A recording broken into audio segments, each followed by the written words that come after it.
Yo,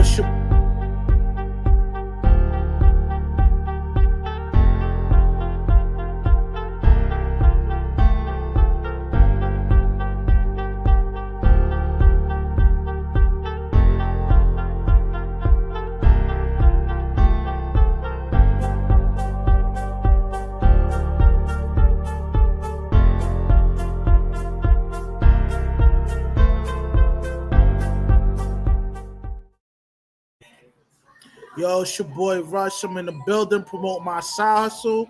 If you're in the state of New Jersey, you need armed guards or unarmed guards, just call up my business line, which is on the banner, or you can hit me up on my Instagram too.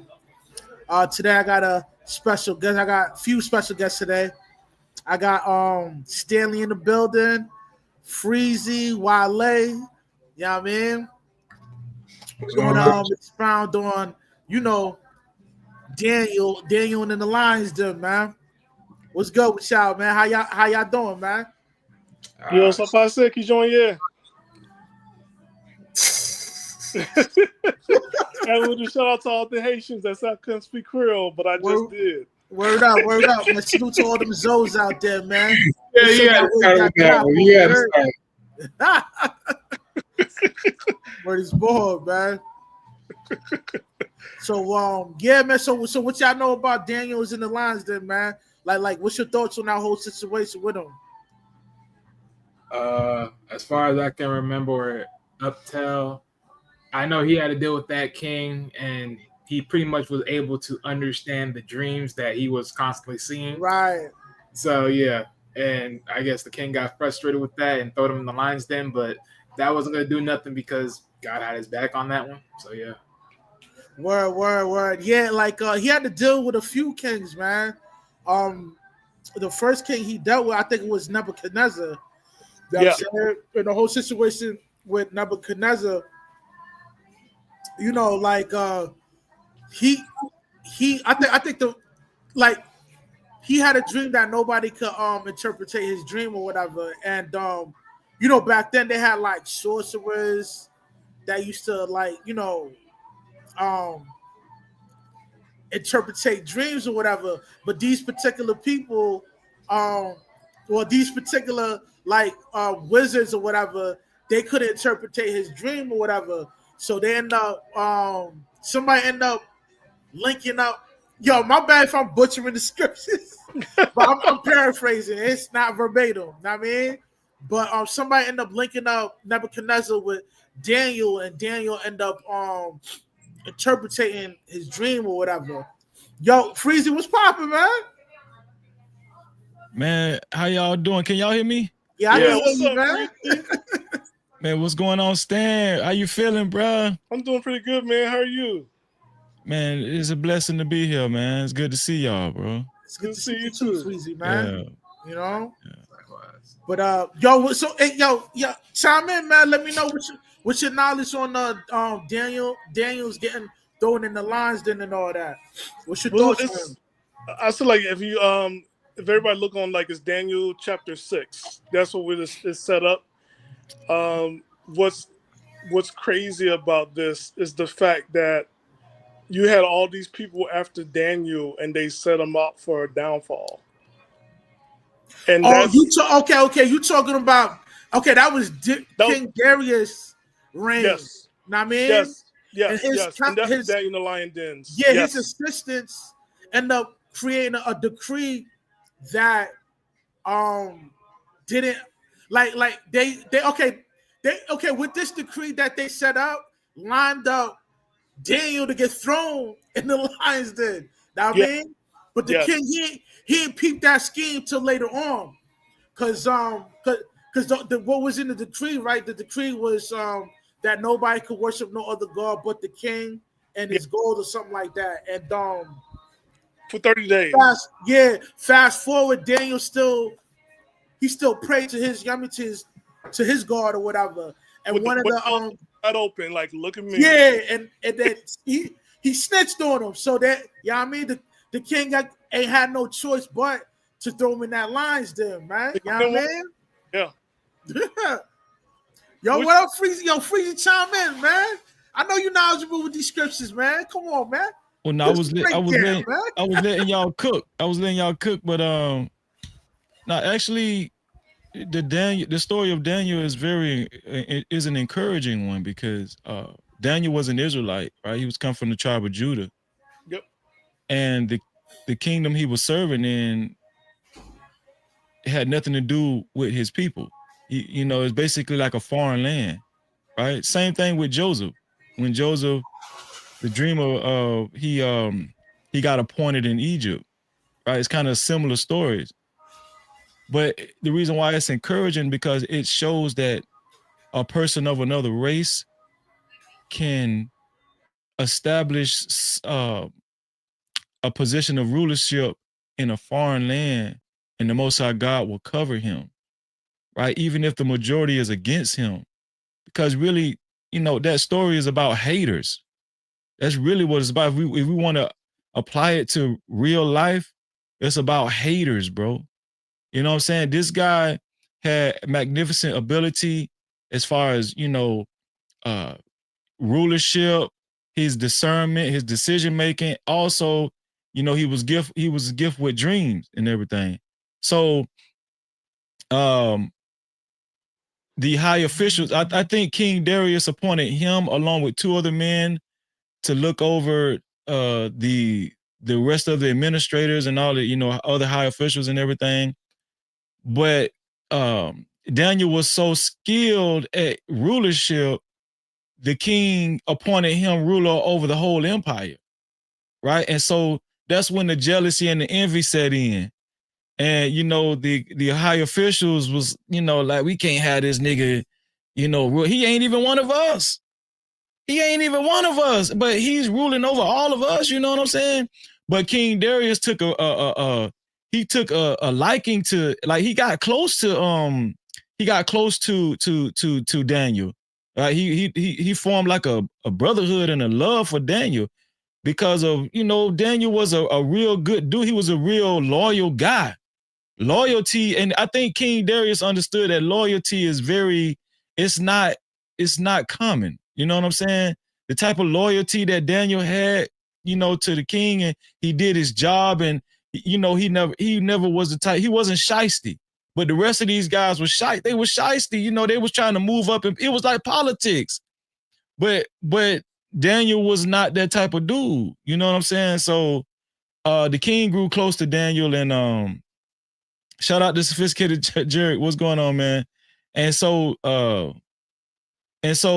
they came up with some kind of decree. Thanks for the $10 super chat, Sophisticated Jerk. My bad, Freezy. Go ahead.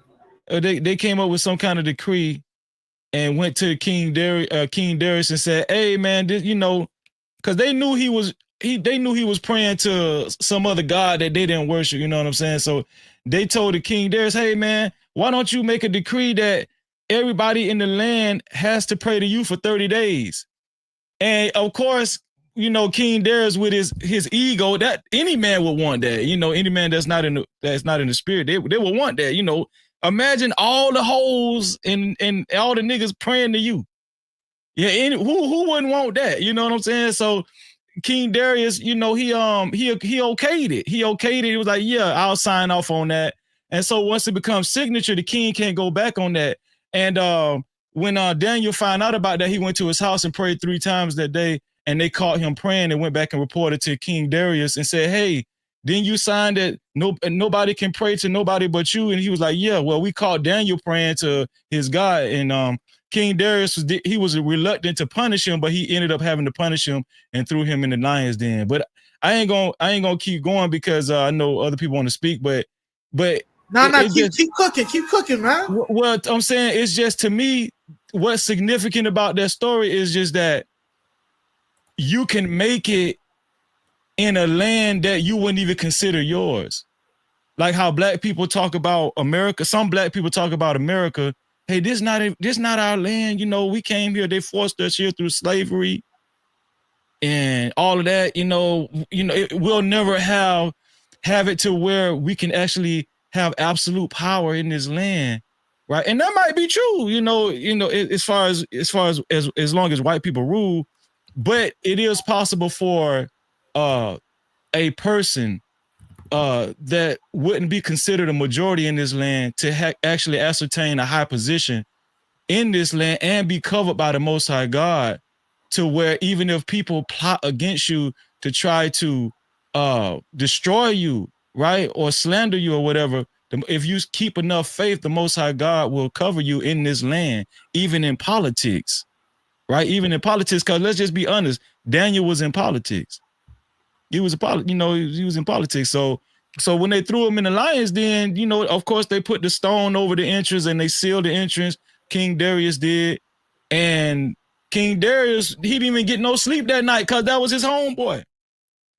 That was it. He didn't even get no sleep. He was like, damn, these lions finna eat my dog up, man. You know what I'm saying? And so the first wake of morning, he woke up and went to the cave, to the den, and called out for Daniel, and was like, Daniel, if your God is real, did he show mercy to you? And then Daniel called out and said, yes, God, my God shut up the mouths of the lions to where they couldn't eat me, right? And so that's when King Darius took that as an indication that the high officials that told on Daniel, he took that as an indication that they lied on Daniel. So he ordered for Daniel to be brought out of the cave, out of the den, and then those high officials, he ordered for them to be put in the den with the lions. But not only did he order for them to get put in the den with the lions, he ordered for them, their wives, and all their children.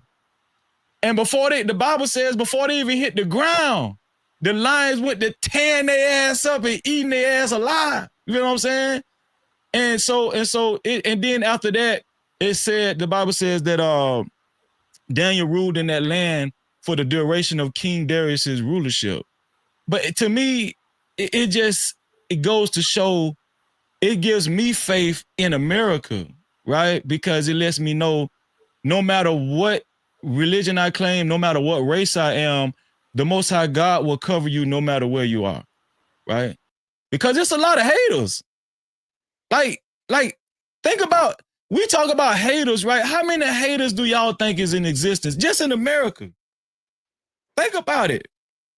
Like, even me, dog, and I could be honest with you, even I've been a hater before. It can like affect anybody if you're not in the right spirit, right? That spirit can affect anybody. So, but yeah, Daniel was a powerful dude, man. Like, this dude was, think about the position that he held. He was like the president of the United States. That's what Daniel was, but he wasn't even a part of that land. Yeah. Yeah. So. Yeah, like because he had that ability to interpretate, now because King Darius, he caught good report about him from the other kingdom he was ruling with, Nebuchadnezzar. So off the rep, he was, he was already feeling Daniel like, yeah, I need to rock with him on you know what I mean? Definitely he's a good advisor or whatever, And like these gifts still live on now. You know what I mean? Like, if you were to have a dream that the Most High will give you, and somebody has the Ruach to the fullness, they will have the ability to interpret that dream for you. Know what I mean? Yeah, but in that particular story, I don't even think he was appointed to that high position because of his dreaming skills. I think the Bible said he was just a natural ruler. Like, he was good at officiating over other high officials in the land, in the kingship. Like, he was better than the rest of those guys. Yeah, it was based upon his work. Yeah, it was based upon his work. He was just good, dog. He was just a good ruler. You feel what I'm saying? And he was very loyal, and he was by the book, and he was very trustworthy, and he found favor with a lot of people. Because he was just a good dude. Daniel was a good dude, man. He's the president that everybody would dream to have in their country. You feel what I'm saying? Like, he's the quintessential ruler, but the other officials, they wanted to fuck all the hoes, and they wanted to snort powder, and they want to smoke. They wanted to be like Diddy. But Daniel was messing it up for him, and then on top of that, think about it. he don't even look like y'all. Like he don't even look like them guys. Like he was just a guy that made it to the top, and he wasn't even related to these people. You feel what I'm saying? Because he came from the Israelites. He came from the tribe of Judah.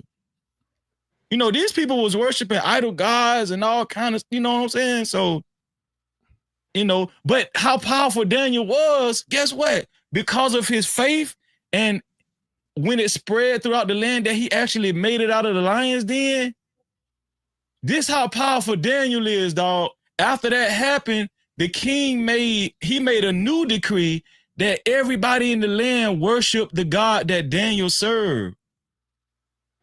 Everybody was ordered to worship the God that Daniel served after that, because of what Daniel the faith that Daniel exemplified, and nobody could believe that the lions didn't eat his ass up. Nobody could think about that, bro. Like nobody could believe that, but those same lions ate up those high officials and their wives and their children.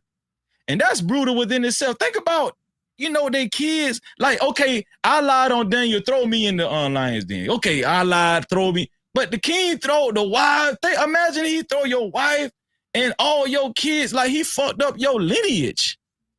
That's like one of the worst things back then. Okay, kill me, but please don't fuck up my legacy. God damn. Man, they wiped everybody out. You feel what I'm saying? So, yeah, that to me, that was powerful too. Everybody had to worship the Most High God after Daniel's example, after he exemplified the faith, you know. So, but I don't want to take one more thing to that. Yeah. There was also something about his character, and then that was in verse 4. They could find no corruption in him. That's a fact. Because he was trustworthy and neither corrupt nor negligent. And that was like his character. They couldn't even defy his character. And that's what made them go. They had to be sneaky. Yeah, because they wanted to fuck all the hoes, and they wanted to snort the powder, and they wanted to have Diddy parties in the White House. You know? They want to be like Ray J. Yeah, you know, you know what I'm saying? Allegedly. Yeah, they wanted Monica Lewinsky, you know, and, you know, they wanted to party, you know, and they wanted to abuse their leadership. But Daniel was just a straight up dude. He's the type of dude that any man wants beside him in business. You know what I'm saying? So. Word. So, yo, I got a question for the whole panel. What do you think what was going through King Darius' heart when he didn't really have a choice but to throw Daniel in the lion's den, and then by him witnessing the lions den eat him up? Like, do you think that would inspire any of us to, you know, not only believe in the Most High but serve him too? Well, I think that it also showed the ego and arrogance in King Darius when he agreed to sign that frivolous decree that everybody should worship him for the next 30 days. Right? He didn't have to sign that decree, right? He didn't have to do that, because I'm pretty sure he knew his dogs prayed to another god. I'm pretty sure he knew that. Right? But he didn't have to sign that decree. He kind of, you know, but he did it because, and this is just my interpretation of the scripture. I'm not saying this is fact, but I think he did it because of the reason why any man would do it. Like, it was just an ego thing. It was like, why wouldn't I want everybody to pray to me? You know what I'm saying? He didn't have to actually sign that shit, you know, but he did. And so once you sign something at the time, you can't, even the king can't take his own sickness. He can't revoke that shit. You can't do that. You know what I'm saying? And so he kind of was partly responsible for messing up his homeboy, you know, for messing up Daniel, you know what I'm saying? Because you didn't have to sign that shit. You could have said, no, we good. You know, we ain't got to do all that. You know what I'm saying? But he, you know, he wanted all the hoes to worship him too. You know what I'm saying? He just like the rest. It was the Persians. You know what I'm saying? And on, you know, Persia, you remember 300 and, you know. Yeah, I remember that film, man. Yeah. Oh, I heard a slight different because based upon what I've looked up and seen. So based upon what this says is the other guys, the other council, the jealous council, they're the ones that convinced him to do the decree. It's a fact. Yeah. I said that earlier. Yeah. Oh, okay. You said Yeah, because that was at the time of King Xerxes, ruler, all of that shit, man. It was just, and then think about it. It was a lot of heathenism going on too. Like, think about what they was doing, bro. Like, it was a lot of homosexuality. You know what I'm saying? It was just a lot of degenerate shit. The Persians were some degenerates. But like by reading, the history and the scriptures, Yeah. Yeah, Chaotic, you kind of quiet, man. What's up, man? Just waiting on my time to talk, man. Go ahead and chime in. I know you got some trash to say. Go ahead. Talk your shit. No, not at all. Not at all. I mean, if you look at the story of Daniel, most of the Bible, in my opinion, is pretty much allegory. It's up for interpretation anyway. But the story of Daniel, possibly from the way I've always thought of it, was maybe Daniel had some sort of technology. Maybe he had some sort of, I don't know, man. It's the ancient world is so interesting because you have a lot of people who study it. Like, for example, Graham Hancock, he studies these ancient, forgotten civilizations and ancient technologies.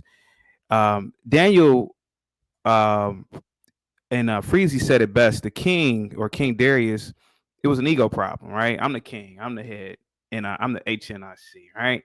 And here I had this guy here. Daniel possibly had a higher IQ than most of the people in the surrounding area. He may have possibly had an advantage with some sort of technological piece. I don't know. And then the fact that he was able to not only have visions of the future, but these visions, if you really are to look at it, they seem pretty plausible because he envisioned, if I'm not mistaken, a ram, and the ram had two horns, and one of the horns was longer than the other one. And biblical interpretation is, or a lot of biblical scholars believe, that represented the Medes and the Persians, which were powers at the time. Then he envisioned the ram as being, well, not he, but the biblical scholars believe that the ram was Greek, that represented the Greek Empire. And then if you think about other visions, there was a beast with 7 horns, and it represented the 7 royal powers that came. The ram, I think the ram represented the Persian Empire. Listen, I haven't done this in a long time. Yeah, but I get what you're saying. Yeah. And so he may have posed not just there was a decree about praying or praying to God, but it may have been something more than that. Hey man, if this man is smarter than me, man, that poses a threat to who I am. It poses a threat to the civilization around here. If this man has an ability to, foresee the future, or I don't know whether he did it before or after. I can't remember exactly, but I don't know, man. There's a lot of things about the Bible and the people within it that is still astounding to me to this day, man. But I don't know. I look at that story from that main perspective. That's my main belief, that he posed a major threat to King Darius in terms of his intelligence, really. Not just the fact that he was praying to God, but more or less his intelligence. But that's just me. I don't know. Yeah. So you think he posed a threat to King Darius?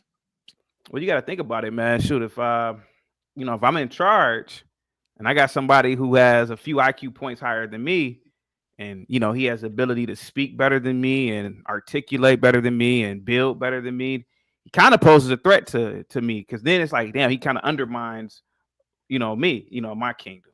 So I don't know. I don't know. That was thousands of years ago. I don't really know, man. What evidence does that show that he's actually doing that, though? I don't know. It's just an idea that I had, man. I've always had this. I'm not saying that you ain't right or not, but you got to think about the idea around it, because someone puts you there, you're cool. You think you're thankful for the position you get, but you be very mindful of like how far you go with that position. Because you're there for a reason, but you're not there to like quote unquote overthrow unless something tells you God to, right? In this case, of course, if God were to tell. But I don't think so, like in any way, shape, and form. I think God put him there just to be more of an answer to people, more than trying to take away from people. So, but pick choose. Hey, You know Rush, what let I me ask you this. noticed? Oh, go ahead. Go ahead. Just quickly, I just noticed like what Judah means spiritually, and it says it means praise or praise. When you look at the life of Daniel, Shadrach, Meshach, and Abednego, of all the trials and tribulation they gone through, and I'm going to go from chapter 1 through 6, it was all to get the kings and the people of that land to praise God. It was never about Daniel and his homeboys taking over the kingdom, but it was for them to acknowledge that there's a God over their own gods. I mean, and he come from the land of Judah. So like serendipitously, like it's like, yo, like it was, they still had to praise and acknowledge who God was, even though it was not their own God. They're not Jews. But each time it was a reminder of who this God is. That's what I've noticed. That, when I look at the name, like it just made sense, because it's like, yo, just going into just 6 chapters, every chapter ended with people acknowledging who God is. Hey, Rush. Yeah. If I just started floating out of thin air in front of thousands of people, what do you think the government would do? You know, what do you think the government would do? Well, I mean, they'll snatch your ass out, cut you open, see how you tick on how you floating in the air like that, man. Hey, man, Could they'll come for us? you know what I really believe about Daniel and other people in the Bible, man. Man, we don't really know what they were really doing. I mean, at least I don't. I don't really know what they were doing back then. But imagine Darius is looking, and Daniel is able to foresee the future. He's able to do things that many people, most people back then probably were nothing more than fishermen, tending to some garden or something. But imagine, he's seeing this Negro, whatever he was. I don't know what Daniel was.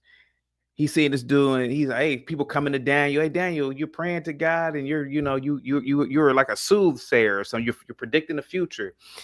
Man, I'm telling you, man. I mean, just look at it now, man. Again, if I started floating in Madison Square Garden and I was able to levitate items, I don't know, man. I think the feds would be on that one. So what I really believe, like the story of Jesus, the story of Daniel, a lot of that persecution probably was people being terrified, and it's an ego thing. I don't know. Yeah, but that's all I think about it, man. Every time I think about these biblical stories, man. I think it was an ego thing too. And now that you mentioned it, that was kind of crazy that they allowed spiritual like fortune to like spiritual y'all, I don't know what would you call it, like Yeah, a lot of people just to keep that prophesy certain things, they do have like clairvoyant abilities. They don't even allow that they don't even allow that in the present day government, or do they though? Do they have private people in the government that where they go to and they rely on to actually, hey, what, I need some advice. What do you think we should do? What do you see in the future? You think these people in the present day government consult with people like that? There's people within the whole umbrella of the CIA. There's rumors that they do holler at people like that. I mean, that have the ability to do something like that. Can I say something real quick? Yeah. I'm only going to use the reference of the Bible. We're going to go to Daniel, right? If people got their Bible out, Freezy, you're good at reading. There's Daniel chapter 2, verse 20. No, Daniel chapter 2, starting from verse 17 down to verse 23. Verse 17. You want me to read it? Yeah, read it, because this is the source of the power. Because it's not their own, is not them trying to scheme, but you'll see the humbleness of them. And just go ahead, start. Okay, it says, then Daniel went to his house and made the thing known to Hananiah, Mishael, and Azariah, his companions, that they would desire mercies of the God of heaven concerning this secret, that Daniel and his fellows should not perish with the rest of the wise men of Babylon. Then was the secret revealed unto Daniel in a night vision. Then Daniel blessed the God of heaven. Daniel answered and said, blessed be the name of God forever and ever, for wisdom and might are his. Verse 21. And he changed the times and the seasons. He removeth kings and setteth up kings. He giveth wisdom unto the wise and knowledge to them that know understanding. Verse 22. He revealed the deep and secret things. He knoweth what is in the darkness, and the light dwelleth with him. Verse 23. I thank thee and praise thee, O Lord, God of my fathers, who has given me wisdom and might, and has made known unto me now what we desired of thee, for thou hast now made known unto us the king's matter. Yeah, no, and I'm looking at that like is one asking for help, and also having faith that he's going to deliver the help. I think like we are in this stage, like we do science and there's magic and there's order, but also at some point we also got to have faith amongst with everything else that goes on in this life. Mm-hmm. I think that sometimes, you know, it's just, I think for these guys, this is what was different about them, was to not be about themselves, but to ask a God like, hey, I just need help. And it shows again throughout the Bible, like in Acts chapter 6 with Stephen, and he had to ask for wisdom, and he wasn't educated at all. Now, I will go back to Daniel 6. What I noticed for myself, when they came to the king, because you know a lot of times we have the saying like, don't make decisions while being emotional. Also, don't make decisions while people are flattering you. I got to figure out, like, why are you flattering me for this? Like, what's going on? Like, why are you up in my face, you know, being all positive and praising me? And while, you know, and also don't make rash choices, even though it feels good. Because a lot of times we warn about making rash decisions when we are angry. But how about when we're doing good, to not make rash decisions? Yeah. And then we have to also, this is significant too with Daniel. I want to keep going back to, he was an Israelite. So it could be relevant that the high officials that was kind of jealous of Daniel, they understood that, hey, yes, he has a position in this kingdom, but there are some things with his way of life, because Daniel came from a different culture. Let's just be honest, right? He was, it was always understood that the Israelites was supposed to be God's chosen people. And so God made a covenant with the Israelites to follow certain laws, statutes, and commandments. That's a government within itself. That's a, you know, a way of life, a way of living. So Daniel was adhering to that too.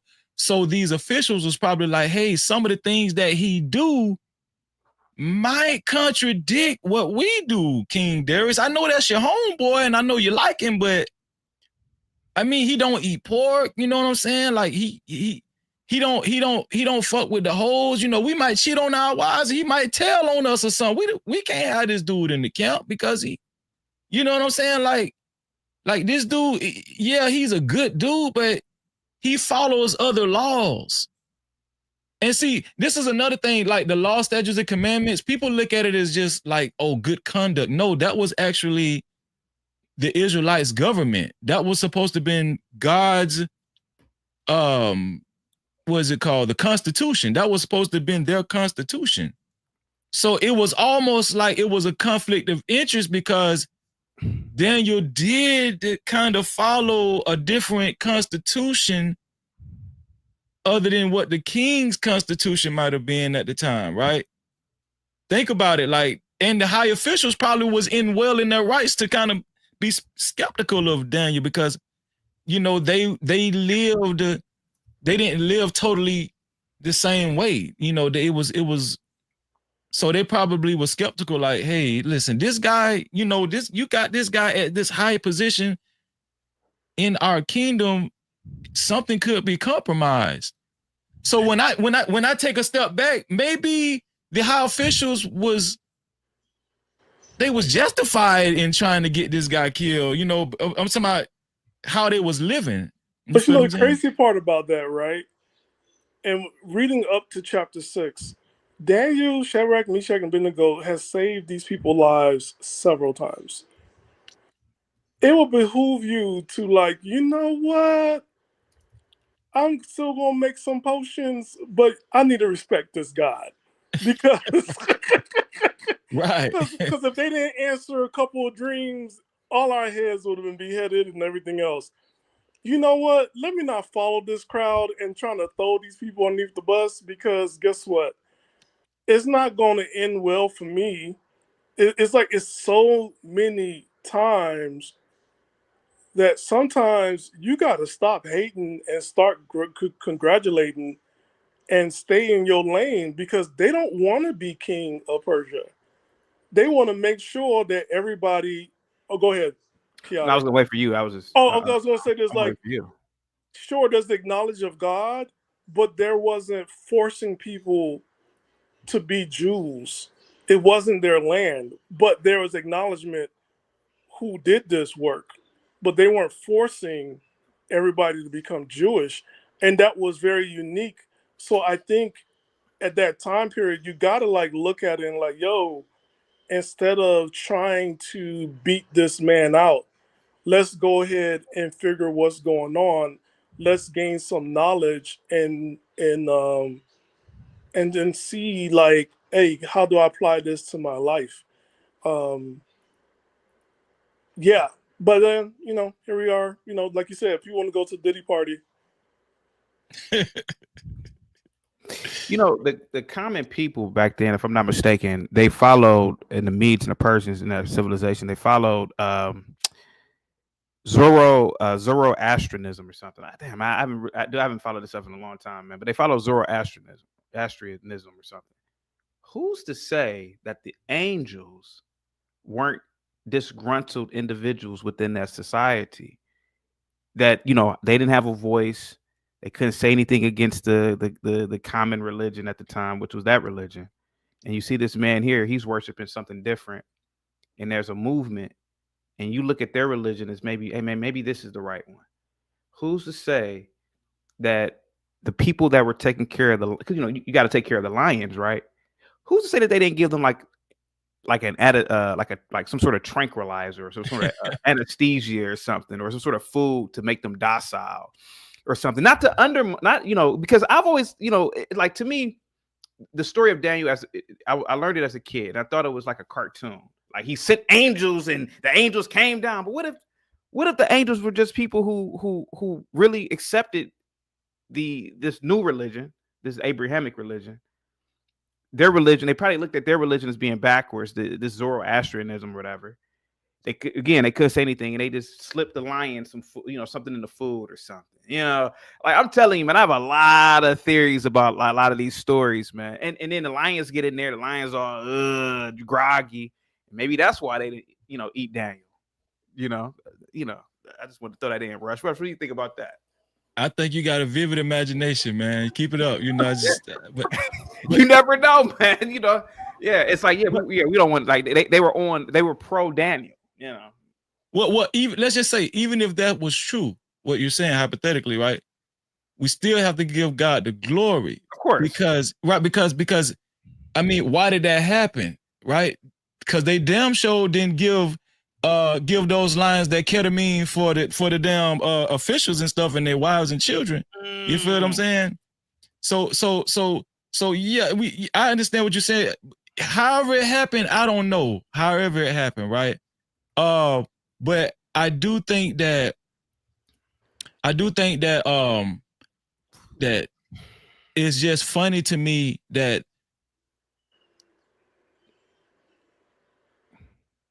the king would even initially allow. Like, I don't care what kind of power Daniel got. I don't care what he got. If it's my kingdom, I'm letting my people rule. Now, I'm not finna be allowing somebody from jihad in my damn cabinet. No, I'm not. I'm not, so here's the thing, like, and here's the biggest misconception, because I'm a practicing Israelite, right? Me, that's my faith. I'm in the truth. And I think the biggest misnomer is because we look at, and not to go off on a tangent, just to broaden the conversation, but when people look at these these YouTube videos and stuff, and they see the Israelites on the side of the road, and the ones that's famous is they always cussing out the white folk and calling them, calling them bitches and whatever. And those are certain camps. Me, I don't subscribe to camp stuff, and I don't do that, right? But when you go straight to the Bible, that is a direct indication that God did want us to work with other races. He did want us to effectively work with other races in peace, right? And I think it's just a misconception because of some of the examples we see on YouTube that that the Israelites today, we just hate crackers. You know what I'm saying? We hate white people and, that kind of, and that's just contradictory to what the Bible says. Yo, let me interject real quick. Now, some of them camps on what you're saying, they would not agree what you're saying with that. You know what I mean? It can even get into like a real hostile situation too, because that's how strongly they believe and not integrating with other races. You know what I mean? Yeah, but that's oxymoronic because you live in America. You have no choice but to integrate in America. Like, I'm pretty sure they won't have that attitude if they down on their luck and they broke and they need to go apply for a job. What are you gonna say? I'm not going to Walmart because white people own Walmart. Sam Walton's a white guy. You know what I'm saying? That's just foolish. And some of them got paid that child support to that white girl. That's a fact. That's a fact. But I'm saying, sometimes we gotta use our common sense, like, and the Bible also says, if possible, to live peaceably with all men, right? That's a scripture. So, but isn't that what America is, though? America, we got so many different religious beliefs. It's very unique. We haven't had. I don't want to, I'm Haitian, so I'm careful with the words, but we haven't had anything that resemble, the other place, like Europe and other countries on that side of the world. So it's unique in the sense that we are working together. Yes, it's not perfect because people want everybody to join in. But like it's unique in the sense that there's so many different Christianity, there's so many Islamic, there's so many Judaism, there's witchcraft, there's yoga, it's so many Buddha, there's so many stuff here, but we all like going to work, we're going to school, we're going to college together. It's very unique. Yeah, and you got to function in this society, right? So, but that's camp like those guys y'all see on the side of the road. They decided to join a camp, so it's kind of territorial. You know what I'm saying? And listen, those, shout out to those guys. I love those guys too, but I think the biggest misconception or misunderstanding is all of the practicing Israelites in America think the same way and act the same way. And that's just false. So. Yeah, I mean, I don't, I'm a Israelite too, Hebrew Israelite, whatever, and I don't follow all their system on how they, deal with certain situations. I mean, but right. I do understand the teachings of the genealogy from where we all derive from, and that's the most important thing I can get from, being a Hebrew Israelite, because they are knowledgeable about, certain, the family tree on how everything, works out, who's who and all that. And I mean, I think if all of us, I'm gonna just put myself in there too. I'm gonna speak for myself. I ain't gonna speak for y'all. If I was Daniel, I don't even know if my faith is that strong yet. Like if they said, "Hey man, the king just signed a new decree that you needed to pray to him," Freezer. I'm just saying. Or you gonna get thrown in the lion's den. Man, I might be like, all right, I'm gonna just pray to King Darius, man, because I ain't getting thrown in the damn lion's den. Fuck that shit. I ain't, you know. But isn't I'm the just, thing about Yo, faith, right? let's expound on that. Like, yo, I mean, it's obvious that Daniel had to dig deep, man, and his loyalty was like tight, like vice grips towards the Most High. Like, where you think he get that kind of inspiration to even move like that? he was ready to die for the Most High, dog. Go ahead, Stan.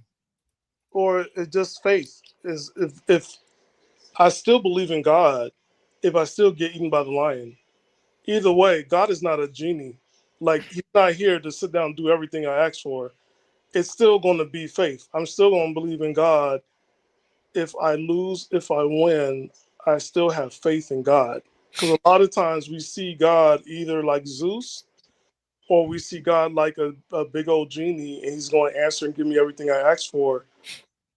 We have to, like, this man just have faith. And also there's also this thing of like everything that happened in his life, from like them being captured as a people, taking the orphanage, being a servant of the king as a young boys, like you going through this place and you just gotta have faith. Not every day was, you know, flowers and sunshine. You just gotta have faith. That's the whole thing of faith. Sometimes you don't feel like it, but you keep on persevering and moving forward. I think that's why Paul in the Bible saying, if you aspire to be a disciple, it's better to not marry. It's better to not take on a wife, because now you have somebody else to be accountable for. Right? Think about it. Jesus never married, he never had kids. Because if he was to die or get executed or something like that, he wouldn't feel guilty of leaving somebody else behind. It's harder to actually put yourself in that position when you have a wife and a child, and because the Bible is telling us that's our first responsibility. Before our other brothers and sisters in the faith, like, our first responsibility is our wife and children in our own household, because the Bible says, how can you rule over everybody else when you can't even rule your own household? Right? So, and I'm not saying you're not supposed to, adhere to God's orders or whatever you're going through for God. I'm not saying you're not supposed to die for God, because I mean, Abraham did take his son Isaac he was about to sacrifice his son. So I'm not saying that. I'm just saying we can't just glide over that like that's just something simple. No, Yeah, I agree with you. But keep in mind, Yeah. I mean, you're Jesus totally not right. having But a wife. that's. Go ahead, Stan. Jesus not having a wife is explained like he's gonna get a wife later, right? But there's one thing that Jesus did do when he was about to die. He turned to John, and like his mother was there, and said, "Take care of my mother. This is your mother. This is your son." So he did, like, there's a responsibility that you, like, he's like, "Yo, just take care of her," right? That's one. And two, let's learn from the single people in the Bible, because if it wasn't for the single people, we would not have a Bible and no faith and no literature. Because single people, they put in a lot of work, right? I think a lot of times that scripture is deep, because I wonder if women sees it like, hey, sometimes the man you married to still got to work for God, and you gotta, like, be prepared. It's not about you. Sometimes it's about his mission. Like, enjoy the life you have with him, but you gotta let God use him to get the work that he need to get done. And I'll leave that alone, because you know what? I'm team single, which stands for stress now gone, living effortlessly. Because I ain't going back to you, girl. Don't call me no more. I ain't going back to you. It's wintertime. You'll be all right. Get some blankets. Go ahead, Yeah, Joe. I want to touch on what Freezy was saying on how Abraham was going to the mountains to sacrifice his own seed to the Most High. A lot of times we will be tested on certain things like that, man, and just pretty much have a a good relationship with the Most High, man. You know what I mean? Because a lot of times, man, you know, some of these people out here worship their kids, man, instead of the Most High, man. Like they put everything into their child, but really that's not how it's supposed to go. You know what I mean? It's Most High, you know what I mean, husband, wife, and then kids, man. Hey, Rush, I just Yeah. want to say, I might have to go on to another panel real quick. All I just want right. to tell everybody it's great seeing you guys. Yo, great seeing you too, man. Hey, Freezy, Chaotic, great seeing you, man. Rush, thank you for inviting me. I'll see Word. you.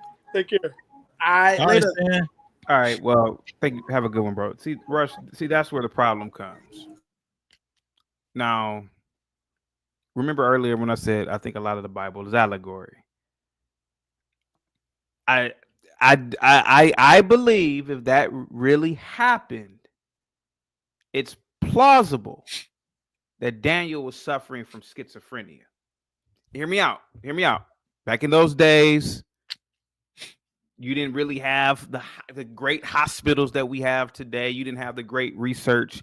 You didn't have the great development at the level that we did. I've always thought maybe he was suffering from some sort of mental condition, and maybe that's what the story was all about. You know, because you listen. If he were to do that now, they would lock his ass up. What is that code called? I forgot the damn name of that code where they lock you up 72 hours or whatever. I really believe that was a story of a man who probably lost his mind. You know, let me interject. I'm like, nah, hell no. I'm gonna give you some pushback. Nah, yeah. If he did lose his mind, they would expound on that. But well, they have a word for that. They had a word for that in the Bible. It's called vex. Your vex spirit, you know. Vexated or vex, yeah. Yeah, vexation, yeah. But the king, they broke down in details on like how he lost his mind. And the reason why he lost his mind, he ain't take the advice from Daniel. You know what I'm saying? He did his own thing. Because he had a dream, right? And Daniel interpreted that certain dream or whatever, and he told him, like, yo, listen, man, you got to be, like, good to the people, you know, be kind. Oh. And, you know what I mean?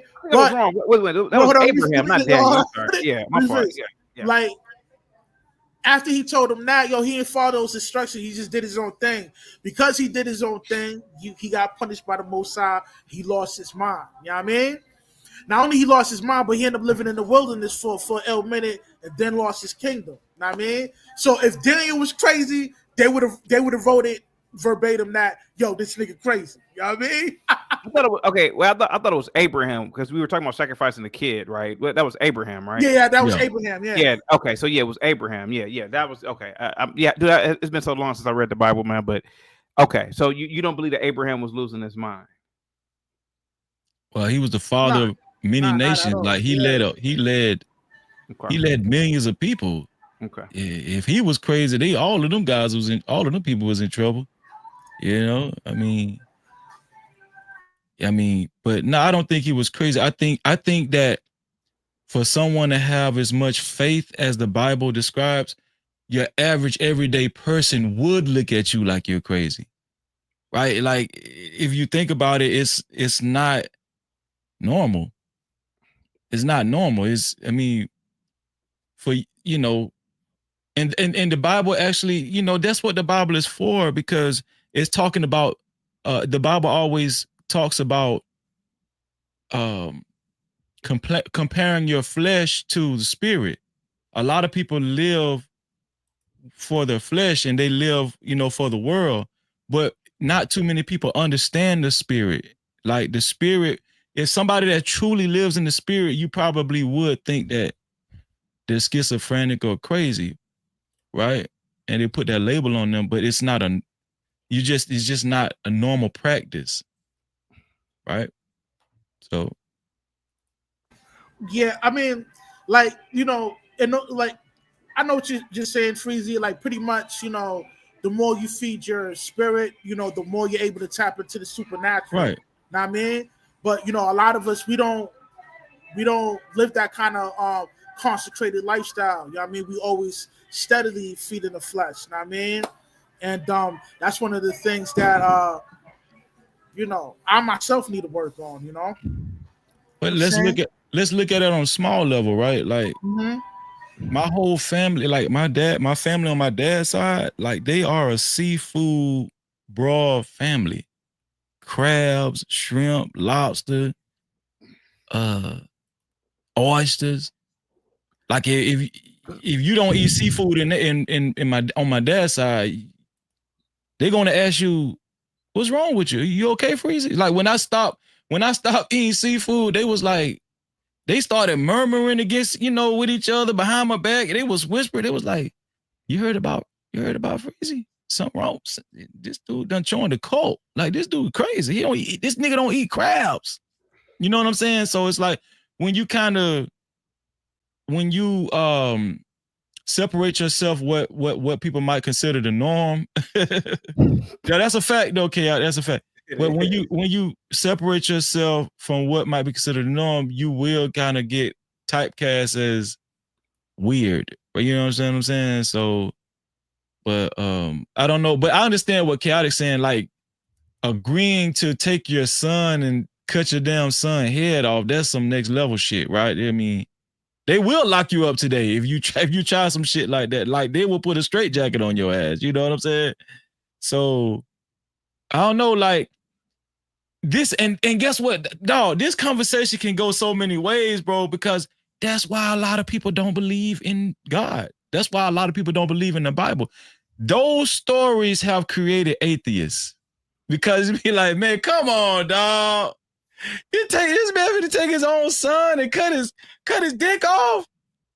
I mean, come on, man. No, man, no, bro. That don't even sound right. This nigga was crazy. And you crazy too, Freezy, for believing that shit and preaching that shit. You know what I'm saying?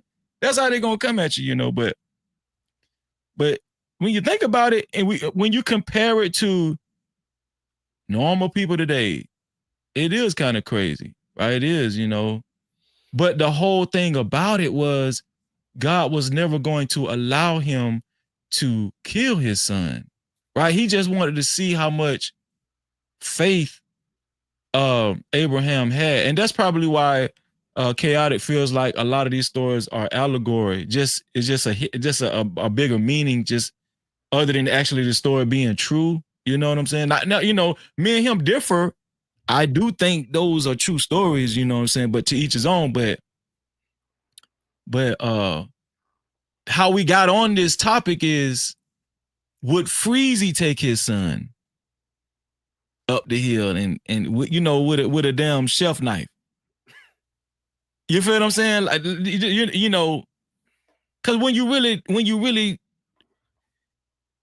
you bury your head in that and you really think about that, about what this guy was about to do, and then even his wife even Sarah thought he was crazy. Like she was crying, like, "Is you crazy, bitch?"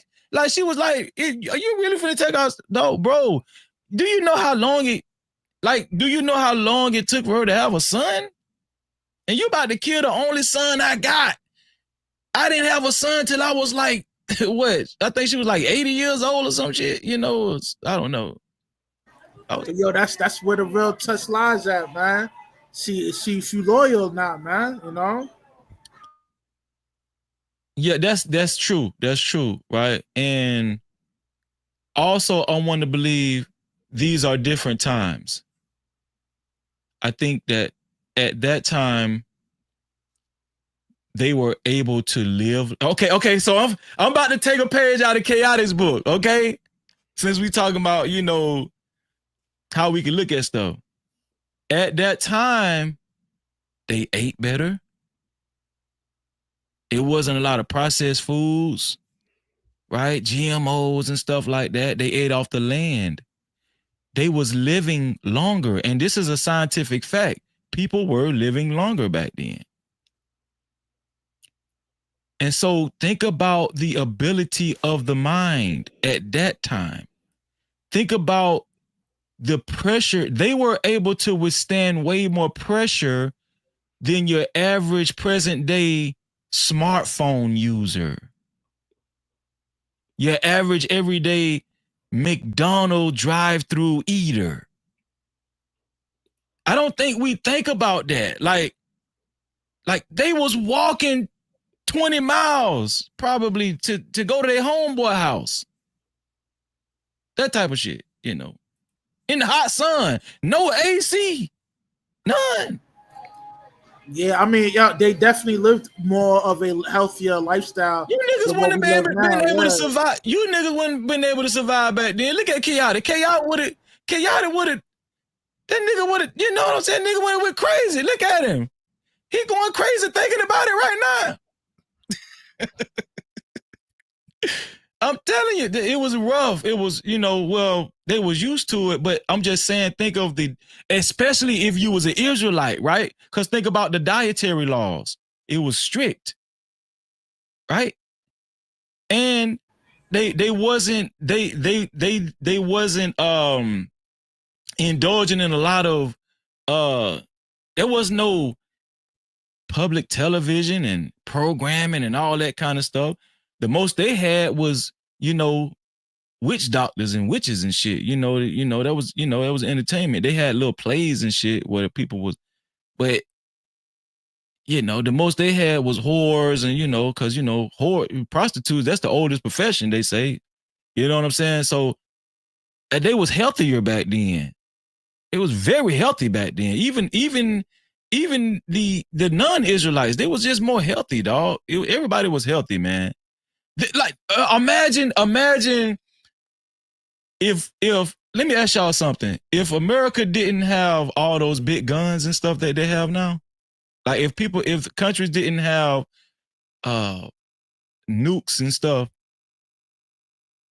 if we had to go to war against those people back then, who you think would win, dog? Like just on a ground battle.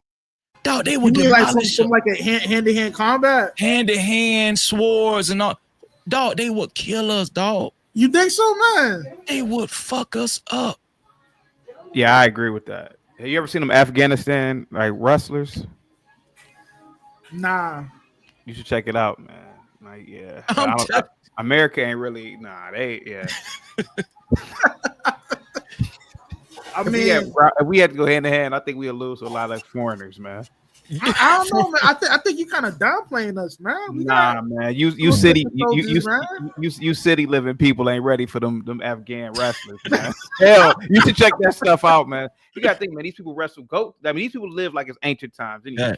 They were, you know, like hold on. What about the liberals that, you know, practice the MMAs and all that? I mean, like I said, go watch. Like I said, go watch some Afghan. You gotta think about it. Yeah, I gotta do my research, man. You take away guns. You gotta think about other weaponries that they have. We don't have those type of weaponries other than guns. That's bad enough. Like knives is that's the best thing you got. Okay, they got dudes with bigger knives. What else you got? Well, you know, they had, I think, equivalent to guns back then. They had bow and arrows, I think they had bow and arrows back then, right? But yeah, and look how much of the bow and arrow population is out here. It's small. There's only a good few archers out here in this world. And not only that, guess what? If you go deep into the Bible, they practice martial arts in the Bible. Like the Israelites had martial arts. They was actually hand-to-hand combat, dog. Dog, they would kill us. It would be a slaughter. And guess what? Even if we had, let's just say United States had 1 million soldiers, all they needed probably was 100,000, dog, and they'll wipe our ass out, dog. Tell you, that's how good they was. I'm telling you, they was good. They was in shape. Their mind was in tune. They practiced martial. What's that movie? Okay, 300. That shit was real. Like every day, you know, from I'm talking about they learned these skills from birth. Like they was bred for this shit. Like, dog, I told my wife this the other day. The greatest, you talking about Gladiator 2 coming out right now? And Gladiator and Braveheart and all that bullshit, right? Dog, the greatest movie,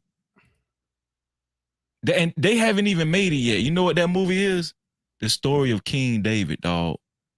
Master killer. Yeah. Honestly, man, if they did a film based on that'd be an incredible film. But they gotta have good writers and directors for that. And he gotta be black. listen, cause you know they're gonna fuck it up. You know what I'm saying? Right, right. They're gonna fuck it up. But he got to be the real King David. I'm talking about dark skin. Look at Wally. I'm talking about like that. He need to be he need to look like Wally's first cousin. You feel what I'm saying? And this nigga need to be strong. And you know he was a ladies' man. I'm gonna tell you something. The story of David gonna be a blockbuster. It's gonna be a lot of killing, slaughter. I'm talking about bad killing, dog. Blood everywhere. It's gonna be a lot of fucking, right? Because David fucked a lot of hoes. You know, he was a ladies' man. You feel what I'm saying? Yeah. He also was a grimy dude too, because he stole the soldier's wife. He smashed the soldier's wife, and then after he smashed her, he locked the nigga up to get killed in front line in the war. You know what I mean? That's a fact. But he paid for that sin though. You know what I mean? He definitely got punished by the Most High for that. You know? But his you know, got killed. His only thing I can remember that like the children that he had got murdered behind infiltration in his kingdom and shit like that. So, you know, but he definitely paid for moving the way he moved, and he repented too. You know what I'm saying? Yeah. That's why the Most High chose his son Solomon, the sanctuary. Solomon, yeah. Well, no. Think about it. Mm-hmm. David was supposed to build a temple. Yeah, but the Most High chose his son instead. His son. But why did he choose Solomon? Or why did he tell David you can build a temple? He ain't shed no blood with his hands. You know what I mean? That's why the Most High chose Solomon. You know a little something. Why you know a little something? Because you know, David, he ran a regime. That nigga was bodying mad. No, he had too much blood on his hands. The nigga was born. Now think about it. You had to be a little crazy to be David, dog. I ain't gonna lie. You had to be a little off your rocker, right? Like this nigga was a master killer. He was cutting people heads off. You know, back then, if you hold on. He cut the head off Goliath after he defeated Goliath. Yeah. That nigga was 10 feet tall, man. Bro, he's bald. He was a little boy. Dog, them guys were savages, bro. Them niggas were savages. You know, that's why I said they haven't made them. I'm surprised they haven't wrote a script for that yet, a screenplay, but dog, that'll be one of the greatest movies ever made. But they gotta do it right though. They gotta make him black, dog. I'm telling you, if they make him white, it's gonna be just like they gotta make that character black. I mean, got to, dog. Most of the biblical characters within the scriptures are melanated people. They're not all of them is, right, you know, You know what I'm saying? And that's one of the biggest lies that they put out there, man. I mean, they don't want you to know the truth, man. Truth is, man, you know, we the real Israelites, man. You know what I mean? You know what I'm saying? I mean, but see, even the small hats know it, man. The small hats, they know the truth too. They just ain't gonna promote it. Know what I mean? Okay, let me ask Chaotic this. Let me ask you this, Chaotic. Yo, what do you think is the biggest weapon to take over a nation of people ever used? To be honest with you, and that's a good damn question, I gotta go with language. I think language is the biggest weapon ever, man. If you can convince or trick or get people to speak your language, you got them. Because now words, concepts, ideas are from that language structure, that syntax. So now, man, when you convey a message to somebody, it's in that language, it's in that code. So it only benefits that particular civilization. To a degree, man, it doesn't matter how pro-black or pro whatever you think you may are. If you are speaking English, you are constantly promoting the white man's or Westerns or a Western language. Not white man's, hundreds of different languages amongst whites. But you are promoting a Western civilization. That's the lingua franca of Western civilization. So I got to go with language, man. Think about this. What do the Arabs say? What do the Muslims say? The language of God is Arab. So when you go there, they got you reading or trying or everybody I know who's either converted or Muslim. They know a level of Arabic, even ones born in America, even in the Nation of Islam to a degree, they may learn a level of Arabic. So I think it's language, man. That's a good point. I didn't know you was gonna go there. Right? What did you think? I think it's religion. Oh yeah, definitely. Because in order for, let's just say Caesars, right?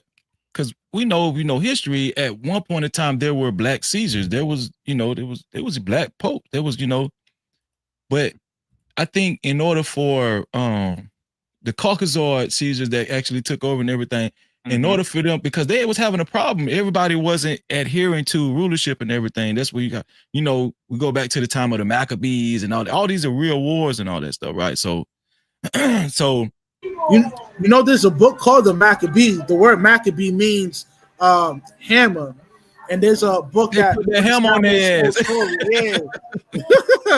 Yeah, but basically it was a religious war. Basically, if you didn't adhere to the beliefs of what the residing government was at the time, you could get persecuted. So, but when you think about Jesus Christ himself, and we have factual evidence that the original Jesus Christ that was worshipped, even in the Vatican, even what's the guy, Putin, right? He showed like a sculpture of a little figure of the Jesus that they worship. Is a black Jesus, bro, right? But I think once Pope Alexander VI came up with the bright idea to say, hey, we know these people, their top tier God that they worship is Jesus, black Jesus. He mandated for the image of Jesus to be changed to a white. This is a factual history, right? That to be changed to their complexion to a white Jesus. But they needed somebody to actually, sculpt. I don't know if it was, I think it was Leonardo da Vinci to sculpt, to make Jesus. And he chose his nephew, or I don't know if it was nephew or his son, Cesare Borgia. So the white Jesus, most of the white Jesus depictions that we see today, right, that's an actual guy in history, Cesare Borgia, right? Yeah, he was a rapist and a pedophile. Yes, that's who that white Jesus that people were. That's who they worship. They worship a racist and a pedophile, but they think it's Jesus, but it's Cesare Borgia, right? So I think that once they changed the image of Jesus and mandated everybody to worship this image, and if you get caught worshiping that old image, you're gonna get, off with your head. Now, guess what? Think about bro. I say this all the time. Imagine if you was white. Imagine if you woke up white, dog. How good you would feel, especially in America. Dog, Santa Claus is white. God white. Jesus is white. All the presidents is white. Think about it. Think about what that does to your morale. Even if you was a trail of trash, why do you think that? Yeah, you will have some level of self-esteem. Yeah. Yes. You're right. Yes. That's why even the trail of trash, they have this pride with being white, because they feel like they're more closely related to the biggest figure or the biggest religion accepted by mankind, which is Christianity, right? And who is the figureheads of Christianity in modern day Christianity? White Jesus, white God, Christmas. What's the biggest holiday aside from Valentine's Day? Christmas. But even on that, right, that's a pagan holiday, though, man. You're really worshiping Gilgamesh. The tree represents Gilgamesh. Know what I mean, but that's a different topic for another show. yeah, but even Valentine's Day, it's a little white boy, a naked ass white boy. Think about it, everything white. Imagine, dog. Imagine if you woke up white. Your experience in the school system, it would be totally different. It'll be totally different. Like you waking up watching TV. Just turn on your TV, dog. Because they didn't have internet back then. Think about just turning on your TV and watching your average show back then. Dog, everybody looked like you. Everybody. Right? When you go to class, most of the teachers look like you, bro. Like when you learn history in school, most of these figures they're about people that look like you. Dog, it's so good to be white in America. It's just so good. So if you become, this is the way I look at white bums and stuff. If you become a white bum, if you become homeless, you're an extra degenerate. Because the head start that you had just mentally being born in this westernized country. Now, I will give them this. At one point in time, we had it, right? But they took over. So guess what? They have full autonomy to structure however they want to do it because, they took over. You know what I'm saying? So that's what happens when a group of people take over. But I'm just saying, have you ever thought about that? Have you ever thought about waking up white, dog? Like how, like that's special. That's special, bro. Yo, CT, have you woke up thinking about this imagination that he's talking about right now? Like, have you ever pondered an imagination of you waking up white? And if so, like, what's your feelings on that? That's a good question.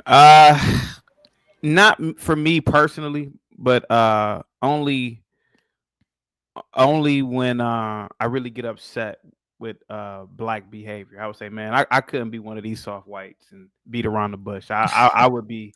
I would be. I'm not gonna lie to you, man. I would be sort of like certain types. I'm not gonna mention these whites, but I would be brutal, man. To be honest with you, and not in a bad way. I feel like whites are too soft, and they're letting their empire fall to other groups of people. So that's the only time when I felt like, man, if I was white, I wouldn't let certain things happen. If I had positions of power, not some random white dude who works at Kroger's or something in the factory. No, I'm talking about if I was the powers that be, man, I would stop. Like if I was white and I was in a position of power, I would immediately stop what's going on at the southern border. I would be openly discriminatory. But whites can't do that for some reason. I don't know why, but I have my theories, but that's the only times I ever thought about being white. Like, man, if I was white and thought the way that I did, shit, hell no. Oh, no. Oh, dude, I'm telling you, I thought about that the other day, to be honest with you. I said, if I was white, America would be an English-only country. Yep, it'll be English only. Like, it'll be meaning that not only would it be the official language, but in times of law and war, the law falls silent. I forgot where that quote came from. I think it came from ancient Rome or whatever. But hey, man, if we catch you speaking a different language, if you we're gonna give you a certain amount of time to learn a certain language. If you are a Chinese restaurant, think about this, Rush. How many Chinese restaurants have you gone into, and you think that these fuckers just came off the boat? They've been at that restaurant been there for 50 years. Nah, you got to start penalizing businesses. You got to start penalizing people. You got to learn the language in a matter of 3 or 4 years. Word up, I do agree with you on that, because a lot of these, bodegas, Chinese restaurants, they do not speak English, man. But then if you go to their country, you got to know their language. You better know that. Yep, you better know. Yep. And that's what I'm saying. Crucified for that. And so when, you know what the first thing they're gonna tell you? They're like, yo, why are you coming to respect? Yep. Why are you coming? Yeah. So if I was, so the only time I ever thought about being white was when I look at this country and I see that this country is, you have pockets of this country that look like third world shitholes. And I don't want to live in a shithole. I love white culture, to be honest with you. I love Western civilization. I don't want to live in Mexico. I don't want to live in Haiti. I don't want to live in Nigeria. I'm sorry. Don't bring that shit over here. Don't bring none of that poor shit over here. Because that shit ain't work for y'all, and it doesn't work for the planet. What the white man has done has been working. So that's the only time I ever thought about. Yo, CT, let me ask you a question. Mm-hmm. You think they're deliberately doing this? Because when you bring a certain amount of immigrants into like a good flourishing city, it kind of destabilized that city to a degree. Well, here goes the thing, Rush. I gotta blame us as Americans. We are too good to work for damn near nothing. You know, I'm too good to work for $10 an hour. I'm too good to work for 20. I'm too good to work for $30 an hour. Think about how we demonize our own institutions in America. Like, look at a McDonald's. A 50-year-old man, let's say a 50-year-old man, something happens to a 50-year-old man, and he has to go work at McDonald's. He's ostracized by society. What is so wrong with that? So he ain't about to work at no McDonald's. So what they do? So they got to get foreigners. They got to get and not per se McDonald's, but you got to get a level of workers who will work at certain jobs and do certain things, because Americans are either too good to do it or we shun certain jobs. I think that one of the problems in America is we shun a lot of different types of work. I think if you're working, you are contributing to this society, and I think we should encourage the American worker. CT, I agree with you with that 100%. Yeah. Now, what do you think that kind of where does that thought process come from, man? We got too rich. We got too wealthy. We are a victim of our own success in America. We got too rich. So, you know, we live high off the hog here. You know, other places, man, you know, you would be happy to go, you know, think about if an Amazon warehouse went to Cambodia. I've never been to Cambodia, but imagine just being paid $20 an hour just to put stuff on a whatever they call it, a store or whatever. They don't get that kind of money in Cambodia, to be honest with you. They would appreciate that. But here in America, you work there, you know, not to say that people clown people for working at Amazon, but the problem is that we become a victim of our success, and we want the best things in America because we see the best things constantly. You know, in America, it's normal to see somebody driving it with a Lamborghini, or not normal like your Honda, but these things are kind of normal here. But you know, you don't really see this kind of stuff in Czechoslovakia or nothing like that. You know, so we are pampered, man. We're uppity, so that's why we got to have third worlders come in sometimes. It's unfortunate, man. Go ahead. What do y'all think about this? If the Crips took over America and they ran America, they formed the government, do you think at some point in time their system would implode? Yep, within a matter of weeks. Right. They haven't proved it. They haven't proved that they can maintain a civilization. Right. I think this is what's happening with this predominant civilization that's in America right now. Because, and this is just my opinion, they've always been degenerate. Right? I think their strong point was always capitalism. Just, you know, by any means necessary.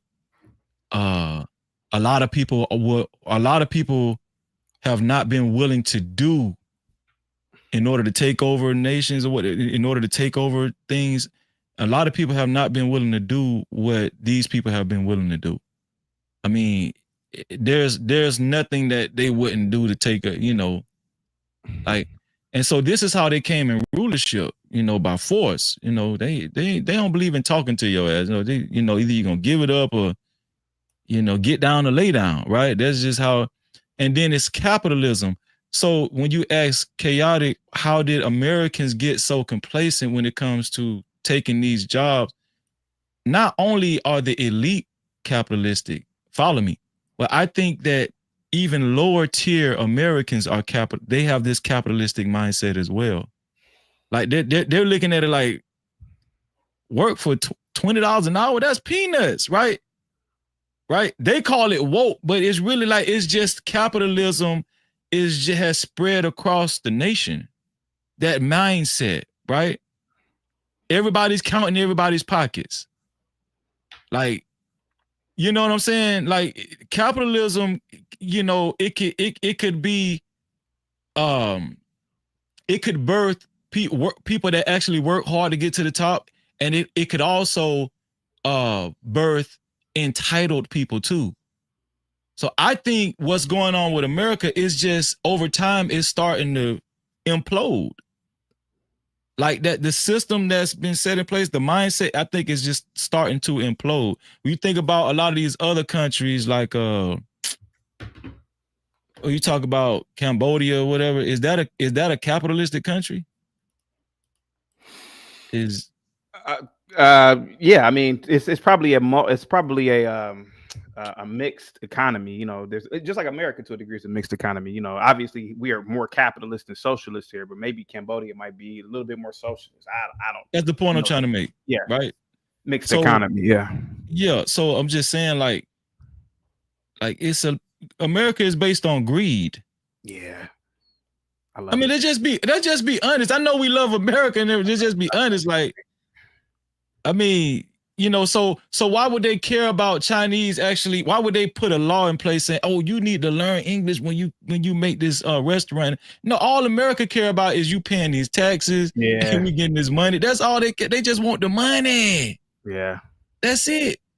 But it's more about in America. It's more about damn, I had two words that was going to rhyme together. One was pride, and the other was something else. But you know, China is more about pride, right? It's more about pride in their country and everything. America is more about greed. It's more about, you know, it's pride. They say pride, but they want the money, dog. It's all about money in America, dog. I agree. Yeah, I agree with that. Yeah, me too. Like, yo, this is kind of going off topic, but yo, what's your thoughts on Ukraine sending 10 more missiles, man? So it's nothing. It's gonna blow over. It's you really think so, man? They don't. The weapons being sent over to the Ukraine. I don't even think they even have the long range capability to even. I mean, they probably do. I don't know, but Ukraine knows not to ever attempt to target the Kremlin. You know, targeting some outskirt border city, which they failed, by the way, because Russia has incredible counter artillery. They shot down 4 of them, I believe, right? It's the last jockeying for power for Biden, and it's not even really Biden. It's probably the powers that be. I don't think Biden was the one that made the call. I think it was his handlers. Oh, so you think somebody's pulling the strings? Oh, it has to be, man. Yeah, because it's looking like, because you know what happens if we do transition into nuclear war? Like, there's no transition of power. Like, he gonna remain in office even though Trump won the election. It's over, Russ. It's over, man. You think so, man? Because yo, think about it, man. Yo, a lot can happen within 2 months, man. A lot can. Camilla could take office. That we all really some shit, man. You know what I mean? It's not gonna happen, man. What's gonna happen is that when Trump gets into office, Ukraine is gonna become a territory of Russia. That's what's gonna happen. I really believe that. It's not gonna become a NATO power. Wait a minute, hold on. So you think we gonna survive within the 2 months? Yeah, Rush. Yeah. I told you before, my biggest indicator of economic prosperity is when I keep seeing athletes getting $200 and $300 million contracts. Now, these billionaire owners, they obviously are in the same circles as these politicians, and they rub shoulders with the elites all day. And if there's really going to be a global, even though there was a global thing that happened 4 years ago, if there's really going to be some sort of global catastrophe, they wouldn't have. They're not going to sign these athletes to $500 million contracts. And I don't see it. It's just my opinion, but I don't see it. I don't see it. I think a lot of this stuff is fear mongering. You see, Russia, they get prepared for like nuclear war. They got like radiation proof. Of course, Russia's been under attack. I mean, have you ever read the history of Russia? Russia has constantly been under attack for the past 500 years, man. Yo, listen, Russia is brutal, man. Like, they really barbarians. They will kill their own people just for the sake of Are they the barbarians, to be honest with you? Are they the barbarians? Like, think about it, though. Think about it. Russia, when Russia was a part of the Soviet Union, let's be honest about it. They didn't go throughout the planet in colonizing people and oppressing people like the British and the Western powers did. The Western whites are actual brutal ones. I know on the surface, these Russians, they're very robotic and, they mean looking, but I gotta admit it, man. The Russians, the Eastern Europeans, they fight, but they never have done what France, Britain, Spain, and Portugal have done at scale. Hell no. So you're saying that Russia was pretty much conditioned to be that way because they look at their history, bro. They've been attacked constantly for centuries, man. They've been attacked, man, for centuries, man. So I would be on guard if I was Russia constantly if I were them, man. And let's be honest about it, man. They have a horrible history too, man. Think about even when they were a part of the Soviet, man. Think about what Stalin did to the Russians, man. So. But mark my words, Rush. Ukraine is going to be a Russian state. I bet you in about a year it'll be a Russian state. Listen. If we do survive and Trump getting into office, I can see that happening.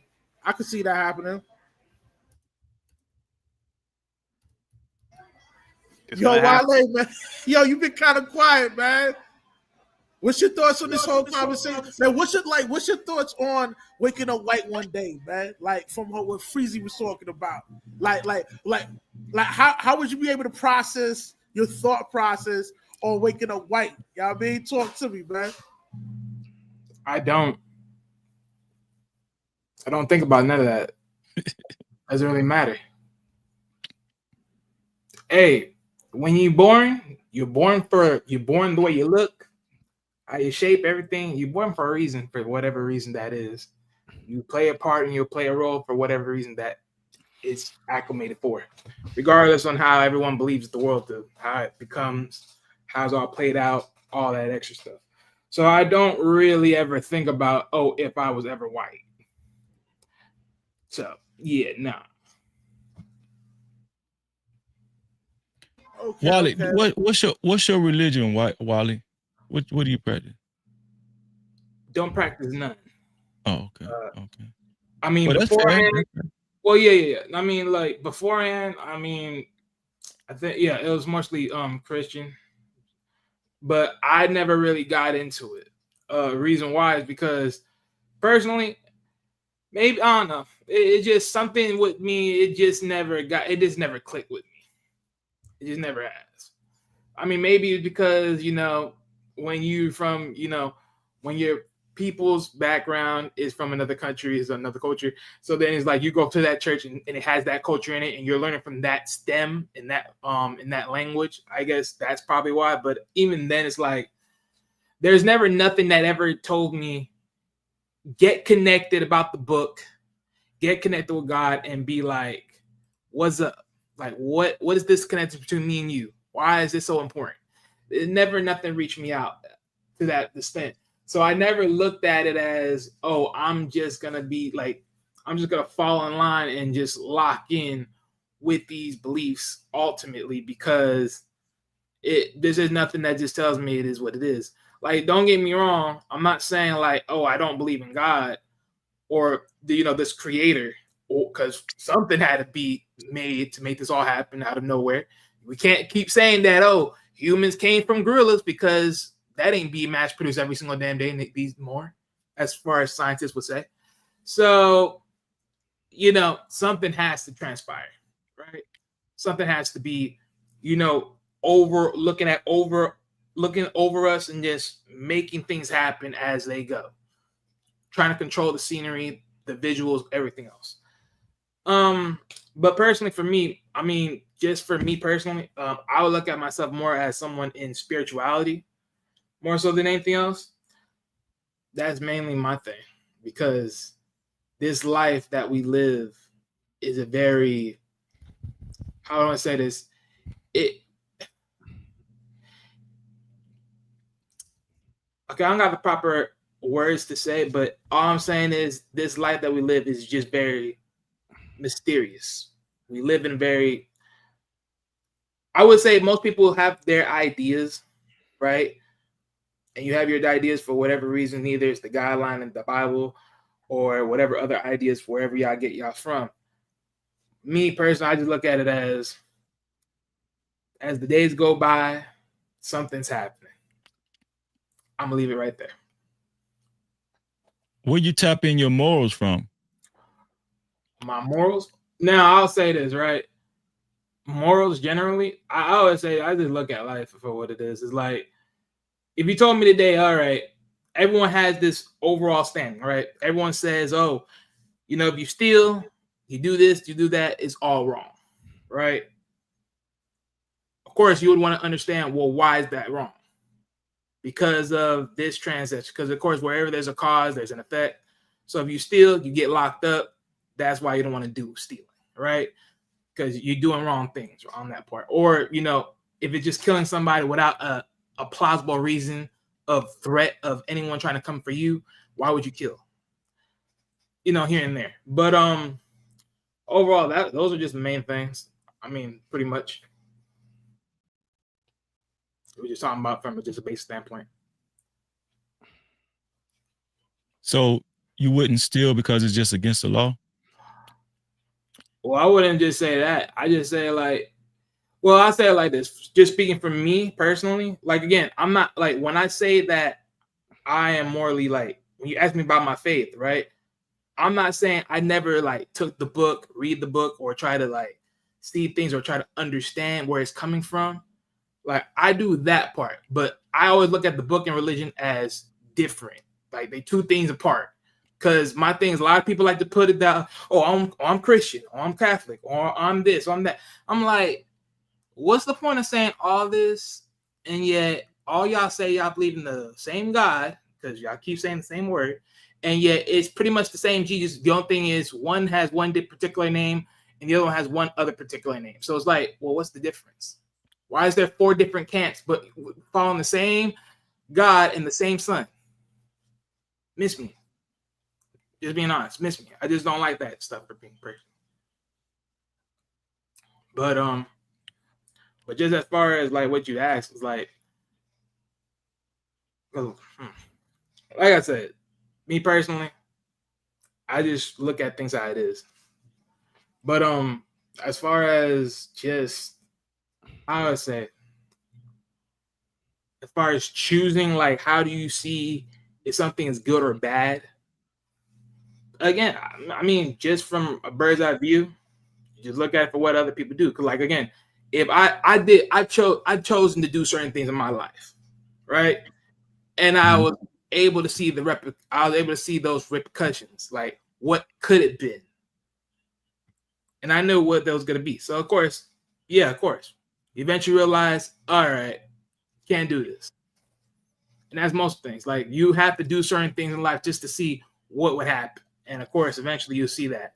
Other than that, you probably see TV shows, all that other stuff, and you see what other people get in the same notion. I think, and you're not alone, because I've seen a lot of people, take your stance when it comes to God and stuff, right? But I think a lot of people, such as yourself, with the same mentality end up coming about because, I mean, let's just be honest. With modern day Christianity, there is a lot of hypocrisy. Right? And I think when people can detect the hypocrisy and then, like, hey, you try to act like you're holier than thou, but then you're trying to persecute me. But look, you just got through fucking such and such wife, or you got caught, with some drugs or something, or you got caught stealing, And so when we see a lot of these incidences, and then even with modern day Christianity, like I've actually had people knock on my door and try to. Right back. I gotta use the restroom. I'll be back. All right, well, I've had people knock on my door and try to tell me about Jesus, right? And they told me, hey, as long as you accept Jesus Christ as your Lord and Savior, you're good. That's all you got to do. And believe it or not, like I was like, so this is if I was a homosexual, like I could continue to be a homosexual. I asked these people this at my front door. I was like, so I could continue being a homosexual as long as I accept Jesus Christ as my Lord and Savior. I'll go to heaven. It's like, yeah, that's how God works. He doesn't. He just wants to know that you acknowledge his son and what he did for you. That he died for his sins. I was like, it's that easy, right? If you think about it, that's modern day Christianity. That's modern day Christianity. So it's like so I can understand why a lot of people take that position where they're like,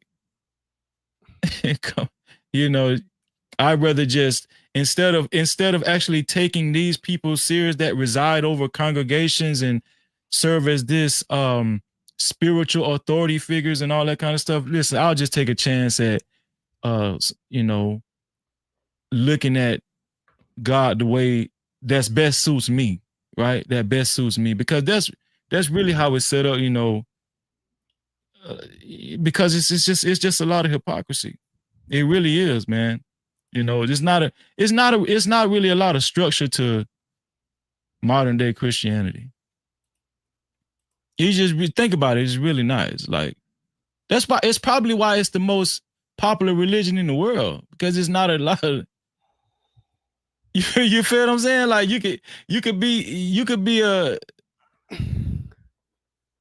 scam artist and and have a pyramid scheme, and still go to heaven. You know what I'm saying? Like you could be RuPaul, dog. Yeah, but that's the people that kind of like create their own form of religion within that construct. Like, they believe that what they want to believe, and make up rules and break certain rules that they want as they please. So I want to say that's the majority, but there is a significant percentage of people that practice that religion do that. I mean, yeah, I think it's the majority of people especially in the West. Because but when I hear somebody like Wally speak, or because I got family members that think my brother actually thinks, I got an identical twin brother, bro, and when I heard Wally speak, my brother sounds just like Wally. This is identical almost, in their ideology, and I can understand. First, I was like, no, that's dangerous. You shouldn't think like that. But I understand. I get why people kind of moonwalk from, traditional beliefs, how we're taught in, especially in America, whatnot. I get it. I get why people develop their own, like they construct their own type of belief with God, because there's just a lot of poor examples. Just a lot of poor examples, man.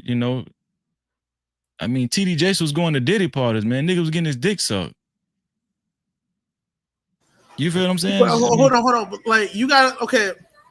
Yes, that's true. But you gotta understand, like these people that this kind of notoriety in a large scale, they're a part of the social club behind the scenes. Know what I mean? They may. Oh, salute to Big Bad Bull for the $10 super chat, man. Appreciate that, brother. But shout out to Big Bad Bull. Appreciate you, brother. Appreciate the $10 super chat. But yeah, man, like I was saying, man, a lot of these people that's famous like that, man, they gotta do certain rituals to be a part of the club. I think the whole persona of being a pastor is just a front, man. You know what I mean? So, you do got some people that move like that, know what I mean?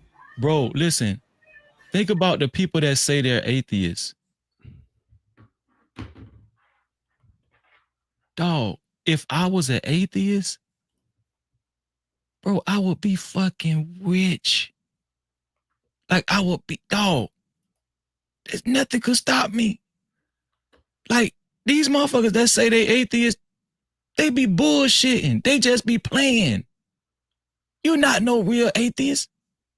Bro, if I was an atheist, bro, I would go all out. I'll go, dog, I would be so, if I didn't believe in good or evil or God or the dog, there's nothing that could stop me. Dog, I would steal from you. I would steal, dog, I would have all kind of schemes and, bro, you know what I'm saying? Like, bro, dog. So when I be hearing people say, "Oh, I'm an atheist. I don't believe in God." Well, what's wrong with you then? Why you poor? Why are you poor? What's you ain't got no restrictions, bro. The only restriction you got, okay, is the law, abide by the law, right? Okay, but bruh, you don't really have no moral code except what you constructed for yourself. I mean, you know, I always pondered on that. Like, bro, these people that say they atheists, bro, they fake atheists, dog. They fake, man. Cause bro, if I was an atheist, I'd be the best atheist in the world. What makes him to be a fake atheist? Like, why do you say that they're posing as front like they're atheists? Why do you feel that way? Because if you don't adhere to a God that sovereigns, you know, strict rules and conduct, right? And if you don't believe that there's Satan, the devil, if you don't believe in a spiritual world, right? If you really don't believe in that, why can't I fuck somebody's wife? It's just fun. Like, okay, so like, it's okay. Why, like if I'm trying to get money, right? I'm going to go to the drawing board and think of the best scheme I could think of that's as far from morality as possible. Because listen, there are laws that actually support immorality. You know what I'm saying? Like, all the laws in America don't support morality. Now, I'm going to find every loophole I can. Every loophole, dog. But this, you know what that taught me? What that taught me is even atheists can be lazy, dog. They just fucking lazy. You know what I'm saying? Like, even atheists, it's the common ground between a successful atheist and a successful believer is just work ethic. Somebody need to come up with a religion called work ethic, dog. That need to be a religion within itself. Like, you know, do they got a religion called work ethic or based on work ethic? You know what I'm saying? Just pure work ethic, you know. I would love to be a part of that religion too, dog. It's like, I never heard of it. I never heard of it. No, really, you know, Yeah. because as an atheist, you have less restrictions. You really do, you know. Think about if you grew up with a family of atheists, right? I mean, if you had to suck P. Diddy dick just to make $10 million, your family ain't going, they ain't going to talk down on you. You know, they ain't going to be like, oh my God, I can't believe you suck P. Diddy's dick to get $10 million. They're going to be like, I mean, you don't proud need, of you, son. Let me just say this. You don't need religion you don't need religion to move you in the right direction of not moving in a weird way, doing something like that. And I mean, like, I'm quite sure atheist people got some type of moral compass where they don't do certain things. That's spiritual though. You know what I mean? But that's spirit. That's why it's a lot of fake atheists out here, dog. That's what I'm trying to tell you. We're talking about a true, think about what a true hardcore atheist is. Think about it. Wrap your mind around that, dog. Okay. I mean, You know? in a sense, you are right. But, you know, I guess it depends on the individual that's an atheist. You know, they may have some type of moral grounds that's instilled in them as a shorty. You know what I mean? And as they, you know, become adults, they might hold on to some of that why they become an atheist, you know? Dog, I got a cousin that claimed atheism. And the bitch got caught with 10 keys in the trunk. And when he was facing all that time, guess what he said he did? He got on his knees in the jail cell and prayed. God, if there is a God, that's what atheists always do, don't they, when they get in trouble? If there is a God. No, bitch, stay an atheist over there. You know what I'm saying? Fight. Well, I mean, sometimes, you know, like you got to be pushed. Which is what I'm looking for. Sometimes you got to deal with a certain level of adversity for you to humble yourself and pray to the Most High. Because you know, people in the West, man, like we a lot of us got a lot of pride in this, man. A lot of us got a lot of pride in this, man. What is wrong, man? See, look, highlight his shout out to his ghetto point of view. Highlight his comment, his last comment. He said, most atheists I know have high morals, just don't subscribe to any religion. What you an atheist for if you got high morals? That's an oxymoron. That don't even make no sense. Dog, you don't have to play by the moralistic rules. You don't got to play by that shit. Hey, Rush, do you want people on camera? Now pull them up. Go ahead. All right. I don't know who this is. Oh, that's true. That's true. What's good? What's good, Rush? How you doing, bro? Yo, what's good? What's good? How you been? Been good, man. Already, CT. What's going on, man? Good? Wale, what's going on, man? Freeze. You know what it is. What's up, True? Love you, boy. How you doing?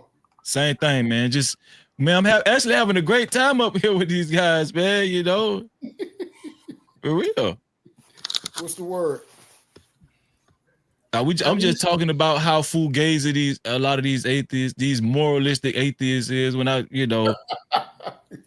it's just I laughed out when I talked to some atheists. I'm like, come on, bro. Just admit what you really are. You just mad at God. You mad, you just something happened. I'm gonna tell you one thing. How is that even possible, bro? How is ain't that oxymoronic? What's that? A moral-based atheist? Of course it is. Of course it is. That don't even sound right. Of course it is. Because where do morals actually come from? What's the original? You feel what I'm saying? The origin, like the inception of morals, right? So when I hear about a moral atheist, I be like, I just kind of sit back in my seat and be like, come on, are you fucking kidding me, man? Man, you ain't for real about your atheism. You not for real. If I had an atheist club, I would not want a moral atheist in my club. Listen, the only loyalty that you should have is to people in this club. Fuck everybody else. It's time to capitalize. It's time to capitalize, man. I think the problem is a lot of people conflate morality with legality. The legal system and things like that, following a law-based system, provided by states and government. And they think because they are a law-abiding citizen, quote unquote, that they have a moral base. Right. And that's not the same. It's not the same at all. No, it's not the same. Because I always use this analogy. I said, okay, if you're a law-abiding citizen, I said, do you break the law? They'll say no. I said, do you have a license? They say yes. I said, do you have a car? They say yes. I said, I guarantee you break the law every day. I said, the minute you go over the speed limit and it says 60 and you do 61, you have broken the law. Right. And think about it. They took prayer out of schools, right? Mm-hmm. Like you could get in trouble in some areas where if you actually stand in solidarity to your God. There's actual laws that promote immorality, right? So you're absolutely right. Like laws and morals are not the same, right? I was just commenting on like these fake atheists out here, man. These not no real atheists, dog. You know, it's not real, dog. If I was an atheist, I want to go where the real atheist at, cause that's where the money at. That's where, you know, they got money. They got real money, dog. Yeah, they playing the 50. They ain't bullshit. I'm trying to tell you. And they gonna kill your ass. Guess what? They gonna knock your ass off. You know, if you get wrong, you know what I'm saying? You know, you gotta die. Like if you stand in between what we trying to know, you got to go, bro. And we ain't gonna miss no work. We don't care if you die. You know why? You ain't going nowhere. You just gonna be fertilizer. That's what we believe in. We believe in fertilizer. You know what I'm saying? That's what we believe in. Because we can see that shit. You can go buy fertilizer with money. Shit, we might grind your ass up and sell you after we kill you. You know what I'm saying? Because you can see you gonna make money off your ass. You know what I'm saying? That's a real atheist, dog. That's a real atheist. But I think even if you are atheist, there is some type of level of belief that there is a higher source or a higher power, quote unquote. You know what I mean? They just don't engage in that thought as much as somebody that's a fanatic that's into, you know, religion and all that. You know what I mean? If you ever actually talk to them, so you said they consider that there's something greater than themselves, right? But if you actually talk to them, the reference always return to themselves. If you ever actually hear them speak, it's never something or some type of idol or anything that they point to that's greater than themselves. They'll say, "Oh yeah, I believe in something else." But when you hear what governs them, they always talk about themselves. This is what I do. This is how I live. This is, you know, what makes me this type of individual. It's never something beyond themselves or outside of themselves. It's themselves. So they don't believe in a higher source than themselves. They believe in themselves. They are their God. I don't think that's I don't think that's somebody that's into atheist. That's an atheist. I think that's somebody that's probably like into, like, you know, the belief system of a 5%er. I mean, but they won't classify themselves as that, though. Yeah, but I mean, if you're, you know, exalting yourself, saying that, well, I don't want to say the word exalt. That's kind of harsh. But if you're insinuating right. say it the right way. I just, you know what I mean, I want to be politically correct. I mean, when you I ain't looking for the smoke today. You know what I'm saying? But I'm saying, like, if you're gonna, if somebody is claiming to be a god or whatever, that's one of the belief systems that stems from the 5%ers. You know what I mean? And salute to all the 5%ers out there. You heard?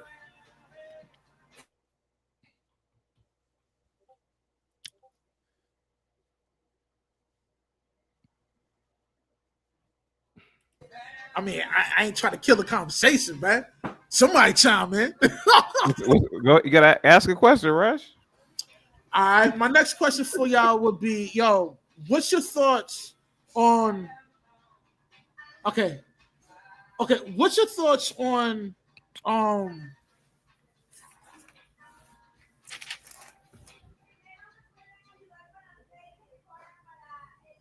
Okay. Go ahead. I was gonna ask you a question, Rush. Hey, Rush, let me ask you a question real quick. Would you ever live in Somalia? Nah. Okay. Would you ever live in Afghanistan? No. Would you live in Sweden? If you had a choice between, I'm just saying, would you? If okay. I had, okay. Would you live in Sweden? Okay, so if you had a choice between Sweden and Afghanistan, which one would you live in? Do I gotta pick one? Yeah, Sweden. You know, you ever seen Sweden? I'll pick Sweden, bro. Okay.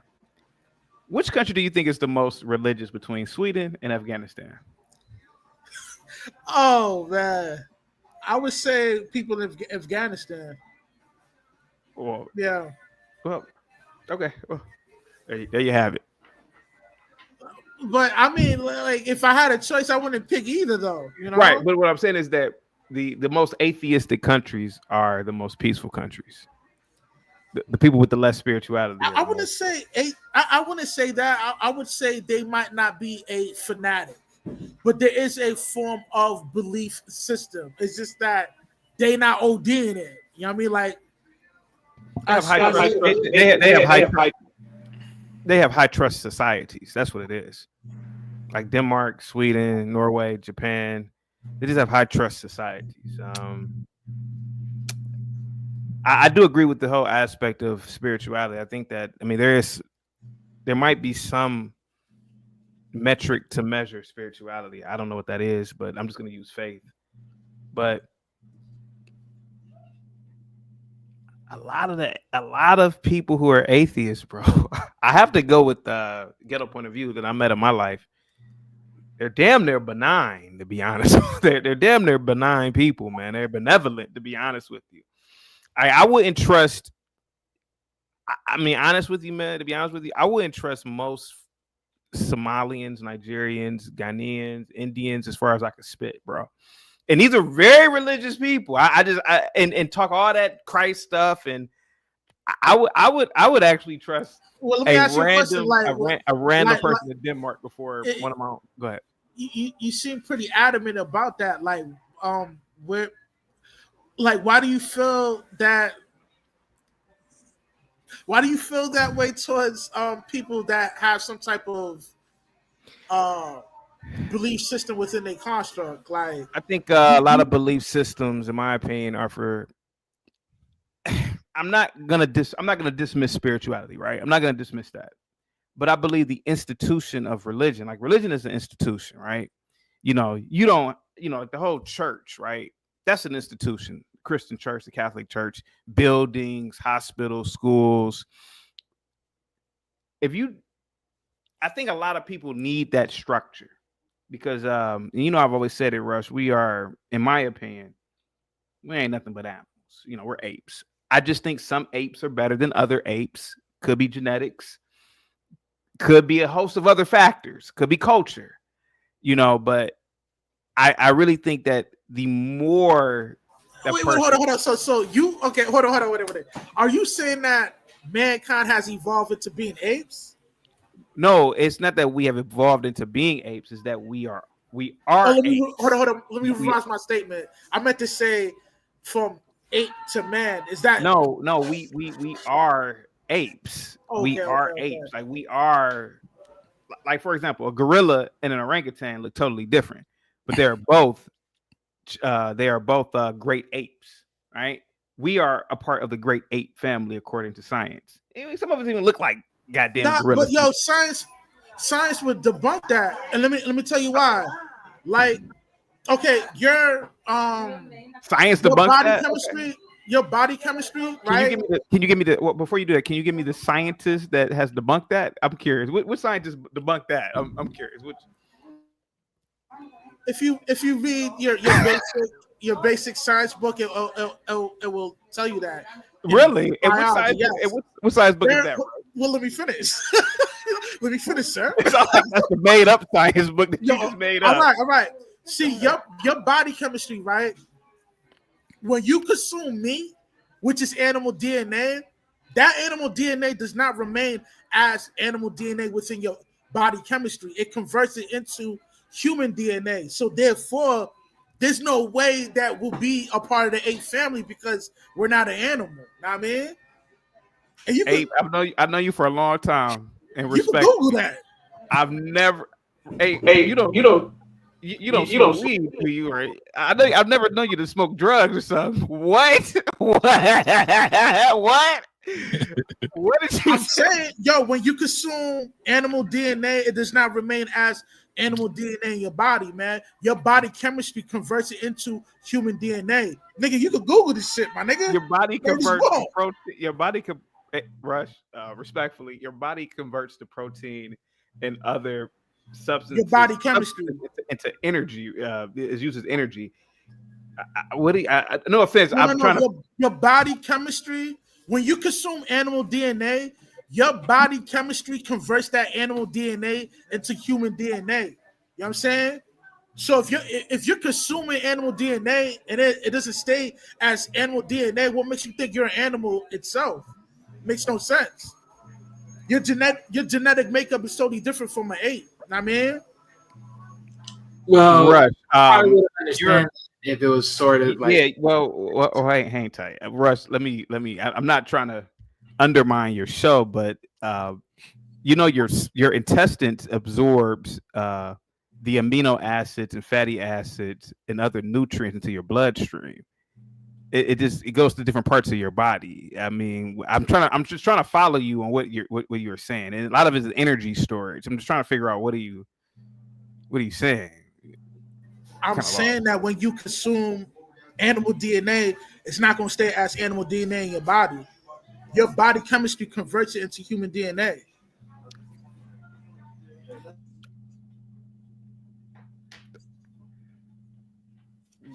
Go ahead, guys.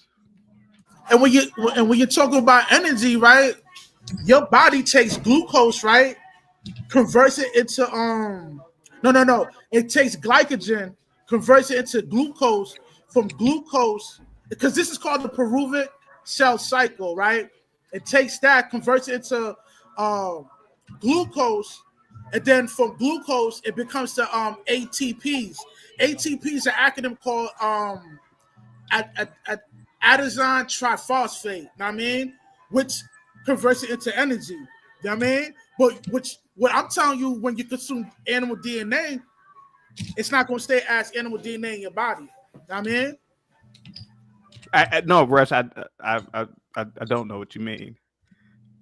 Respectfully, bro. You can Google this stuff. You know what I mean? But Rush, we share 99.9% DNA with our cousins in the jungle. But that 1% makes a whole lot of difference, man. Yeah, it's the difference between us climbing trees and constructing starships. I get that, but we are apes. Well, let me ask you a question, right? Yeah. Would you consider a squirrel a part of the ape family? It's very possible that we have a very, very, very, very ancient common ancestor, probably some sort of bacterial form. But see, our immediate a squirrel has 75% of our DNA, and we look nothing like a squirrel. So that don't mean, we stand for the same family. Now we're dealing with different animal kingdoms. Now we're dealing with different classifications. But what I'm saying is that the characteristics that we have with chimpanzees, orangutans, bonobos are virtually the same. You know, the limbs, the fingers, even the idea, not the idea, but even the fact that some of these creatures could even be bipedal at sometimes in their activity, even in the jungle. We kind of even, I mean, you gotta admit, Shaq looks like a gorilla to me. Let's be honest about it, bro. I mean, some of these Negroes walking around look like gorillas. You reaching, man. I am. What does Shaq look like? Shaq looks like us, man. He looks like a human, man. Right, but okay. Let me ask you a question. So you are saying that we are a separate. So you are saying that we are not an animal. So what are we? Because according to science, we are mammals. But you are saying that we're not mammals. What are we? No. I'm saying that we're not considered to be apes. You're saying that we're apes and shit like that. I don't think we're apes. I think we're human beings. Right. Okay. Let's go along with that argument. Right. So what exactly is a human being then? So we're not an ape. We certainly aren't a canine or a feline. What are we then? And remember, this goes all the way back to the whole conversation. What makes us different from ape, like an actual ape, like we're not governed by our basic animalistic instincts. Like we can choose not to overeat or over sexualize ourselves. Like we can make those kind of choices. You know what I mean? You mean but an animal, they're governed by their basic instincts. You know what I mean? So if that were the case, why is it when, let's say, for example, and I've seen this before, you present a baby to, I've seen it even with pit bulls. a pit bull will treat it very differently than an adult, right? Is there a level of consciousness within a dog, or because both creatures are capable of killing? Human beings, we're number one at killing. Let's be honest about it. We kill each other, animals. We kill every damn day. But are you saying that human beings are different from the animal kingdom because we possess what we identified as a consciousness? Because I've seen animals treat babies and infants totally different from adults. It's almost as if they know that this is a weaker creature than these other creatures, and they move differently. Their fast twitch muscles, they don't even have it anymore. They're real slow to move. So what is that? I mean, what are you implying? Like, what are you saying? Okay, so remember, this goes all the way back to the whole high trust, low trust societies and Right. religion, and then I said that we're all apes and yada yada yada. But what I'm saying is, if you are arguing that human beings are a separate entity, which I'm not denying, but if we are not animals, you said basically because of consciousness, but it seems that even certain animals have consciousness in their behavior. Unless that's just some sort of instinctual nature, not to harm a weaker tribal, a pack member or whatever. But what do you? I'm just asking you. What do you think, bro? You are on mute, bro. You're on mute, bro. You're on mute. You're on mute. My bad. My bad. Animals aren't dumb. Obviously, they have a sense of low level of empathy towards another creature that comes from out there. You know what I mean? Like their seeds and infants and stuff like that. So they would have the common sense onto protecting their family, But that don't make them on a grand scale level as us. We're not the same. Not. I mean, of course not. I mean? They don't build starships like we've done, but Right. to a degree, in my opinion, I've seen animals have a conscience as well. I mean, we can't communicate with them with our language, but there are ways that we do communicate. And like, for example, like white people love dogs. And I've seen white people, man, they'll tell their dog not to do something. Timmy, didn't I tell you not to do that? And it seems like the dog understands it. Like, oh, okay. I don't know, bro. I think that it's a lot more to our existence than what meets the eye, to be honest with you, man. And it goes back to the whole thing with these nation states. You have a nation like Sweden. Why are those apes in that area? Why are they so civil compared to this highly religious area like Nigeria, where they'll burn you alive if they suspect you of stealing or something? What? But they're supposed to be hyper religious. These are questions I ask myself on a daily basis, man. Well, France is considered a religious location, Believe it or not, France is a very atheist nation state. You should look it up. It's very atheist. The only religion, believe it or not, you should look it up. Yeah, you should look it up. For conversation's sake, okay. But let's just imagine that they were. They're pretty successful, it's their lifestyle of living is feasible, That's a location I would like to go to, But I don't think majority of the French natives are atheists. I think they're into like Catholic, like the Catholic religion. Catholicism. Yeah. Could be. I wouldn't say that they're atheists though. Okay. But I guess you're saying that people that doesn't follow a religious construct, they tend to do better than people that are religious, right? Is that what I'm saying is that to a degree, I believe that we probably are going through some sort of human evolution. Obviously, with our short lifespans, we can't really see it in its totality. But I have to ask myself, why do the Japanese? In my opinion, right? They are taller. They tend to look better. They tend to be very robotic. They don't need religion. It seems like they don't even have a spirituality, yet they have this high trust society that most people would want to live in. compared to, let's say, Cambodia. Cambodia is probably very high. It's a high religious Asiatic society. They don't look the best there. Their society doesn't look the best. But this is supposed to be a very religious state. And maybe a next step to evolution is embracing more logic and reasoning. There, I mean, again, I'm not dispelling spirituality. Oh, I'm just saying that this country that we live in, like their whole foundation is based on religion. You know. Yeah, and this country has the highest incarceration. You're talking about America. We're talking about America, right? Yeah.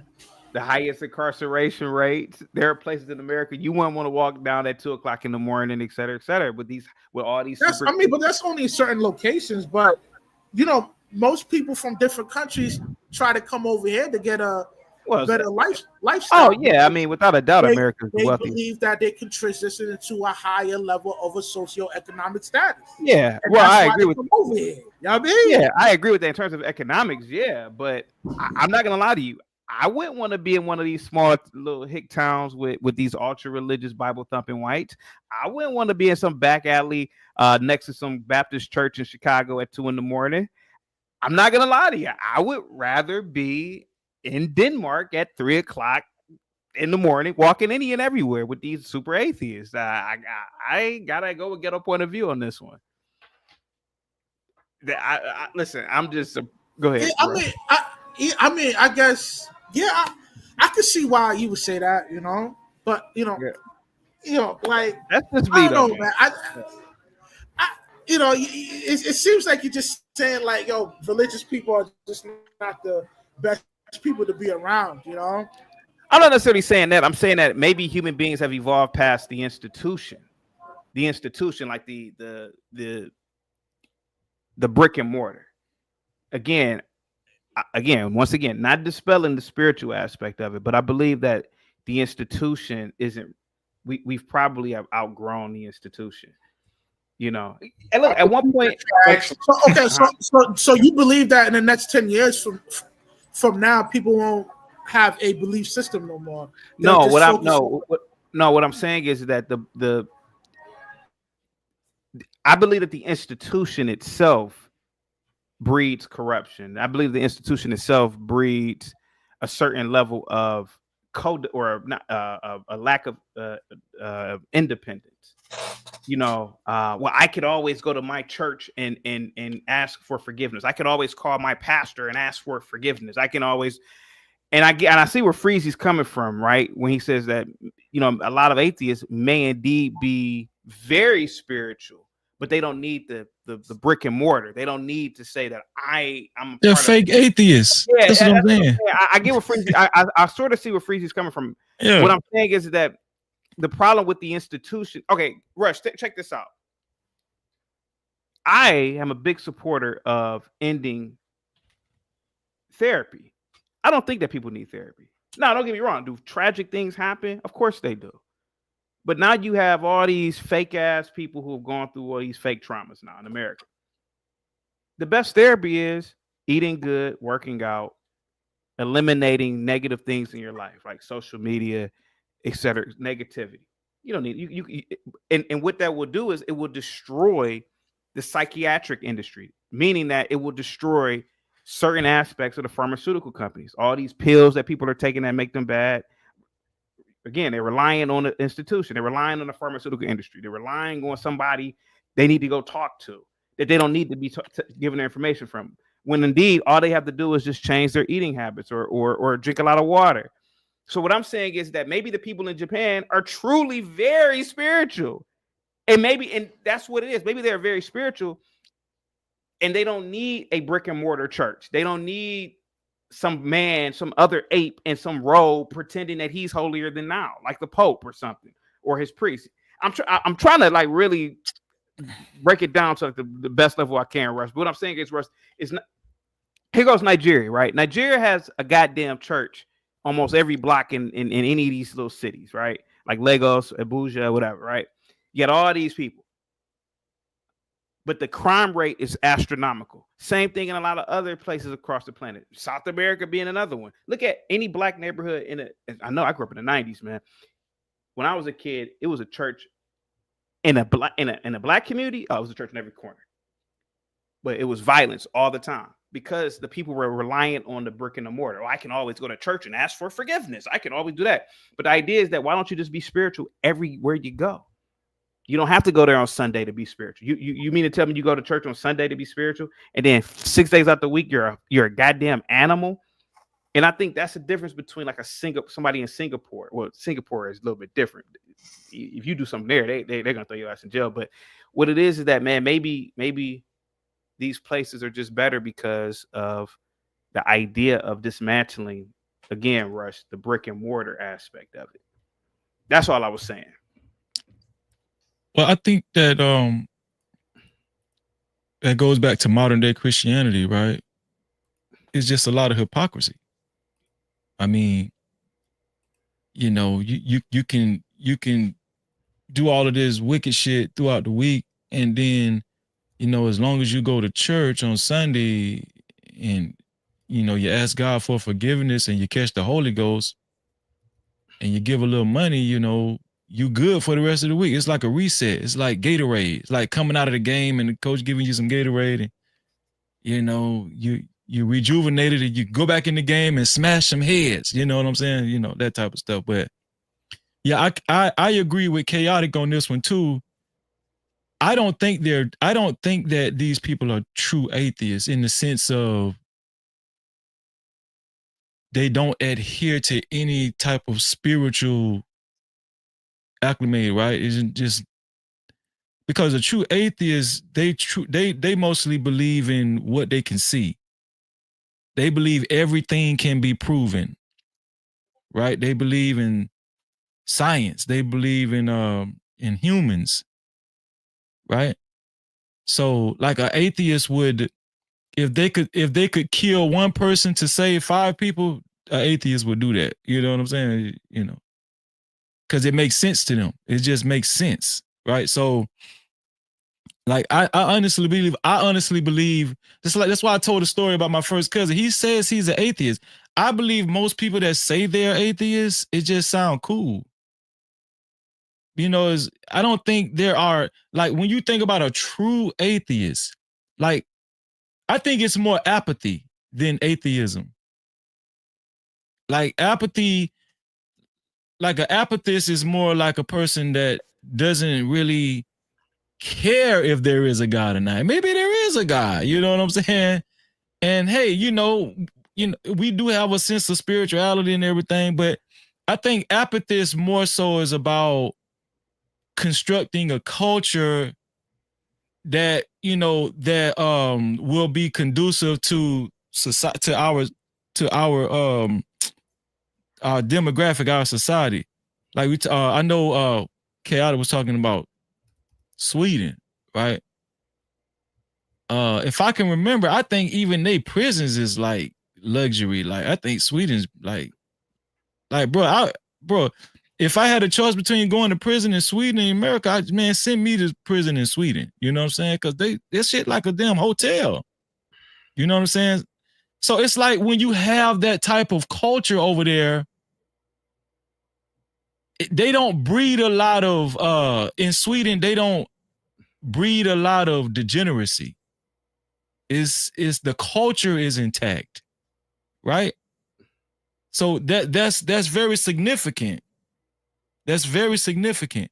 And I would argue that the people that put this government in place had some type of moral code.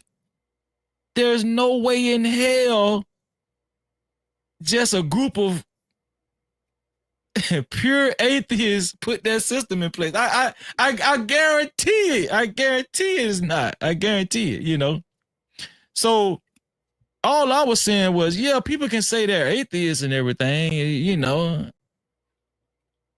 But we don't know the background of these people. You know, they could be mad at God. They could be mad at their grandma for whooping their ass too much. You know, she went to church or some shit. You know what I'm saying? Like, but I'm talking about a real practicing atheist, bro. You know, and I'm not saying you can't be a good atheist I'm not saying that you can't be an atheist and just a good person. I'm not saying that. What I'm saying is, as far as this capitalistic society that we live in, like I would have more of an incentive to be what a Christian would call an evil person than in Sweden. Like it's just better living conditions in Sweden. Like I wouldn't be motivated to rape somebody's wife to come up on, in Sweden, as much as I would in the United States of America. You know what I'm saying? Like if I was an atheist in the United States of America, I'm going to be a true atheist, dog. Like, I'm just going to be a true atheist. And I think when we talk about Sweden, Swedes are like, just their whole system of government is just more intact. They have more of a, it's more, I don't know. Yeah, I don't think that has anything to do with atheism. I think that has a lot to do with their government and just how they run the country. Like, you know what I'm saying? And like I said before, I will argue the foundations of their government. I guarantee you it wasn't foundation of atheists. I think it just so happened that more citizens adopted probably, either being an apathist or an atheist or something like that, or probably agnostics. I don't know, but I do agree with Chaotic as far as like modern day Christianity. I was saying that earlier, dog. Like modern day Christianity, you might as well be an atheist. Like like you you could do what you want. You could do what you want. They got dog. There are people that actually call themselves gay Christians. You could be a gay Christian. You could be a gay Christian in America. Like, yo, I think that's the craziest thing, like you might as well be an atheist. I'm saying it just doesn't. It's an oxymoron, Right. Within the scriptures, it tells you that ain't cool to move in that kind of light. Now, like you can do what you want to do, but from reading the great book, The Sword or whatever, the instructions is delete the nigga. The nigga that's moving like that. You know what I'm saying? You know what I mean? So, I mean, it's that just shows you how serious they take that kind of act. You know what I mean? When they give you certain instructions on to delete a nigga if they moving on in that kind of light. You know what I mean? Now, I'm not promoting like, hate or whatever, but I'm just saying, man, it just doesn't make any sense for you to be like that and then practicing a certain type of religion that doesn't approve of it. I mean, but you can do that in modern day Christianity. That's the point.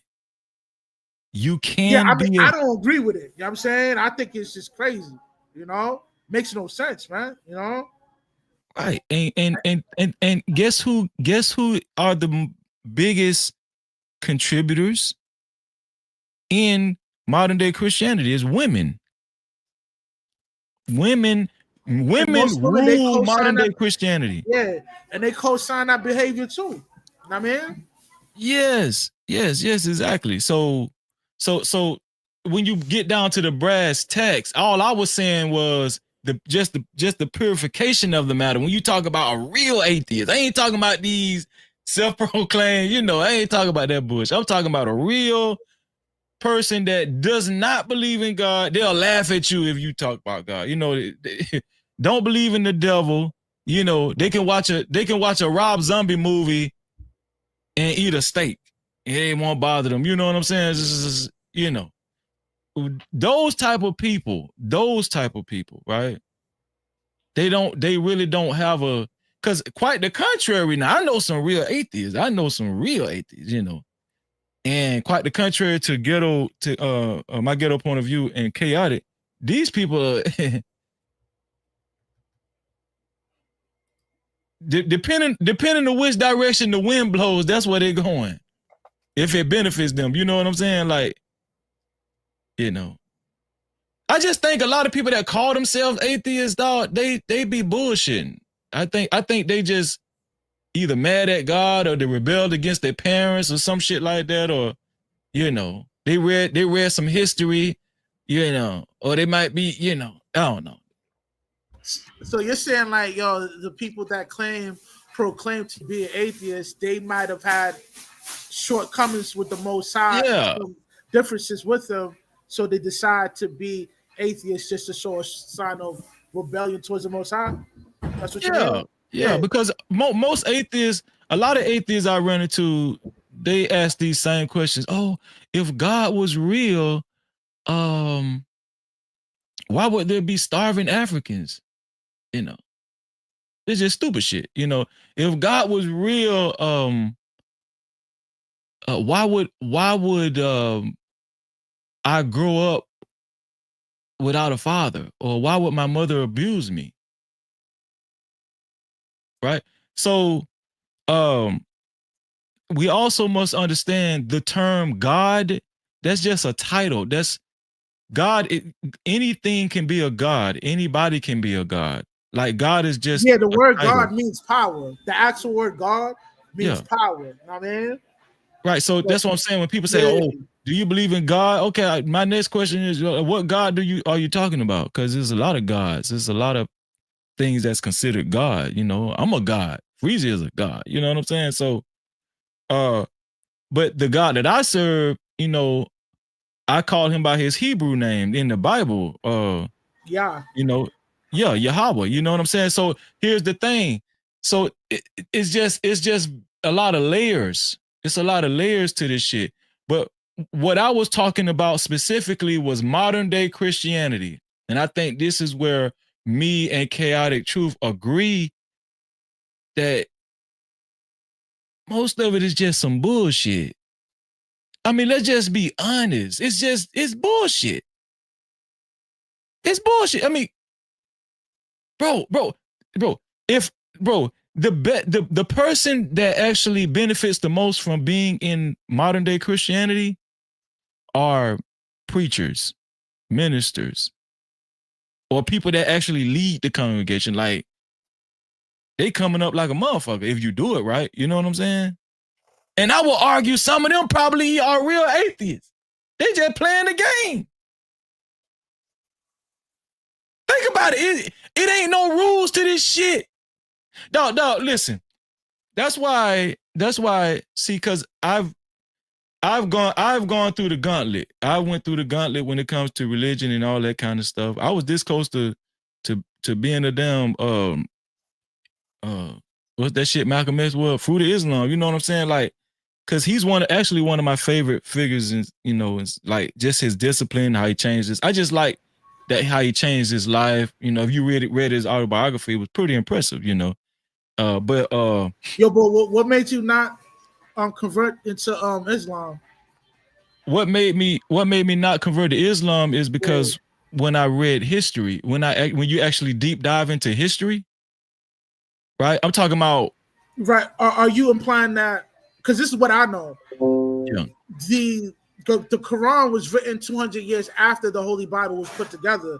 So basically, the Quran is a remix of the Holy Scriptures, and Allah, it's actually a moon god. It's a moon deity. It's not the not. You know, I don't really like expounding on this because, you know, I got a lot of you know, friends that's into, you know, that religion or whatever, you know. Right. But it is a very touchy subject towards those group of people that have that kind of belief system.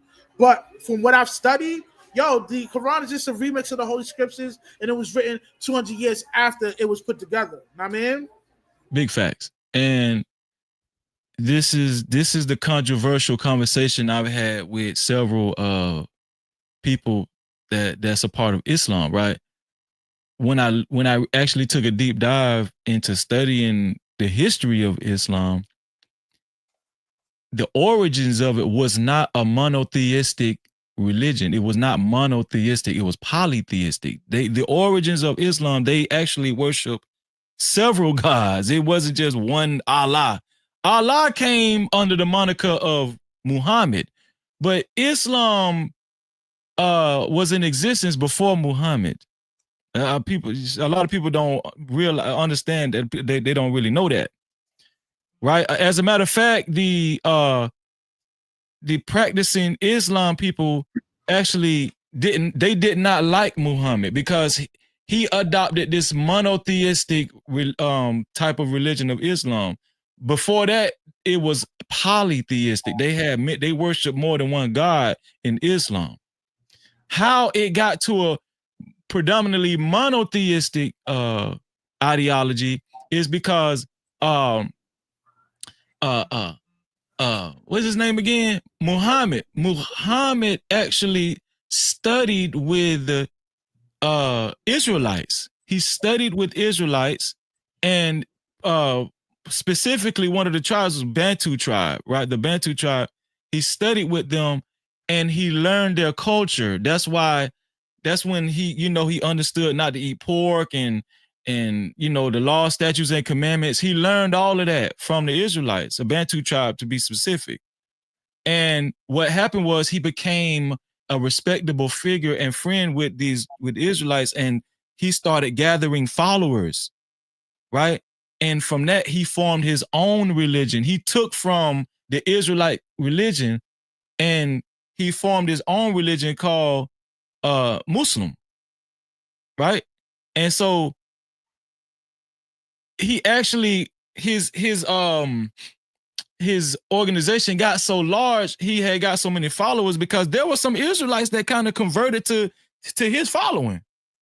And his group had got so large, he actually went to war against the residing Israelites in the land.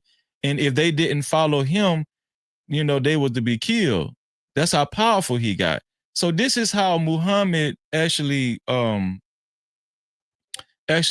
cultivated his following and the religion. This is how he cultivated the religion. Anybody that knows history knows that the reason why the Quran is very similar to the Bible is because Muhammad sat down and learned from practicing Israelites. Before Muhammad, and this is facts. Banks said those are not facts. Okay, well, come up, hit the link and hit the link and come up and contest me. Because if you're telling me that Islam was not originally a polytheistic religion before it was a monotheistic religion, show me. And just by that fact alone lets you know if it was a polytheistic religion first. Right? Modern day Islam is very faulty. It is not coherent with ancient Islam. It's not. As a matter of fact, his elders, Muhammad's elders in Islam, they wanted to kill this dude. Muhammad was a wanted man. And this is what I'm saying. People just be saying anything. Like they don't know. Muhammad was a wanted man. He was a wanted man. But how he escaped persecution, I don't know how people don't know this. This man, they wanted to persecute this dude. But how he escaped persecution, he moved away from, what is it called, Morocco? Or is it, I think it was Morocco or some shit like that. He moved away from Morocco, wherever they worship the stone and all that kind of shit at, right? He moved away from there because he was a wanted man. He fled. And he formed his own group of people he learned from the Israelites, he learned from the Bantu tribe, and he formed his own religion. But it was mostly based off of Israelite religion. That's why the first people that didn't eat pork and didn't eat seafood and just the regular shit. You know what I'm saying? Like those, a lot of the conduct and laws and statutes and commandments that Islam adhere to it's like a mirror image of the laws, statutes, and commandments of the Bible. But even in the Quran, guess who is still the chosen people in the Quran? Guess. The lost tribe of Israel. They state that in the Quran. Yo. So listen, if you know that, why would you shortchange yourself? Why would you go to a guy that got his teaching from the main people instead of just going to the main people? Because you are part of the original. You are a part of the lineage of the Israelites. You are part of the Israelites. But they say supposedly, I don't know if this is true, but Yeah. they're saying that Muhammad actually met Gabriel, the archangel. Man, That's come why- on. Yeah, that's what Bro. I'm saying. But they say that's where a lot of his inspiration stems from of creating that kind of religion. But some say, yo, I don't think it would. Some would say, I don't think he really linked up with Gabriel the archangel. He probably linked up with some type of different type of deity. You know what I mean? If you compare the Quran, and you listen, much respect, much, because I don't want y'all to blow up my house and nothing like that. But listen, if you adhere to the Quran versus the Hebrew scriptures, right? Right. The biggest difference is that, and this is people have argued this. The Bible has prophecies that have came true. Name a prophecy in the Quran that done came. There's no prophecy. There's no prophecies that have actually came true. Like one of Muhammad's claim to fame is that he talked to a cow in the sky or some shit. It was like I forgot what it was. He talked to some kind of cow or moose or some shit in the sky. But they do have one prophecy that might come true. What's that? In my thoughts, that their Messiah will be returning at the last days. I mean, where you got that from? I know, but let me finish. But they're really talking about the Antichrist, right? Oh, Antichrist. Okay, got you. Yeah, because okay, once the Solomon Temple has been rebuilt, right? Yeah. And they do the red calf ceremony or whatever.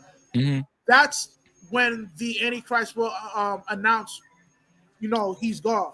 You know what I mean? Within that temple. You know what I'm saying? But that's what they're in the Quran, that's what they predict, but they don't call him the Antichrist, they call him the Messiah. You know what I mean? But I just never understood, and this, like I said, this just from me reading history. I just never understood how a so-called black person that's just as bad as worshiping white Jesus. To me, it is. Is worshiping Muhammad is just, to me, is just as bad as worshiping white Jesus, because those people historically brutally had your people in slavery. They, right, but like they don't, I guess the people that practice that religion, they don't look at it like that. But you're like me and you, we'll look at it like, yo, these niggas was conquered by the French. They're not fully black. They enslaved. Right. And you know what I'm saying? Africans, Turks. Nothing like, yo, this hell no, I can't follow that protocol. They're like Ottoman Turks or some shit. Right. But that's how we look at it. But people that follow that religious practice, they don't look at it like that. They actually kind of ignore that. You know what I mean? Well, I think a lot of it is in rebellion to modern day Christian. A lot of black folks join Islam because of rebellion to modern day Christianity. There's this notion that the Bible is the white man's book. Right? But the people that they follow their religious style, they're white too, because the French had conquered their land. Facts. You know what I'm saying? They're not even fully melanated people themselves. Facts. But these are the things that they ignore. You know what I mean? And because really, like, they say it's a white man book, but all the biblical characters within that Drake book is all melanated people, man. You know what I'm saying? It's not a white man's book, but what the so-called European did was take that book and actually restructure it, especially during times of servitude, and use it. They used it to their advantage. They used certain scriptures and twisted it, the slave shall honor their master and all that kind of stuff. And just like we talked about earlier, they changed the image of Christ, right? They restructured. So this is why you think it's the white man books, because when most black people get down on their knees and pray, what do you envision? You envision White white man, Jesus, yeah. white God, right? All that kind Well, of stuff, right? Christ isn't white. When you read the It's book of facts. Revelation, they break down his true phenotype. Christ Right. is a black man with nappy hair, just like me, man. I mean, Revelation's first chapter 13 through the 16th verse, right? Yep. So could you pull up truck driver's comment? Because I think he's been asking this question for a long time. I just kind of want to deal with it. So truck driver said, "Where's the miracles at? Prove it." That's a fact. So I'm taking that truck driver. You might be, hopefully, truck driver, you a real atheist and you ain't one of them fake ass atheists that just be bullshitting. But that's actually a good question. You say, "Where's the miracles at? Prove it." That's a fact. So here's the thing. If you read, and here's the problem with a lot of atheists or just people, non-believers in general, they don't really read the Bible. They don't really understand the timeline chronologically, right? They don't understand. You're not going to see a lot of fivefold ministry. You're not going to see a lot of miracles today because in certain eras of the, even in the Bible, in certain timelines of the Bible, God, a lot of those type of prophets and prophecies and stuff, they were void at certain times, and then at certain times they were present, right? At this time, the reason why you don't see a lot of it is because according to Deuteronomy 28, the Israelites are under a curse because of their disobedience. So right, we're considered to be stiff-neck-headed people because we just always want to do our own thing, which is we hold that that characteristic behavior traits to this day. Like we still do what we want. I mean, right, that's a fact. And I was just reading. Let me see. Let me pull up this scripture if I could find it. If you see me ascend, you still won't believe. Jesus talks to.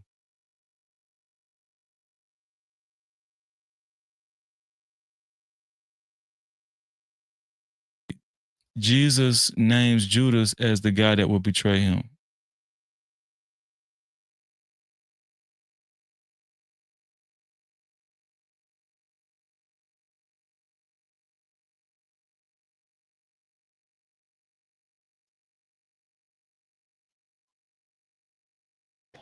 Freezy, you're on mute. I can't hear you. You're on mute.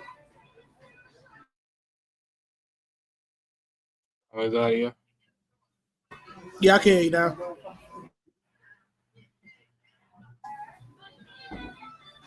Yo, Freezy, you're on mute. Nah, something with audio. I don't know. Maybe probably he touched the wire or something. Yeah, we can't hear you.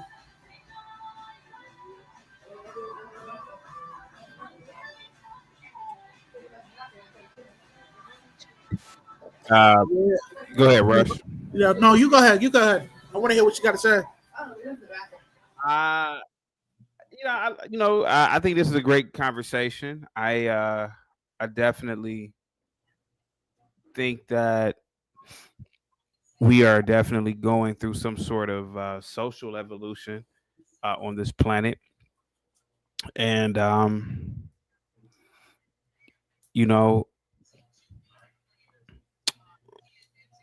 you can see it across the planet. You can see it in again, I would say many places around the world. You ever heard of not transcendentalism? Transhumanism. You ever heard of transhumanism? Yeah, pretty much half human, half robot type joint. Well, yeah, the idea that we're going closer to. Man, how can I'm trying to make it seem like real. I want to be simple with it. Half human, half robot, but we're more or less we are becoming beings of just sheer knowledge and what to do with that knowledge, right? Like think about sports, right? Better yet, I'll use sports as an indicator. Rush, let's be honest. The shit that Michael Jordan was doing, every player is doing that now in the NBA, and even better. Let's be honest, man. You know, it's like we're it's like there's some sort of evolution taking place. Think about the fact that just 20 years ago, Rush, we didn't have access to all this information. Think about all the sensory overload. Like think about the fact that you could see a baby or infant, and they could just be typing on a one of these devices. They could think about like I'm pretty sure you all have been around children, you got them in your family, and if they want to find something, a 1-year-old can find something on YouTube. Like they can literally find it. Whereas when we were kids, we didn't know how to do. We didn't even have these devices, right? So think about there may be some level of intelligence or some level of awakening that we are coming into, whereas there's a I forgot whether it was Princeton or it may have it's one of the Ivy Leagues. There was an entrance exam question to get in, and it was like a basic quadratic formula, something that I could do. I was doing it blindfold in like the 9th or the 10th grade, right?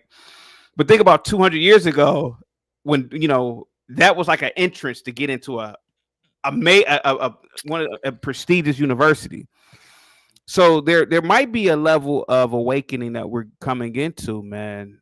Rush, that you ever heard of indigo children? Nah, enlighten me. Yeah, indigo children are children that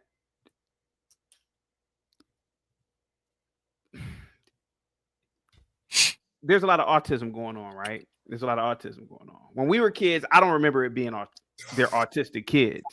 There are a lot of kids that have the ability or may have the ability to indeed change the world with their unique behavior. Like a lot of these kids now, they're not really into the same things that we were into as kids. Like when I was a kid growing up, we paid a lot of attention to chicks growing up. Like, because that was the regular process of being a boy.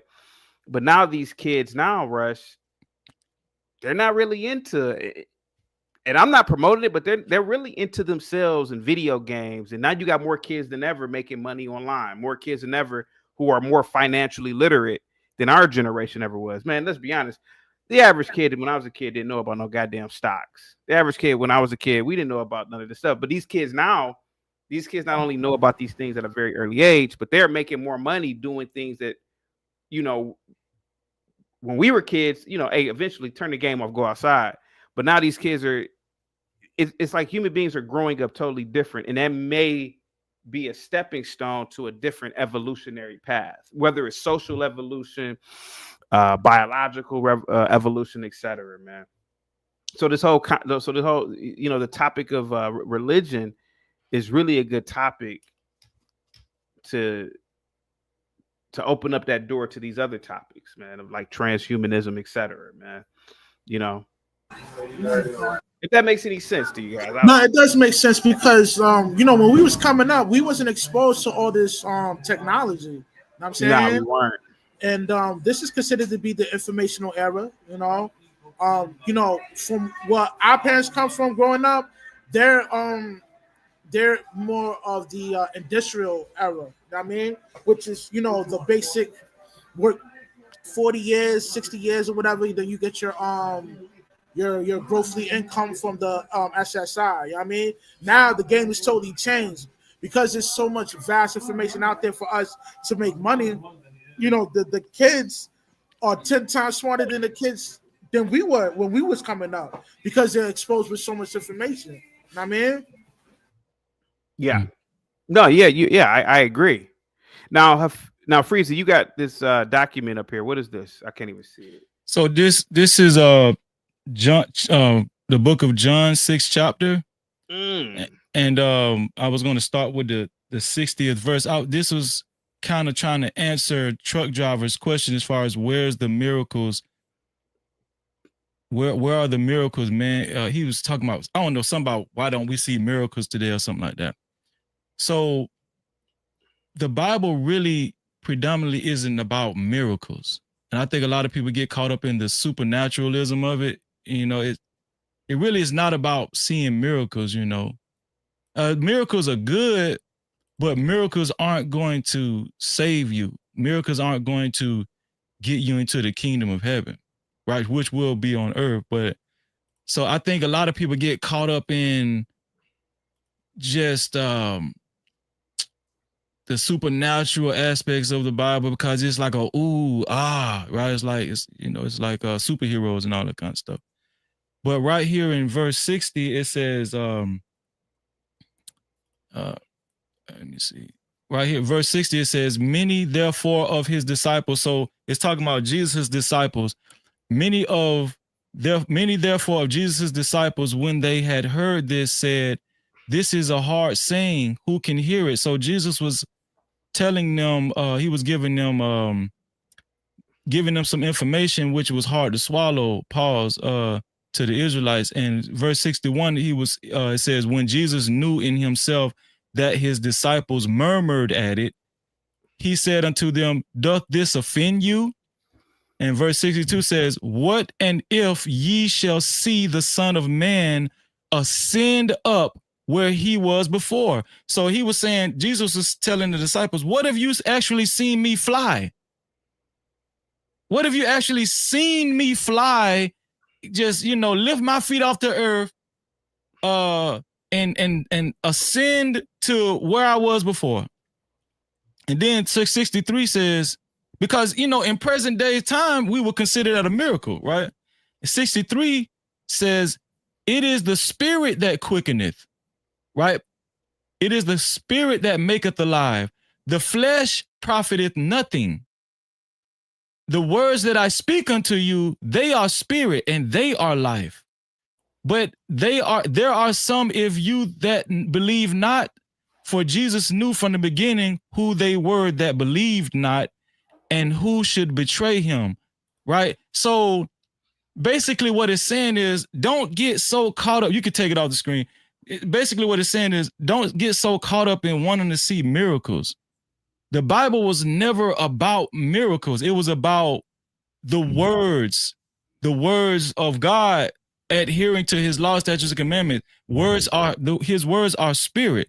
The Bible was really about just us obeying, his instructions. So a lot of people get caught up in, and the reason why people want to see miracles is because some of these people are, they're poor, or they're just in bad conditions, or they need like some type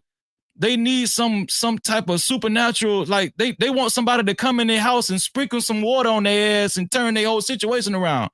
When God never cared about that. All he cared about was you studying scripture, studying the words, and actually obeying what he's telling you to do. That's all he cared about. Because Jesus said, listen, you could see me fly today. That doesn't mean that it's going to change your life. Like if somebody actually gets a miracle performed on them, that doesn't mean they're going to say, oh, because I seen this miracle, God, I'm going to follow you for the rest of my life. As we seen, is evident in the Bible. These people back then, they seen plenty of miracles, but it wasn't enough to persuade them to follow the Most High God, right? Obey him. So. Now, Freezy, I am a individual that grew up in the Christian church, right? Baptist, to be frank. I'm also an individual who questions a lot of things and asks questions and ponders. And I was that kid in Sunday school that used to get the shit slapped out of him for asking questions, clock them by the Sunday school teachers. But hear me out. There may be what we call miracles, but miracles may be scientific to a degree, or it may transcend space and time, right? Now, hear me out for a minute. Now, check this out. Russ, I've told you this story about 10 or maybe, maybe 14 years ago at this point. Russ, you remember now my friend Blue Cousin, he's always be in the chat. Now he's works all the time now, so he can't be in the chat. Yeah, I know Blue Cousin though. Yeah. We used to go to this spot. Me, him, and a lot of little lady friends that we had. This is a long time ago, you know, especially when I used to really be out in the streets, macking. Man, we used to go to this one little spot, suburbs, but a lot of ends used to come. We used to go there. We used to love going here. Black on little bar, chilling, man. One night, we were chilling. We were kicking it with the chicks. One night, me and Blue Cousin said, "Hey man, let's not go out there tonight." And we, for some reason, we both said, "Hey man, yeah, maybe not tonight. Tonight ain't really. We ain't really feeling it. We ain't really. It ain't really looking good. You know, I'm not really feeling tonight." So I had this feeling that something I couldn't really explain it. Right? Rush. It got shot up. No fights had ever been in that spot before. Nothing ever happened. But this night it got shut up. What happened was there was a situation on the inside. A dude got mad. They kicked him out. Nigga start shooting inside of it. It was like a storefront type bar that they converted, but nigga started shooting inside. A girl died. Now, all the nights that we went there, nothing happened.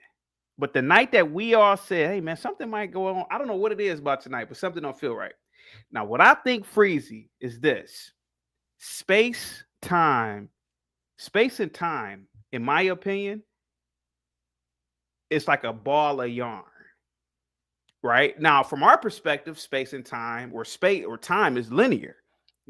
This happened on this date. This happened on this day. But what if the universe? You got to remember, even Einstein figured out the idea of relativity, or time dilation, right? And this has been tested and proven.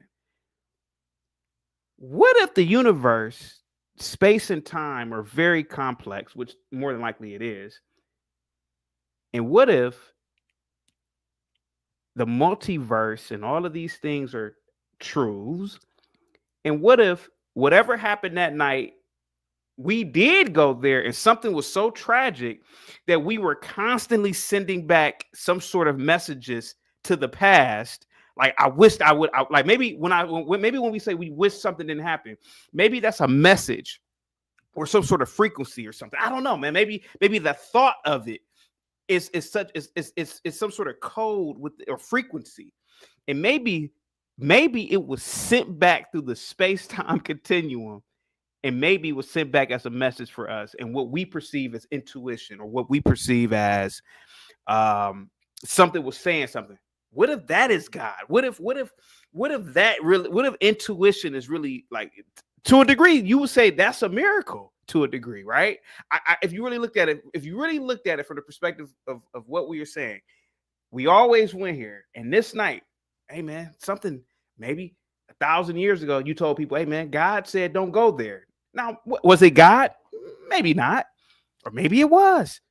But something told us not to do that, and we didn't go, and niggas shot it up. We weren't there. Somebody died. And what if one of us died? And what if the pain was just so heartfelt that we kept saying it? I wish we never went. And what if we changed an outcome? I don't know. I know it sounds crazy, man, but a lot of scientists are dibbling and dabbling in this multiverse theory, string theory, and they talk about these complexities within the universe. Like, maybe the universe is far more complex than what meets the eye, and maybe that is God, and maybe space and time and what we perceive as a miracle is really nothing but us tinkering with space and time and energy. Could be, man. I don't know, but I've always thought that was a miracle to a degree. Can I propose an alternative to what you were just saying? There comes this suspected white atheist. Go ahead. All I'm saying is I'm not saying that you're. Hey, Happy, you got to turn your mic up, buddy. I don't know what's wrong with your mic. Oh, sorry. Just bear with me. All I'm saying is that it's not that your theory is wrong. I'm just getting closer to the mic at the moment. I think I gotta tweak the the other You're bit. about to come in and ruin the party. Go ahead. Sorry, gentlemen. I apologize. Just bear with me. How about now? How is yeah, it? that sounds perfect. There we go. There we go, just buddy. Increased quite a bit. Okay. All I'm proposing is not that you tweaked space and time, but in fact, everything that has happened and could happen always does happen, and so. In one universe, you did go to the bar, you did get shot, you did die, but the echoes of that experience passed through multiverses, and you simply witnessed or experienced on a subconscious level the death of either yourself or someone else at that bar, and thus you interpreted as some sort of intuition not to go there because what can happen has always happened. Yeah. No, and again, me and Blue Cousin, we thought about that, and we've said that before too. What if in a different universe that did happen, and if there are an infinite amount of universes, then these signals have to. I mean, these signals go somewhere. So maybe that is the case, man. Hafiz, man, I'm telling you, man, when I literally say I don't know anything, bro, I literally mean that. Like, I don't know anything. And I just have these ideas, man. And Hafiz, let me tell you something. Now, Freezy, you are smoking marijuana, correct? So I'm assuming that you may have done mushrooms before, right? You've never done mushrooms? I haven't done mushrooms, no. I've just marijuana, opium. Okay. Freezy, you never done mushrooms before? No, have you? Is it what does it feel like? It's like talking to God and getting all the information ever known within the universe in 2 hours in your head. It won't make you go crazy? It possibly can if you are already crazy. I think if you are already a schizophrenic, you probably shouldn't do it. If you're a negative person, you probably shouldn't do it. If you have negative people around you, you really shouldn't do it. I heard it was good for anxiety, though. No. Well, I mean, it could be to a degree. I don't know. Like after the extremism wears off, like it's like a calming effect, whatever. I don't know. Yeah, it is calming. Let me tell you something real quick. Now, I was I think it was about 2011. I was on a major mushroom trip. I must have did about 7 grams, what we call the heroic dose. But goddamn, so much information was being put in my brain, man, and I got to thinking. Well, really, you don't really think, you're just getting information. I got the information that the universe it's an entanglement, like a yarn. It's not linear. Like, nothing is linear for some reason. It may be Hafiz and me, or a lot of people, when we say these things, maybe we're onto something here. Obviously, we can't explain it in depth because we're still in a primitive state. But maybe a miracle, maybe those are miracles, maybe like, bending space and time. That's you could perceive that as a miracle. I mean, think about it, man. Like, a caveman would view your setup in your room or your studio as a portal. I mean, think about it. They saw all those lights and that microphone, and they would think that it'll be a sensory overload. They would think that they were imagine a hunter-gatherer going inside of a restaurant, like a Michelin rated restaurant. He'd think that he's in heaven. Like, I'm telling you, I think a lot of this shit is just perception. And so maybe that's what we perceive as miracles. Imagine a primitive man seeing brain surgery. Like, oh yeah, we're gonna go into. They would think, damn, that's a miracle. God gave him the power to fix this guy's brain. Well, we gotta look at the true definition of a miracle, right? The true definition of a miracle is, I'll pull it up on dictionary. Say a surprising and welcome event that is not explicable by nature, by natural or scientific laws, and is therefore considered to be the work of a divine agency. Now, with all due fairness, I understand what you're saying. What could be considered a miracle then? It probably just wasn't proven scientifically yet. I think that's what you're saying. Yeah. I think what the truck driver is saying in the chat is, why don't we see a man actually walking over to somebody with HIV and touching them, or putting some oil on their head and saying, oh, you know, and they don't have HIV no more, right? Because the technology hasn't been invented yet. That's a good question. So the trucker, sort of like me to a degree, very open-minded and free-thinking. But I don't know if you ever watched Star Trek, Freezy.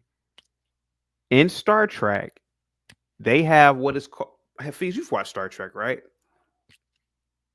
Hafiz, yeah. Haven't you know what the hypo spray is, right? It can pretty much cure anything. Imagine somebody and this is the beauty of Star Trek that I love about Star Trek, Freezy. In Star Trek, I don't know if you ever watched it, Freezy. They have a hypo spray, and this hypo spray, all they gotta do is just click, you know, it just, you know, nick your skin, and it cures. Like having a cold is not even a concept in the Star Trek universe.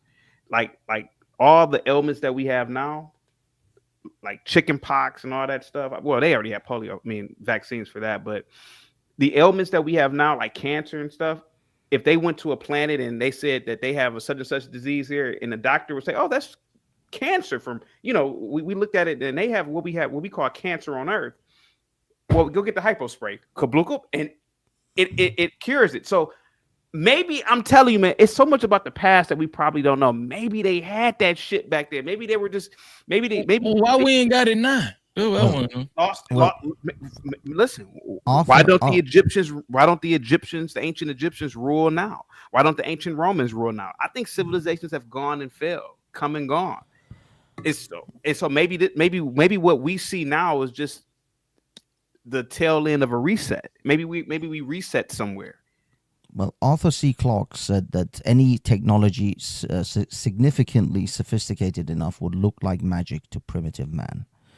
So yeah, if you take back a lighter 2,000-3,000 years ago, they're gonna. The thing is, though, you see, this is the weird thing that's chaotic. You think that people would see you as a miracle maker if you take back some advanced technology.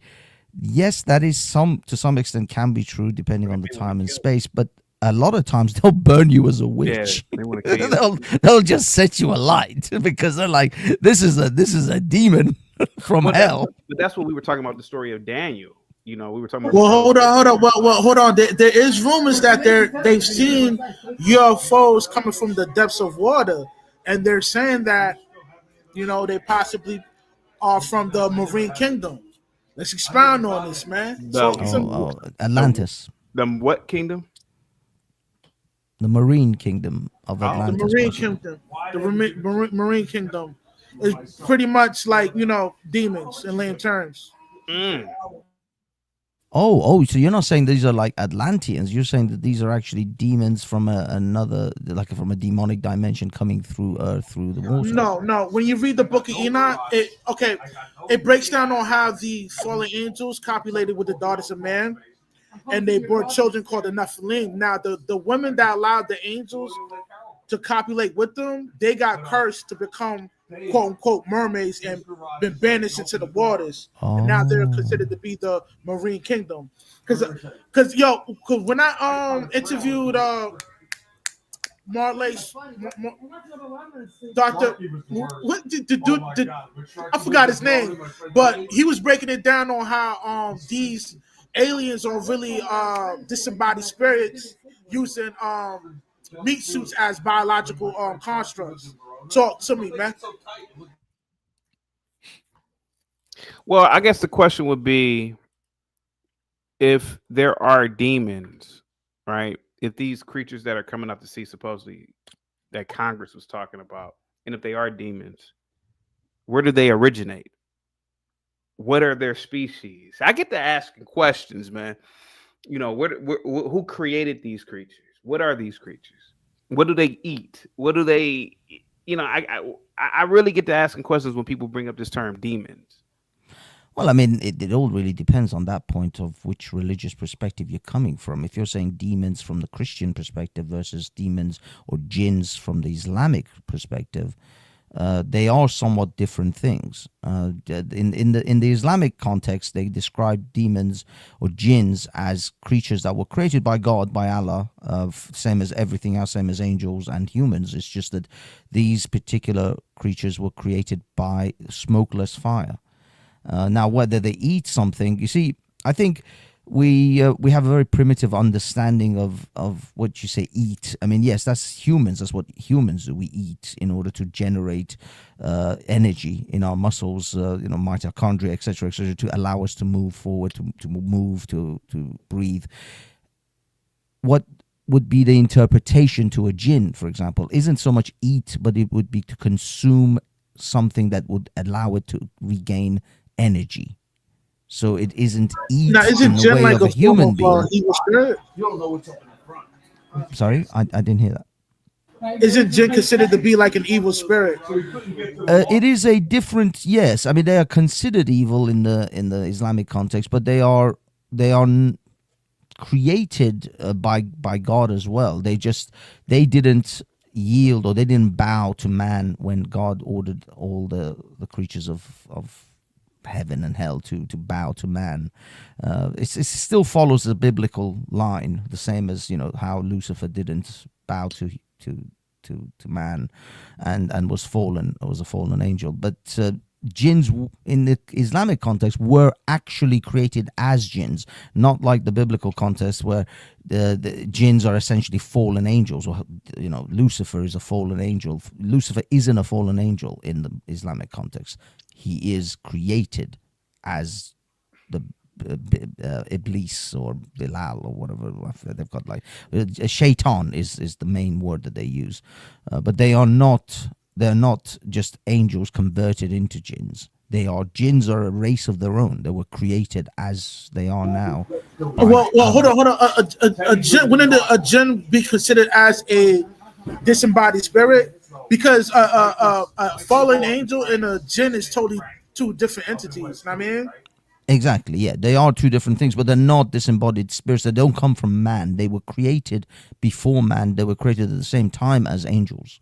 And they were created before man. According to the Islamic narrative, I'm not saying I'm a scholar on the Islamic narrative, but according to the Islamic narrative, they are not because from what I get, demons and all of these things, the dwellers of hell, from the Christian perspective, now I'm open to obviously being corrected by you gentlemen, are angels who fell, who did not obey God when God ordered them to bow to man, to Adam, and so they are the descendants of Lucifer and those who follow Lucifer.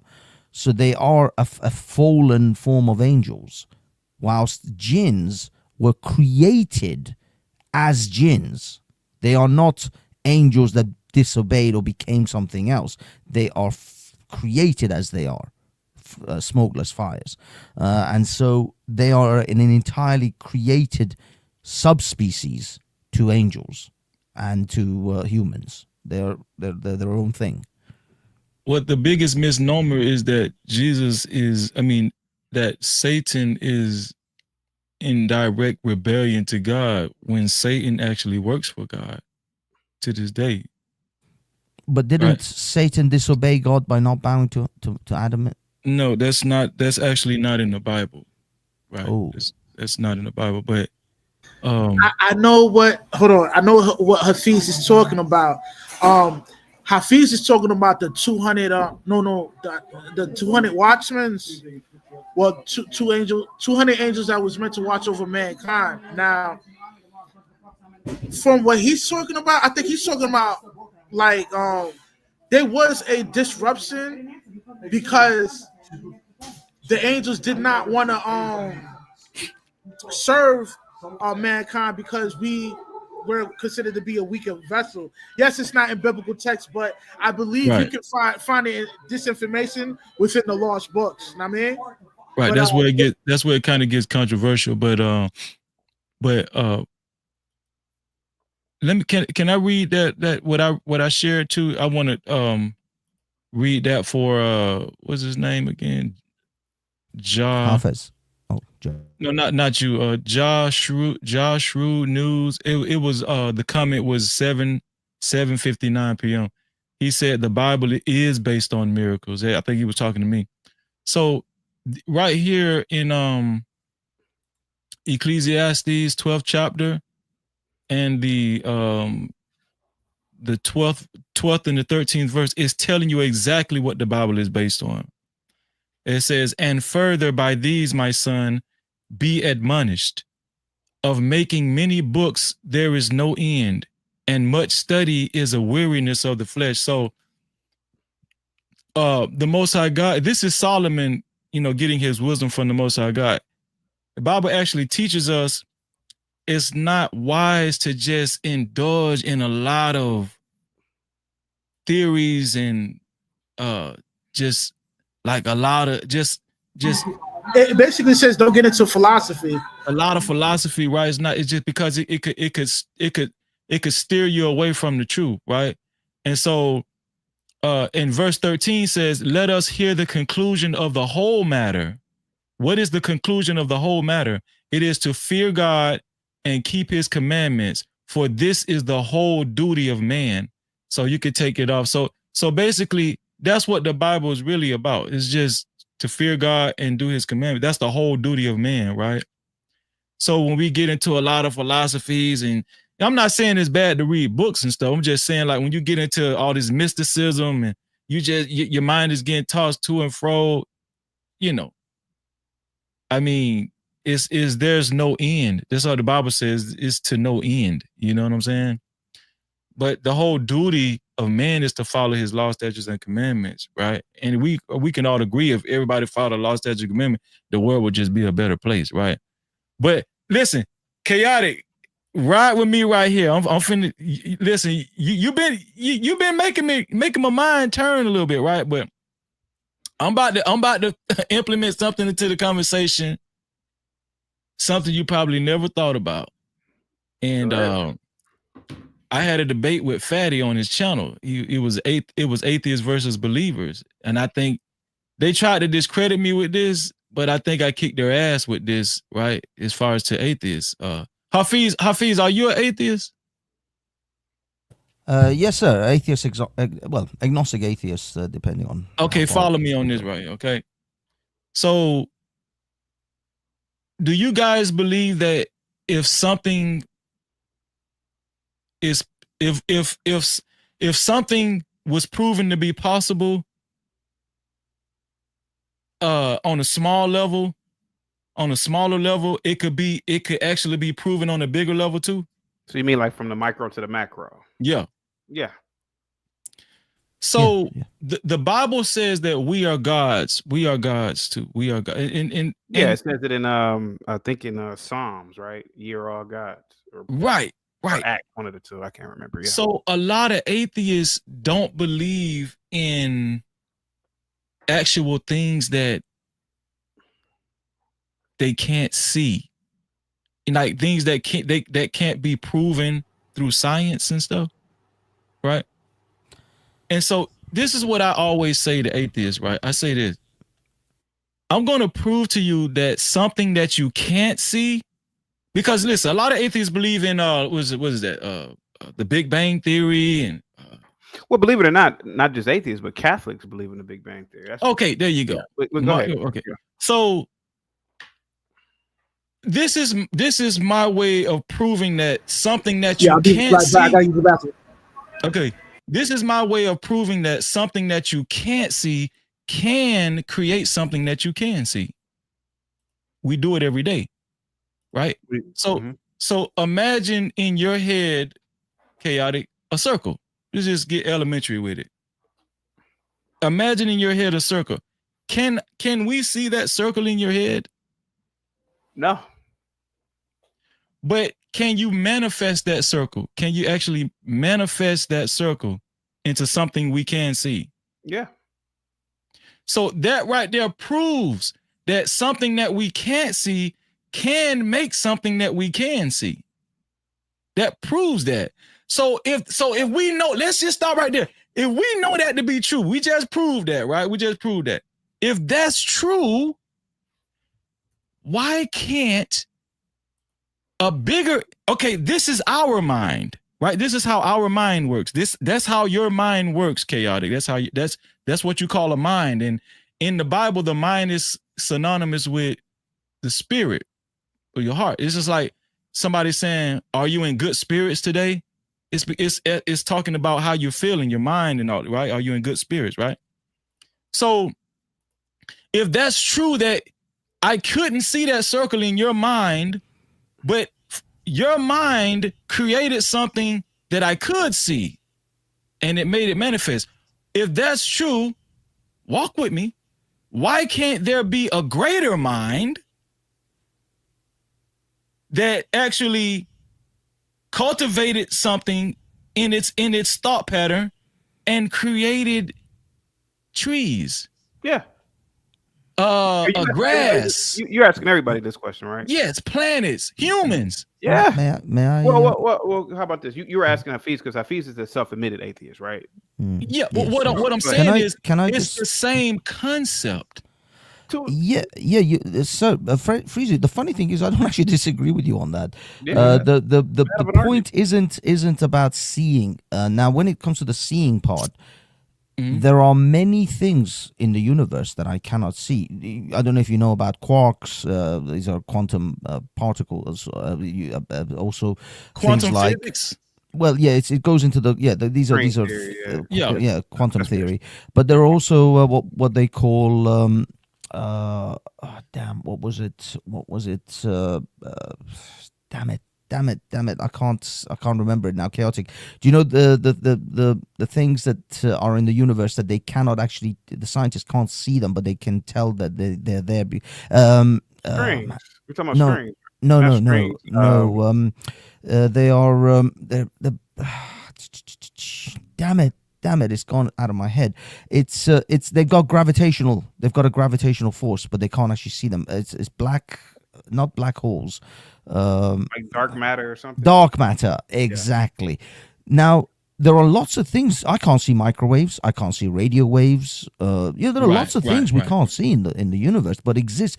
What we say is that we have evidence for these things. So we can gather evidence for something. I can't see gravity. I can't pick up a piece of gravity and give it to you, but we can do tests to test gravity. Well, that's not necessarily true. I'm gonna give you a little pushback on that. Okay, so you're saying that there is no gravity, or go ahead. Well, let's just be honest. We're gonna have an honest conversation. Till this day, gravity is still a theory. But there's electricity is a theory. Nuclear physics is a theory. Yes, but a theory does not necessarily make it true. Oh no, it does in the scientific term.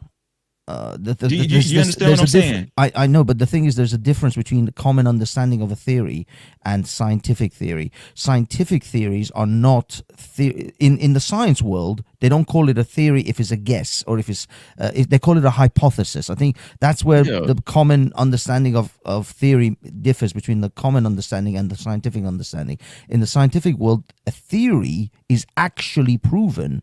It's combined. It's like a basket. Imagine a basket of evidence. There's a whole bunch of different evidence in a basket, and there's a bunch of facts. There's a bunch of proven tests, and all of these things combined create what we call a theory, because that theory essentially has predictable qualities. So if I say to you that I theorize that if these things that I'm saying are correct, I should see this other thing happen next. So if I've got 1, 2, 3, 4, 5 right, then the fifth thing should happen, because the theory is that what follows 4 has to be 5. And so that's what the scientific theory is a combination of facts which then predict or have some predictive capability to say this next thing must be true if these things are true. And if they're not true, then the whole theory falls apart. If I can't find the next thing, then the whole theory is not correct. I'll give you an example of the Big Bang. In the Big Bang theory, they postulated that there must be a first particle that came to existence before anything else. They call it the Higgs boson, or some people call it the God particle. Yeah. And if this God particle doesn't exist, the whole of the theory is wrong. They have to reevaluate everything. The funny thing is they spent millions of dollars building the Large Hadron Collider to find this particle, and they found that particle. Now, you can say that these scientists just simply claimed it and they're just BSing because they want everyone to believe the Big Bang, or they actually did find this thing. But that's the predictability of scientific theories, is that if these things are true, then this thing should also be true. This thing has to be true. Otherwise, the whole thing falls apart.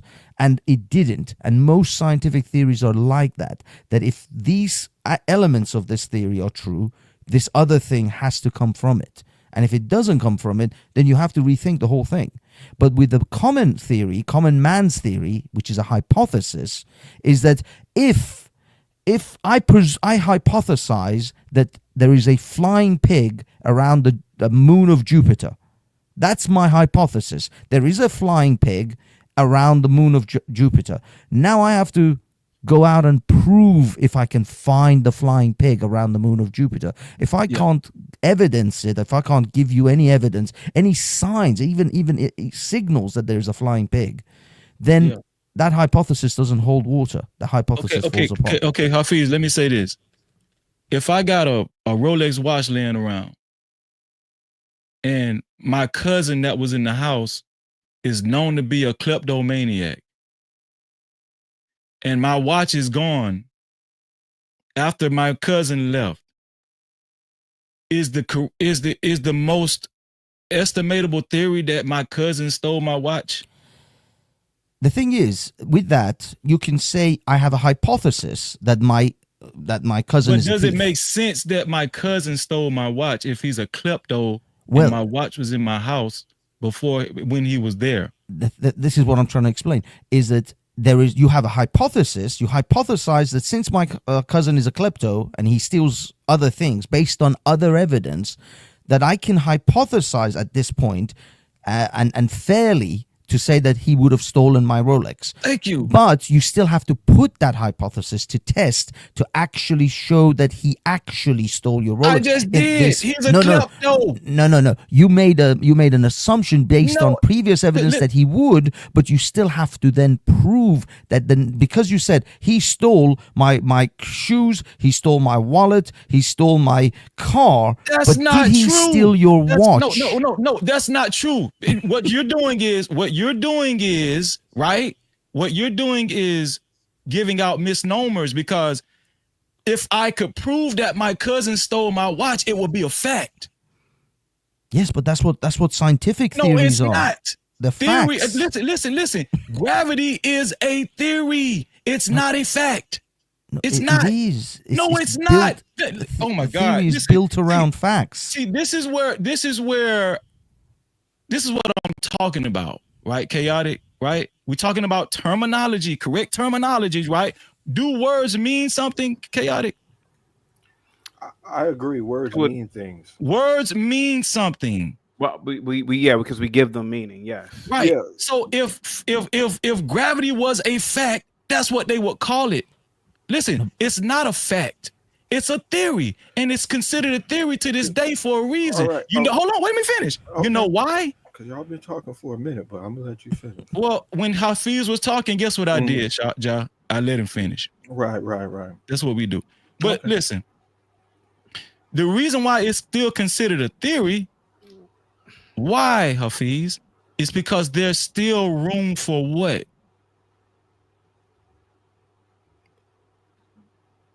Sir, that again, I'm trying to explain to you. There's still room for what, Hafiz? Let me hear you say it. The theory of gravity is Hafiz, the reason it's a theory. This is the problem I have with atheists. predictable. This is the problem I have with atheists. They just they can't answer a simple question.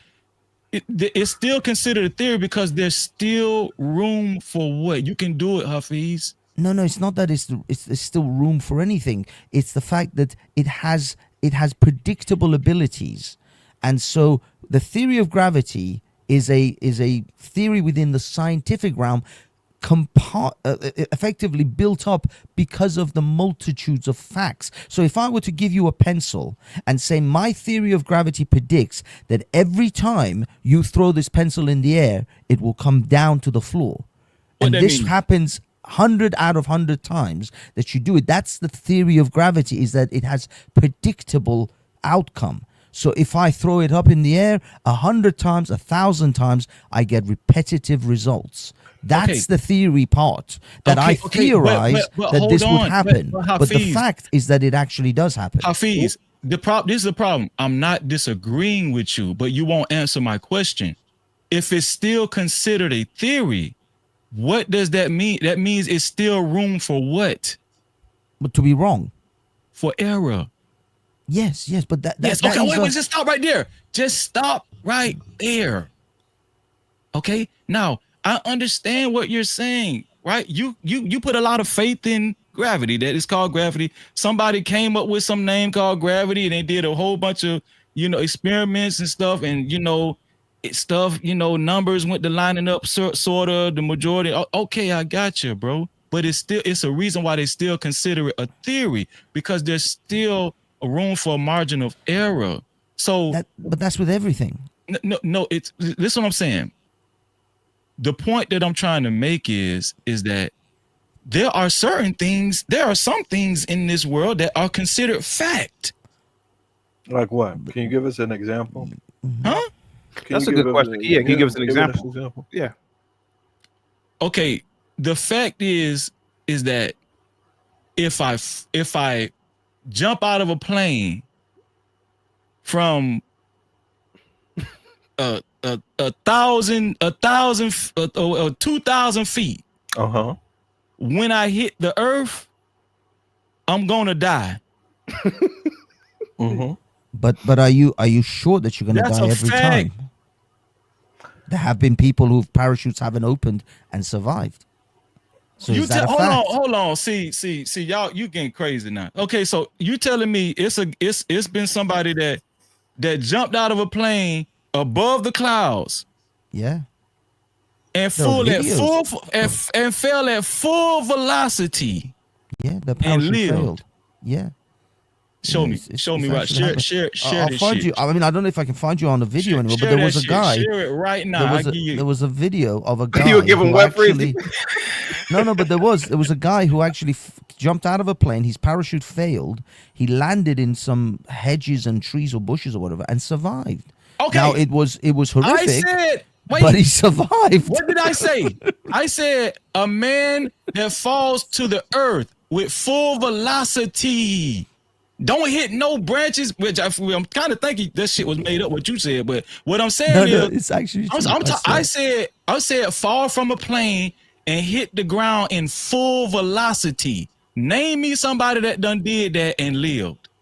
Well, I mean, I'd say you can change the parameters, but the fact I didn't change the parameters. That's what I said in the beginning. No, but what I'm saying is that you're saying talking about tree branches and shit. I said fell from a damn plane and hit the ground at full velocity. That's what I said in the beginning. I didn't change shit. Well, I mean, again, you can actually. I mean, it's not guaranteed. But what I'm trying to say to you is that there are exceptions to the rule. So your theory of people dying jumping out of a plane, falling from a plane, your hypothesis. There is no exception from somebody falling from a plane and hitting the earth full velocity and living. Do you think it's a possibility that somebody? Do you think it's a possibility that somebody could be dead for 3 days and come back? That's a good question. Because I like where you at right now, Freezy. You seem to be a person that's based in fact and science all of a sudden, but you're somebody who. I believe that God made science too. So the Holy Spirit stop Jah in this track. Jah froze, but it is actually. I mean, I will say this, Jah. He's back. No, let him finish. Let Jah finish because he let us finish. So Yeah, Jah, your mic you're freezing, but go ahead. Yeah, I don't want to be a hypocrite. Like the modern day Christians and stuff. Yeah, but unfortunately, Jah is freezing. But I will just say this while he's frozen: there have been people who have been buried and have been found to have come back alive days after they were actually buried. There were scratch marks. Well, that wasn't my example. Well, I know. I mean, 3 days dying, 3 days, and then coming back to life. Obviously, you're talking about the Jesus thing. But as far as people being buried alive, that has happened. It's horrific. Well, that wasn't my example. That's what I'm saying. You know, and I highly doubt there were people that was buried alive for 3 days and then actually ascended from earth after they was alive. We found them alive. They ascended to the sky. Okay. Go ahead, John. All right, I froze up. My bad. But John, you were asking this question. Yeah, I was just trying to get some John. clarity from Freezy to see if we could find some kind of level ground where we agree on. We'll go from there. You seem to be a science person. You're based in fact from what you're saying now, but you also said you believe in miracles. You follow the Bible. Is that correct? I believe in both.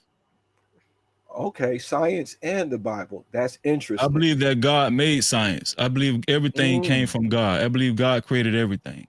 Right. What's the question, John? So you believe a person could be dead for 3 days and then rise and come back?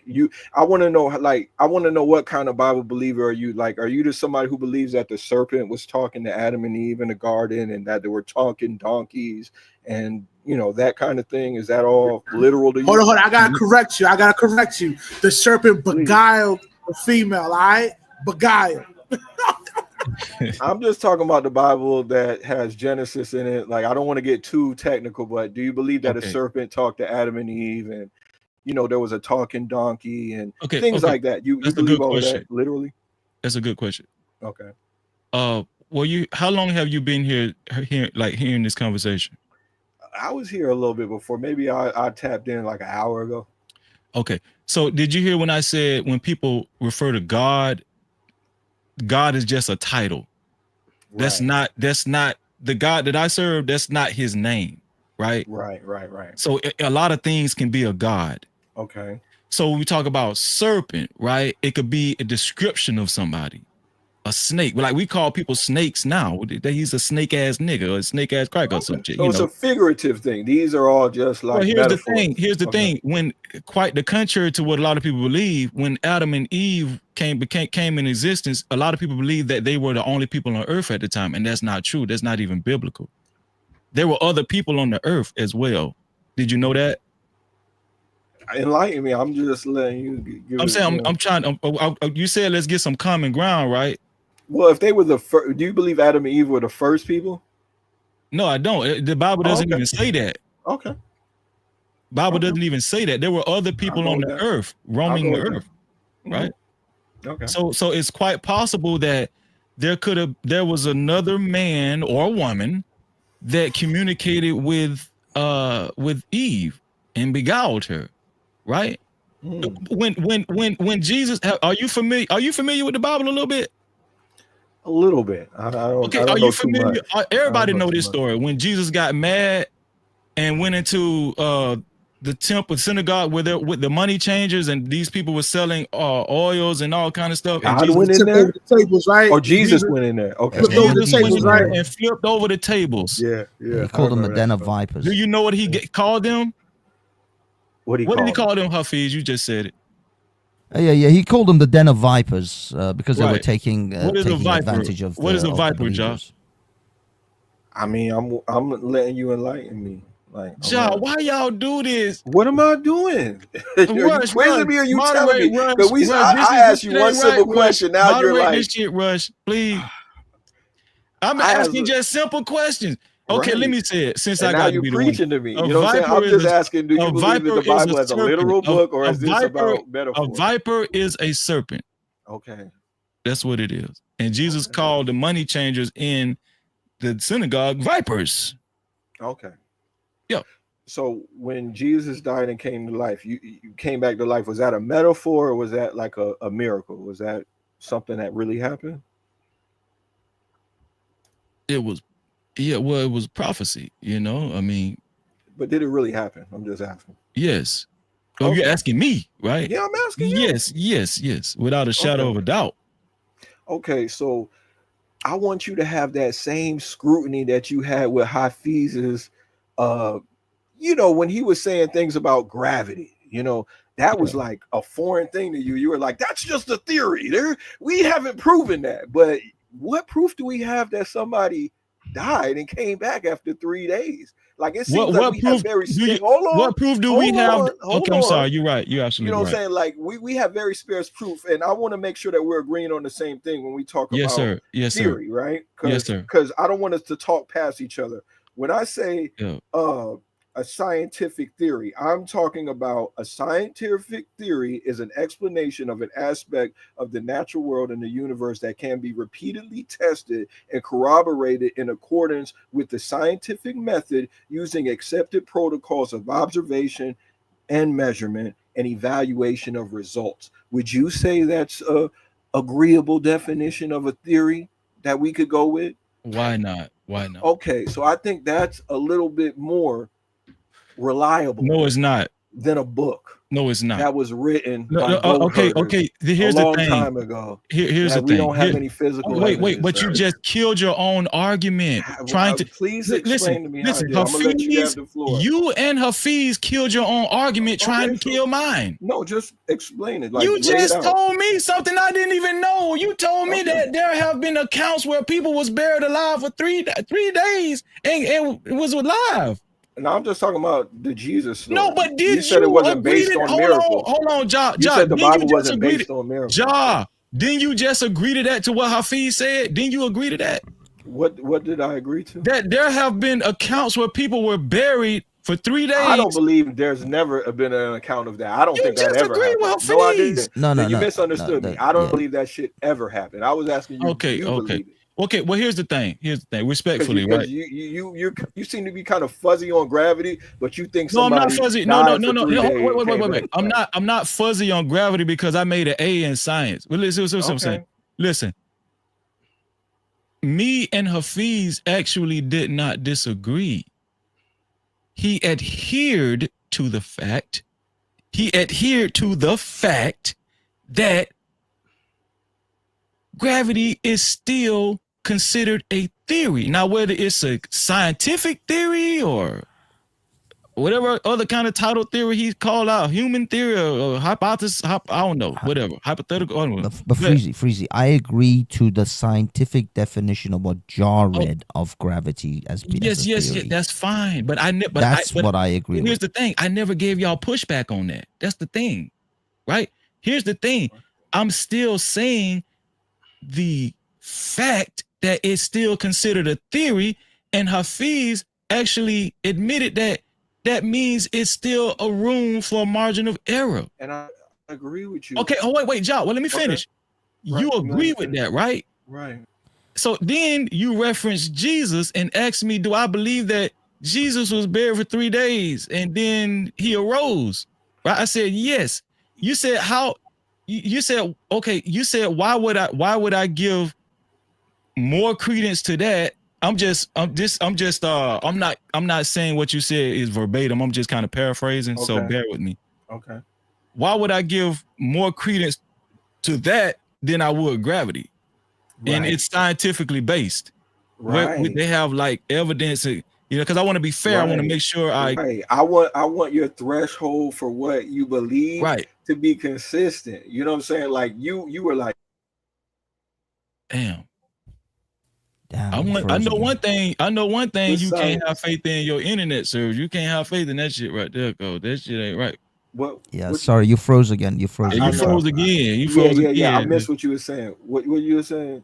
I was just making a joke about your internet service because you keep freezing. Yeah, I was gonna actually bring that up because you was like, atheists don't believe in things we can't see. I definitely believe in Wi-Fi. It's way more reliable than prayer. No, well, actually, if you he froze again. You froze again? Okay. If you remember, his internet service does it pass the theory test? Is it a theory? If you actually quote exactly what I said, because I know there are things that we can't see that are in existence, like oxygen.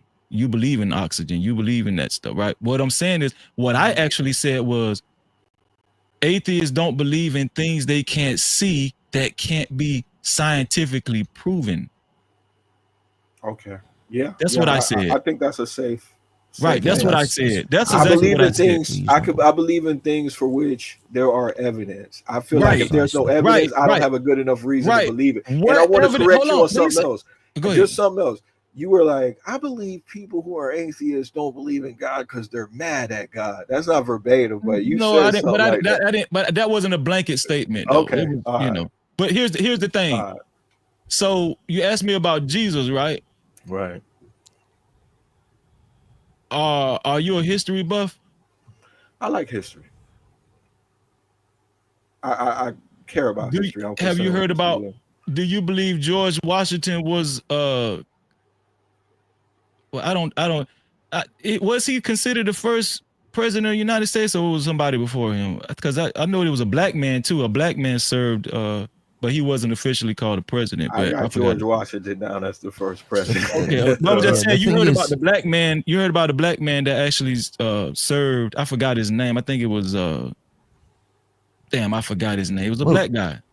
Prior to the United States creation, there was obviously colonies, and these were all under the English rule. So they may have had certain leaders or prime ministers or something in the United States prior. But the creation, once the United States was created, then George Washington was the first president. Yeah, I could go with that. I could go with that. That's actually wasn't my point. The point is this: you believe that George Washington was the first president of the United States of America, right? Yeah, but I'm open to having my mind change. But yes, I believe he was the first president.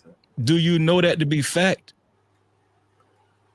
I know that to be fact. Why? Have you seen him before with your own eyes?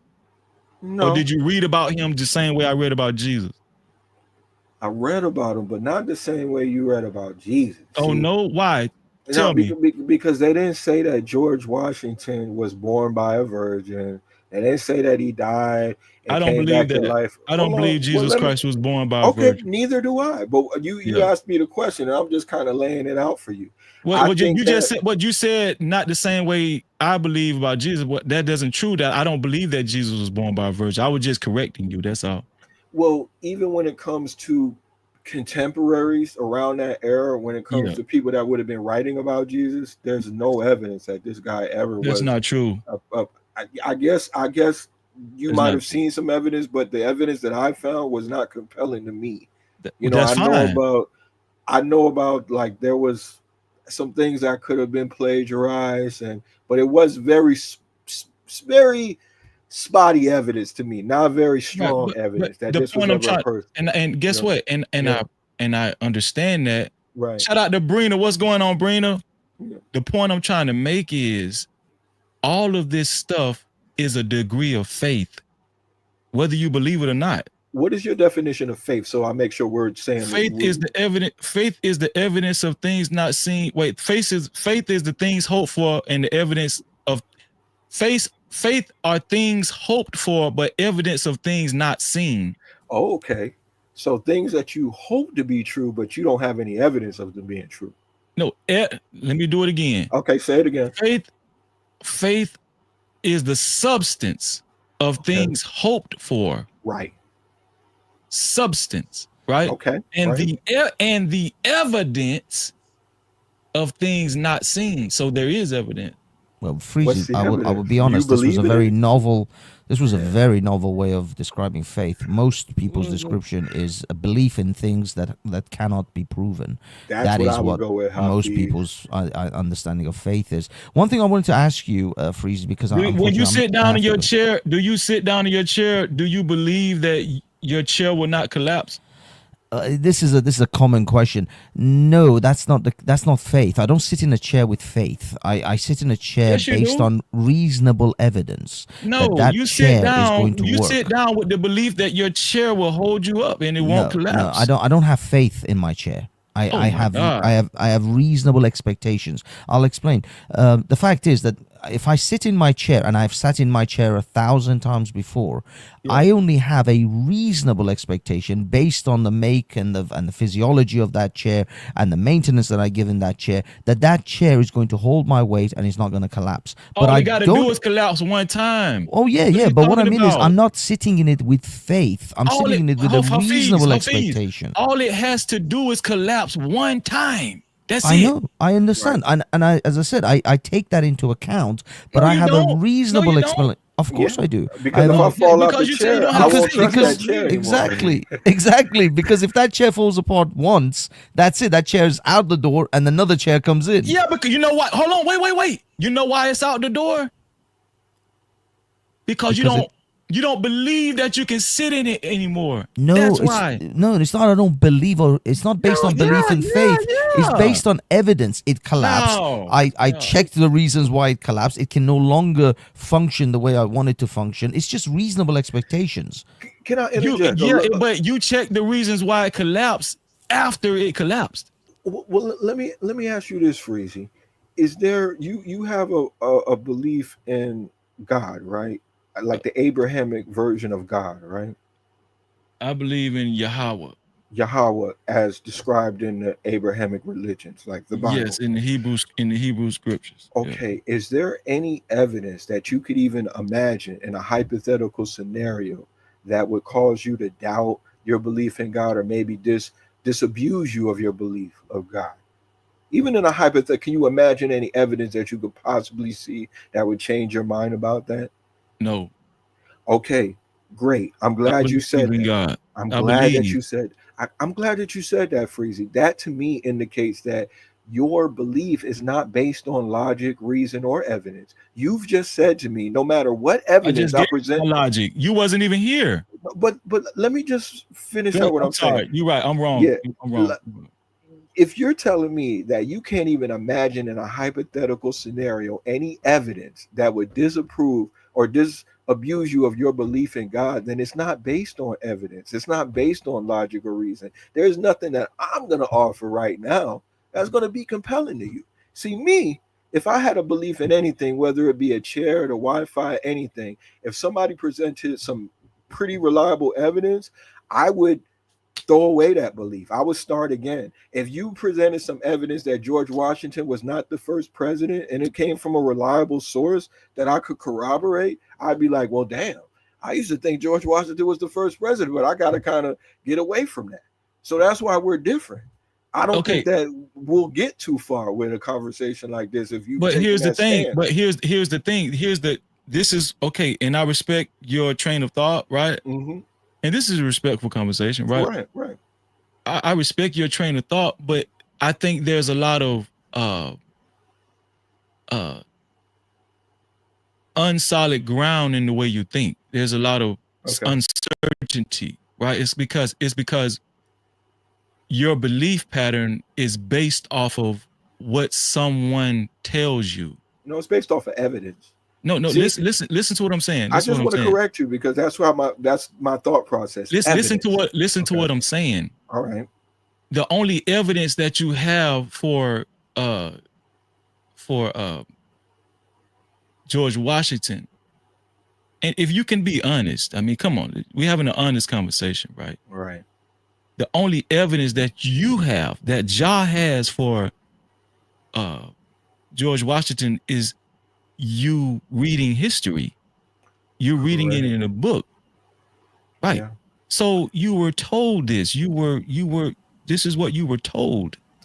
Yes. And because wait. And because it was socially accepted, you accepted it as well. And this is just the real facts of the matter. Like so what this here's the this is what I find amusing about atheists versus a believer like me.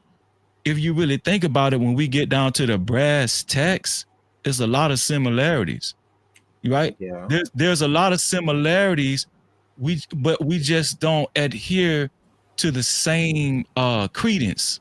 We just don't adhere to the same credence. So I don't try. Here's the thing. You asked me if somebody could prove there wasn't a God. Nobody has proven there wasn't a God yet.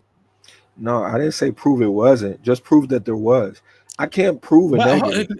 That's why I asked you, were you here for, how long have you been here? Because I actually told you. I actually gave almost like a scientific evidence that even Hafiz said he said he actually agrees with me. Do you remember that, Rush? I think you were talking about the creator, something that a mind that created everything. Because Hafiz, we can roll the tape back. Roll the tape back. Oh yeah. I like this shit. No, you were saying that CT conceptualized a circle and he drew a circle. Yeah. I'm just saying I agree with you. I'm not rolling back on that at all. Right. Thank you for being a man of a respectable man, Hafiz. You know what? I like you, Hafiz. Listen. I mean, the truth is the truth. I'm not gonna. Oh, thank you. Just thank you. So lie here's something. the thing. Did you hear my my theory? Because I'm gonna be fair. Well, that was your hypothesis. It wasn't a scientific. You talking about the It was circle my thing? theory. It was Freezy's theory. Don't try to change my terminology. Go ahead, John. What do you say? Was it the circle thing that you went through? Yeah, It Like wasn't I a felt it circle. was circle. Did you wasn't hear the a circle? That's what I heard. It actually wasn't a circle thing. What it was it was evidence that something that you can't see, right, can create something you can see. We don't have to disagree on that. I believe Okay, that wait, just you stop. can't. Yeah, Okay. great. So you agree with that? Yeah, that's not proof of God. I just want to be clear on that. Listen to Yeah, what I agree it with that. actually. Hold on, wait. Okay. It actually is proof of a creator, which is what the Bible also refers to God of the Bible, the creator, right? Do you consider yourself a creator, Ja? Yeah.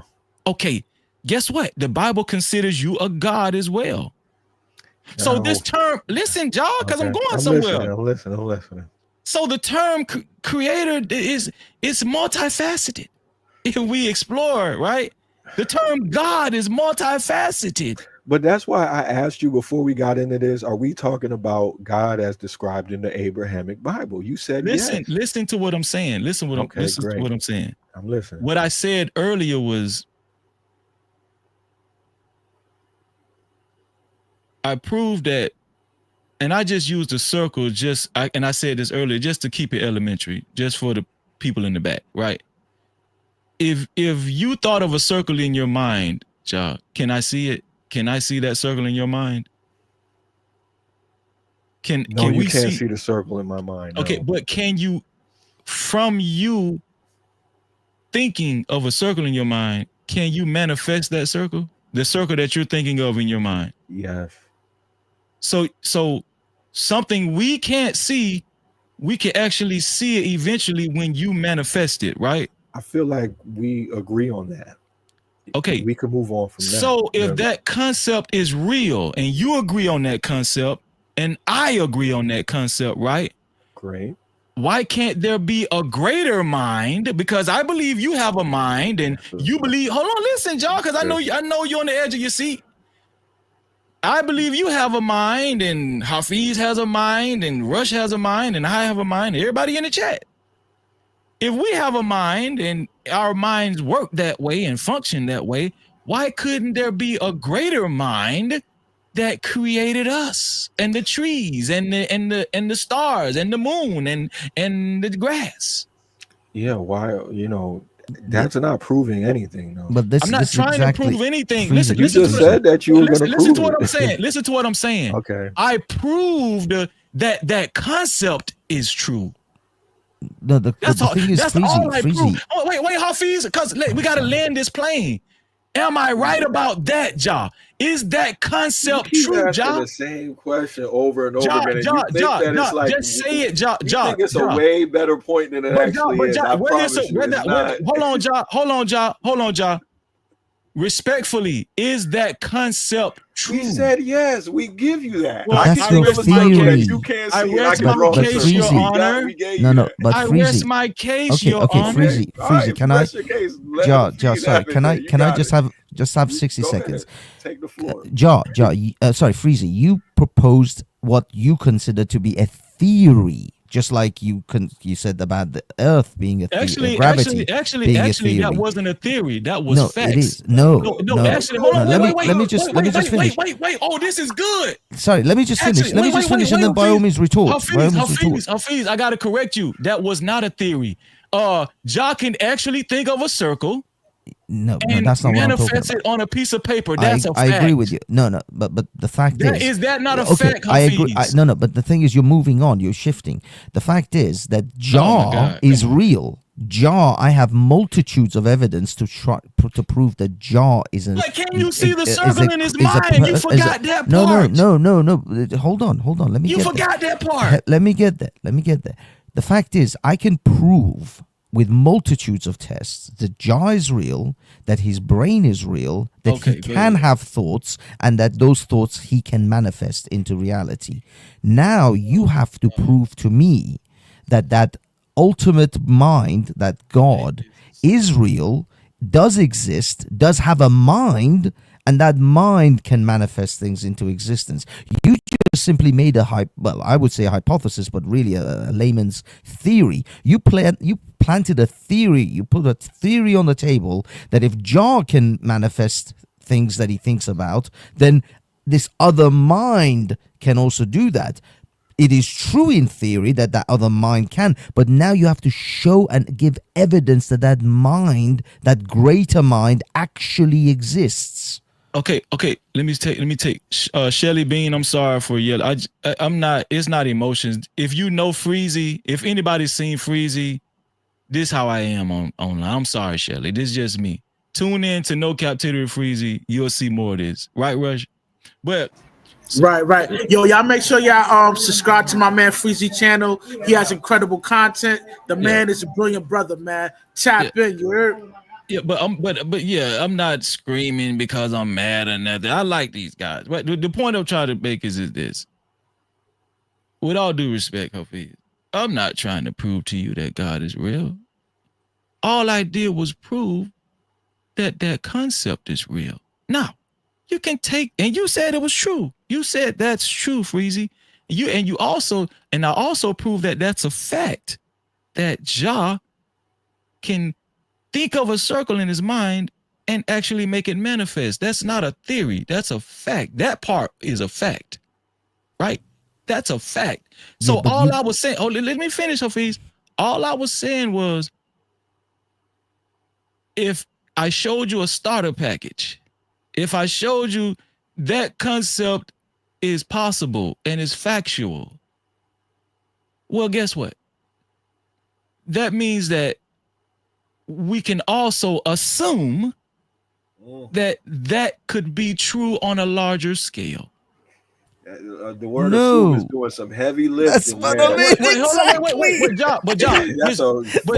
that's a lot of assuming. But listen to what I'm saying, Ja. What I'm saying is, here's where the fork meets the road. Is that the right terminology? Fork meets the road or whatever. Here's where we come to a crossroads. I can't make you believe that the God that I serve is real. I can't. What I'm telling you is that concept is a fact. Something that we can't see can create something that we can see. That's all. That was my only intention, not to make you think that the God that I serve is real. Now you can take what I said and do whatever you want with it, right?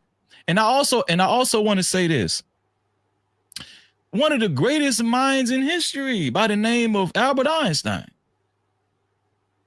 actually said, not verbatim, but throughout his research, the first cause had to be caused by an uncaused cause. It had to be. What is that shit called? What Hafiz said, that Big Bang shit, that first God particle. No, actually, Einstein does not agree with the God particle. He's throughout his extensive research, he said, throughout his do your research, bro. Throughout his extensive research. Freezy, you kind of going deep. They might not know what the God particle is, so Give him a quick synopsis of what the God particle is. This is what this can I. I'm talking about the audience, not you, John. Yeah, I know you already know.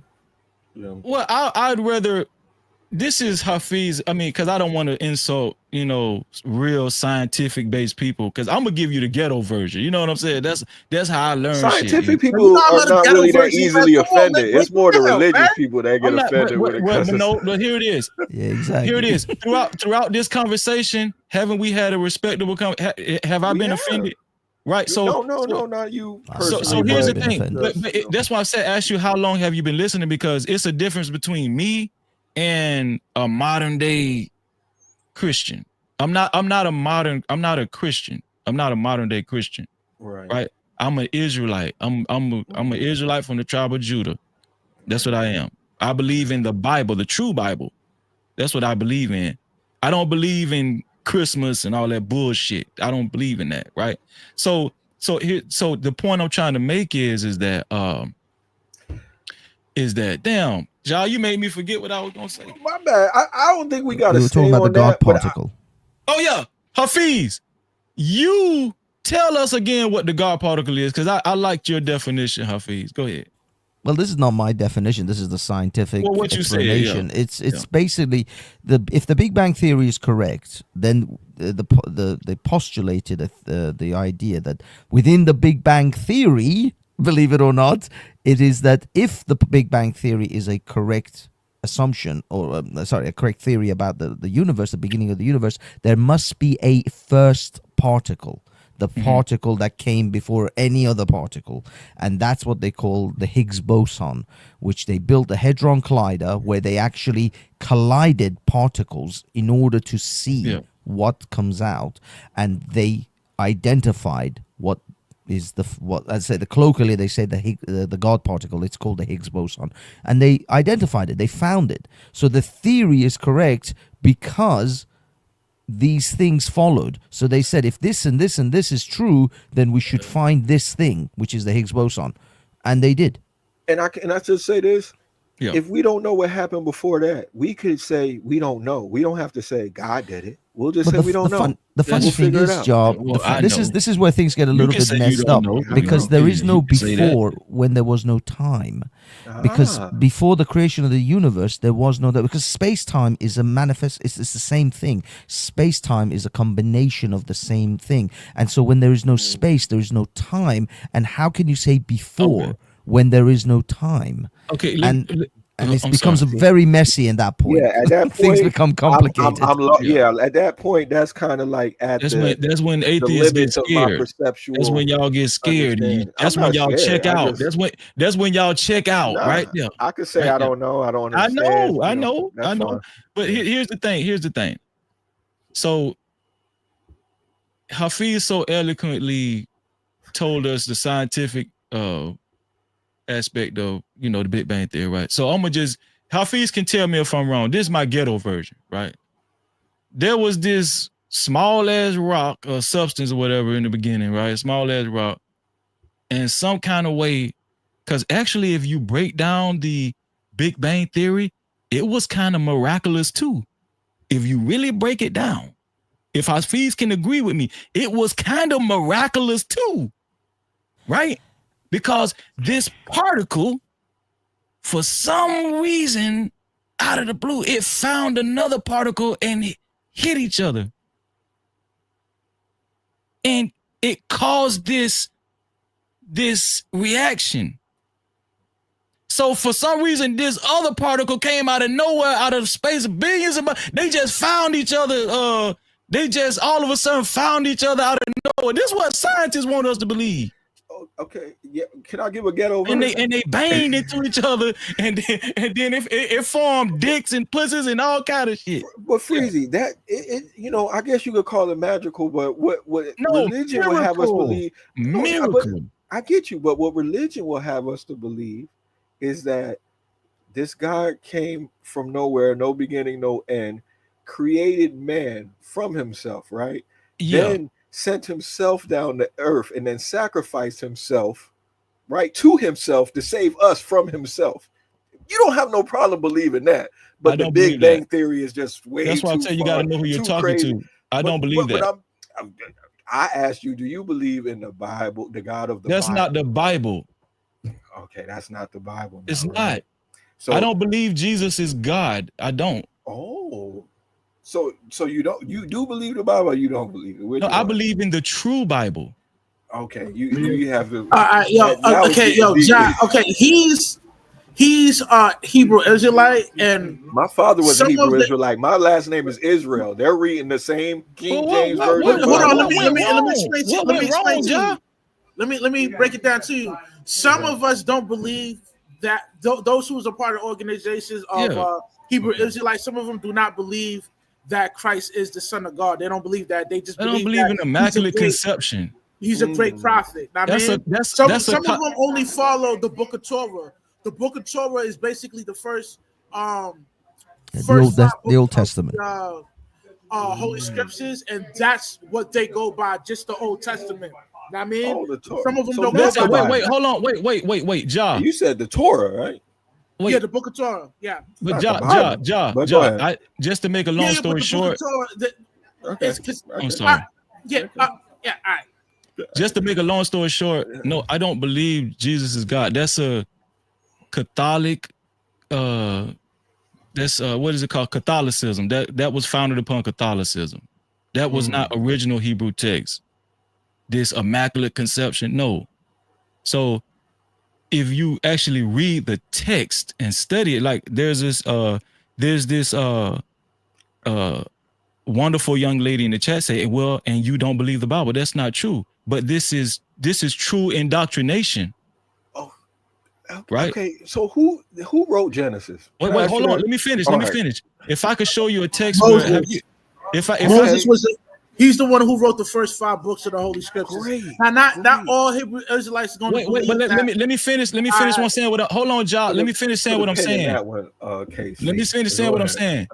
Even Miss Mandy in the chat, and I would challenge: has anybody read that the same Jesus that we're talking about sits right now at the right hand of God?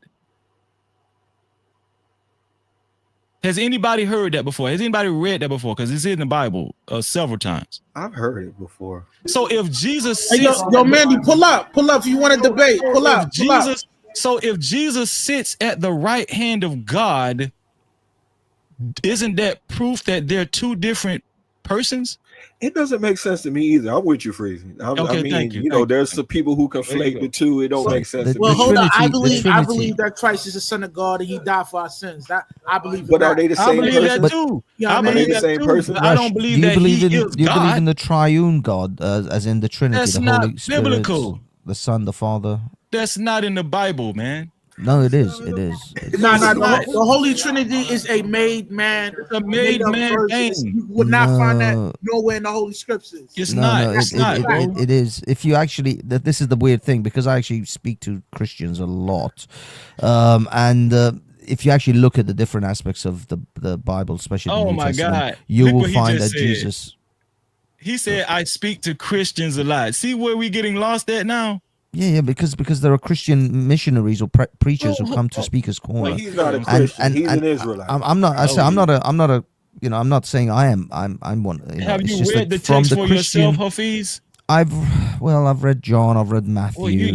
I've read a bunch of different. You spoke to these parts, but no. I'm just trying to explain the Christian, the Trinity, the Trinitarian perspective, and according to the Trinitarians, there is, without question, evidence in the Bible that Jesus himself referred to himself as the Alpha and Omega.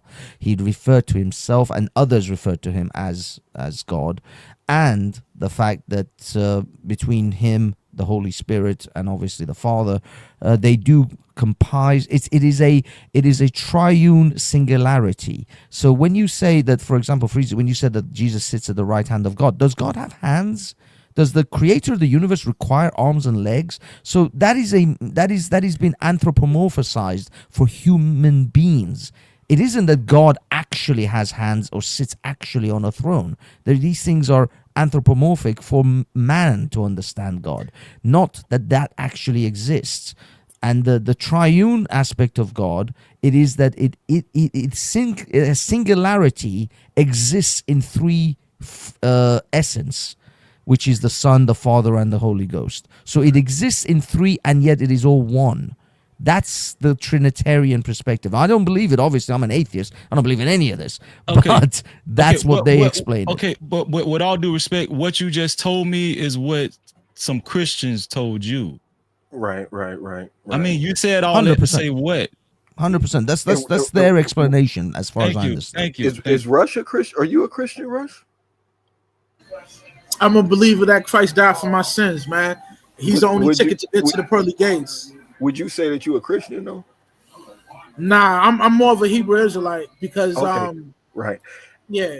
So I just want to make sure I'm knowing who I talk. So I got a question. Now I don't really want to debate this. I kind of just want to learn from you guys. Before you actually, great question. I know. Please remember, I just Miss Mandy in the Bible. She's giving scriptures like she gave John 1 verses 1. Right. This is going to take like 10 seconds. Okay. Yes, John 1 verses 1 did refer to Jesus as God. But here's where the misnomer is and the misunderstanding. Remember, I told you guys the Greek terminology of God is theos. There could be different meanings of theos. There's different levels of a theos. There's different levels of a God. Jesus can be God and the creator can exist at the same time. The Bible also referred to us as a God, right? The Bible refers to us as a God as well. So just because the Bible referred to Jesus as a God doesn't mean that he was the creator of all, because we can just go elementary. We can just go to what is that? Was it Luca? Yeah. When Jesus arose, because we just talked about it. When Jesus arose, he arose and now he sits at the right hand of God. So if Jesus was always God himself, why is he sitting at the right hand of God? Good question. Go ahead. Now, Abraham wrote Genesis, right? Yes. I mean, Moses. No, wrote Moses did. Moses did. All right. And Moses wrote about Moses too, right? Moses wrote about Moses? Yeah, he wrote about himself, right? Well, yeah, he had to write about himself. Well, yeah, he had to write about all of that. Yeah. You don't think he told the story? Right. You don't think it's interesting that Moses wrote about his own death? And he also wrote about Genesis. Like, from what perspective could Moses have written Genesis? Like, where was he sitting at when all of this was happening? It was inspired by the Ruach. That's where most of the information comes from. Huh? It's not considered to be only written by man itself. But man I was asked you who influenced by the wrote Ruach Genesis, and you to write said the Holy Moses. Scriptures. You know what I mean? But I asked you who wrote Genesis, and you said Moses. You didn't mention this. He wrote the first 5 books of the Holy Scriptures. Yeah. Okay, so what did you say? Who rock? The Ruach. The Ruach. The spirit. Okay, so the Spirit wrote it, not Moses. It was. But He was the Ruach inspired him. Write it, yeah. Yeah, that kind of makes sense. So he wrote about his own death. Well, the thing is that God could have passed message, because God spoke to Moses through the burning bush, through various different things. So God may have conveyed these messages to you Moses. didn't disprove any of this stuff. Like, that's you always just throw a caveat in. That's not. But you didn't disprove anything, because even Jesus. I didn't try to disprove anything. I'm saying that you can't disprove any of this stuff, because anytime it gets murky, you can just make something up. What I was saying was, even Jesus knew he was going to die. Great. So Moses wrote a book about how he died. Well, if God told him. Just asking you. You told me Moses wrote the first 5 books of the Bible. So he wrote Genesis. He from wherever perspective he was at, he was able to talk about the creation of the heavens and the earth. And he also wrote a book that describes how he died. Okay. But Jah, the problem is you have to, first of all, step into the paradigm of the Christian belief or the Israelite belief. So once you step into that paradigm and you accept that there is a God, that there is a ruh, an essence that can convey messages to humanity, once you buy into that, then anything is possible. Yeah, miracles and ghosts. Wait. Let's try this. Let's try this. Let's try this. A person that actually reads the text explain this, and not Hafiz. Okay, even though he sounds intelligent, right? Right. So the meaning of the first 5 books of the Bible was for what? What was the purpose of the first 5 books of the Bible? It was the law, statutes, and commandments. It was the constitution of the Israelites. It was to give the law, statutes, and commandments to the Israelites. Now, as far as the romanticism, as far as Moses dying, right, and all of that kind of stuff, no, I'm not saying Moses wrote that. No, because if you go back to ancient Hebrew scriptures, scrolls and stuff, right, it was more the ancient Hebrew scrolls and scriptures were more directed towards culture and how Israelites should live, and who is the Most High God, who is the creator, and what did he do, right? So you have to understand that text transition from ancient Hebrew scriptures to what was it, the Greek what was it called, the Greek Septuagint, right? I think I'm missing some stuff. The Greek Septuagint it went from Hebrew, Greek, Latin language, and then English. Yeah. Yes.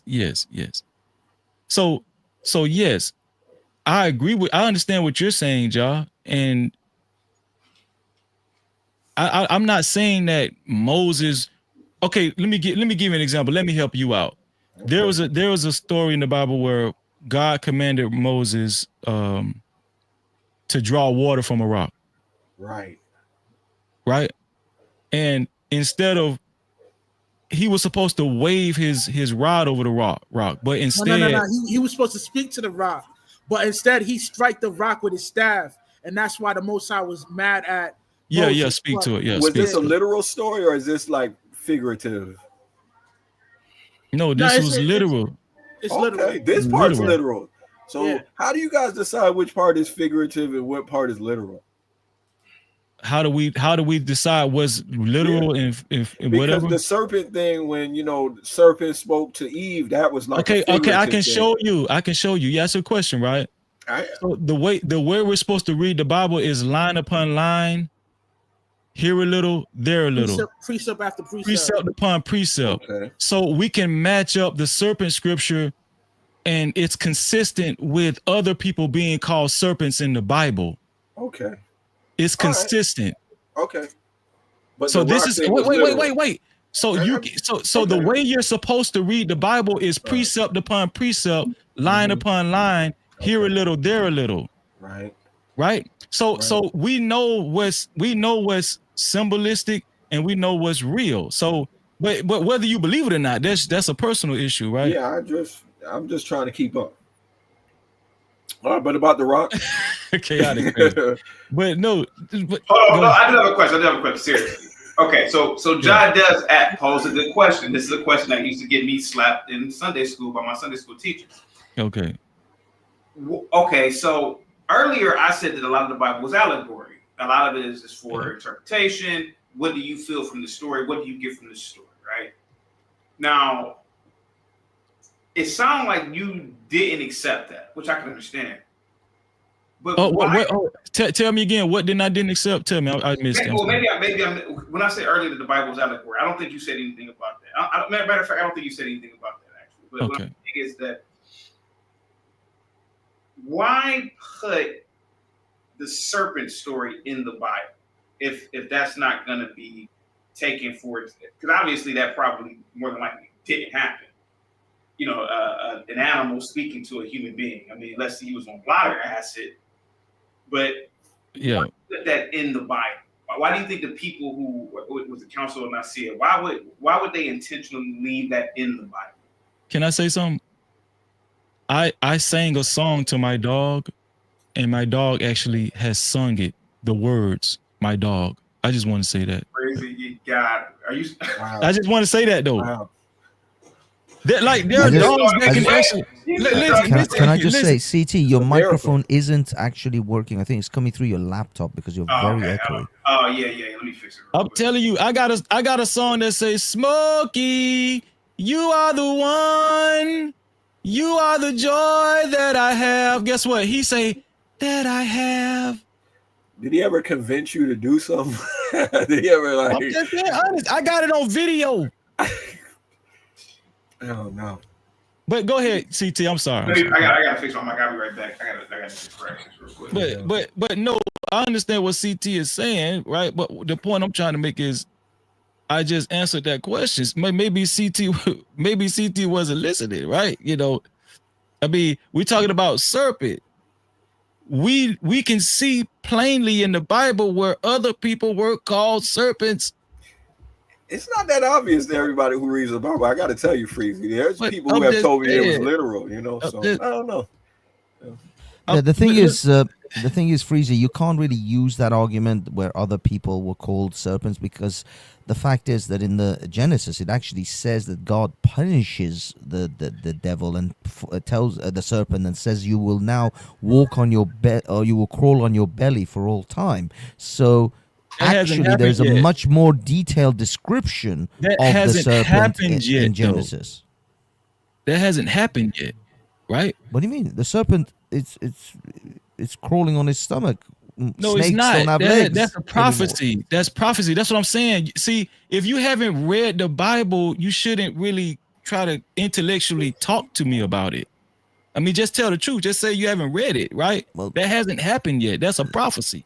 So you're saying that the snake was to crawl on its stomach later on. It hasn't actually come to pass. No, this is what I'm saying. The Bible says also. Has anybody heard this scripture? The Bible gives us power. Maybe a chaotic heard this before, since he say I'm high and crazy right now, right? Have you heard this before, chaotic? The Bible gives. Don't pay him no attention. The chaotic state. I got for chaotic. I know how chaotic operate. No, I'm just playing. The Bible says what now? Does the Bible says he gives his believers power to tread over serpents? To tread them. I don't remember it. I mean, I haven't read the Bible in so long. I'm going to take your word for it. And okay, it says that. So what serpents is it talking about? Rattlesnakes or something? What y'all think it's talking about? Well, I mean, I don't know exactly. It's like when I was a kid growing up, they lied to us and said it was an apple that was eaten. Right. It never said that.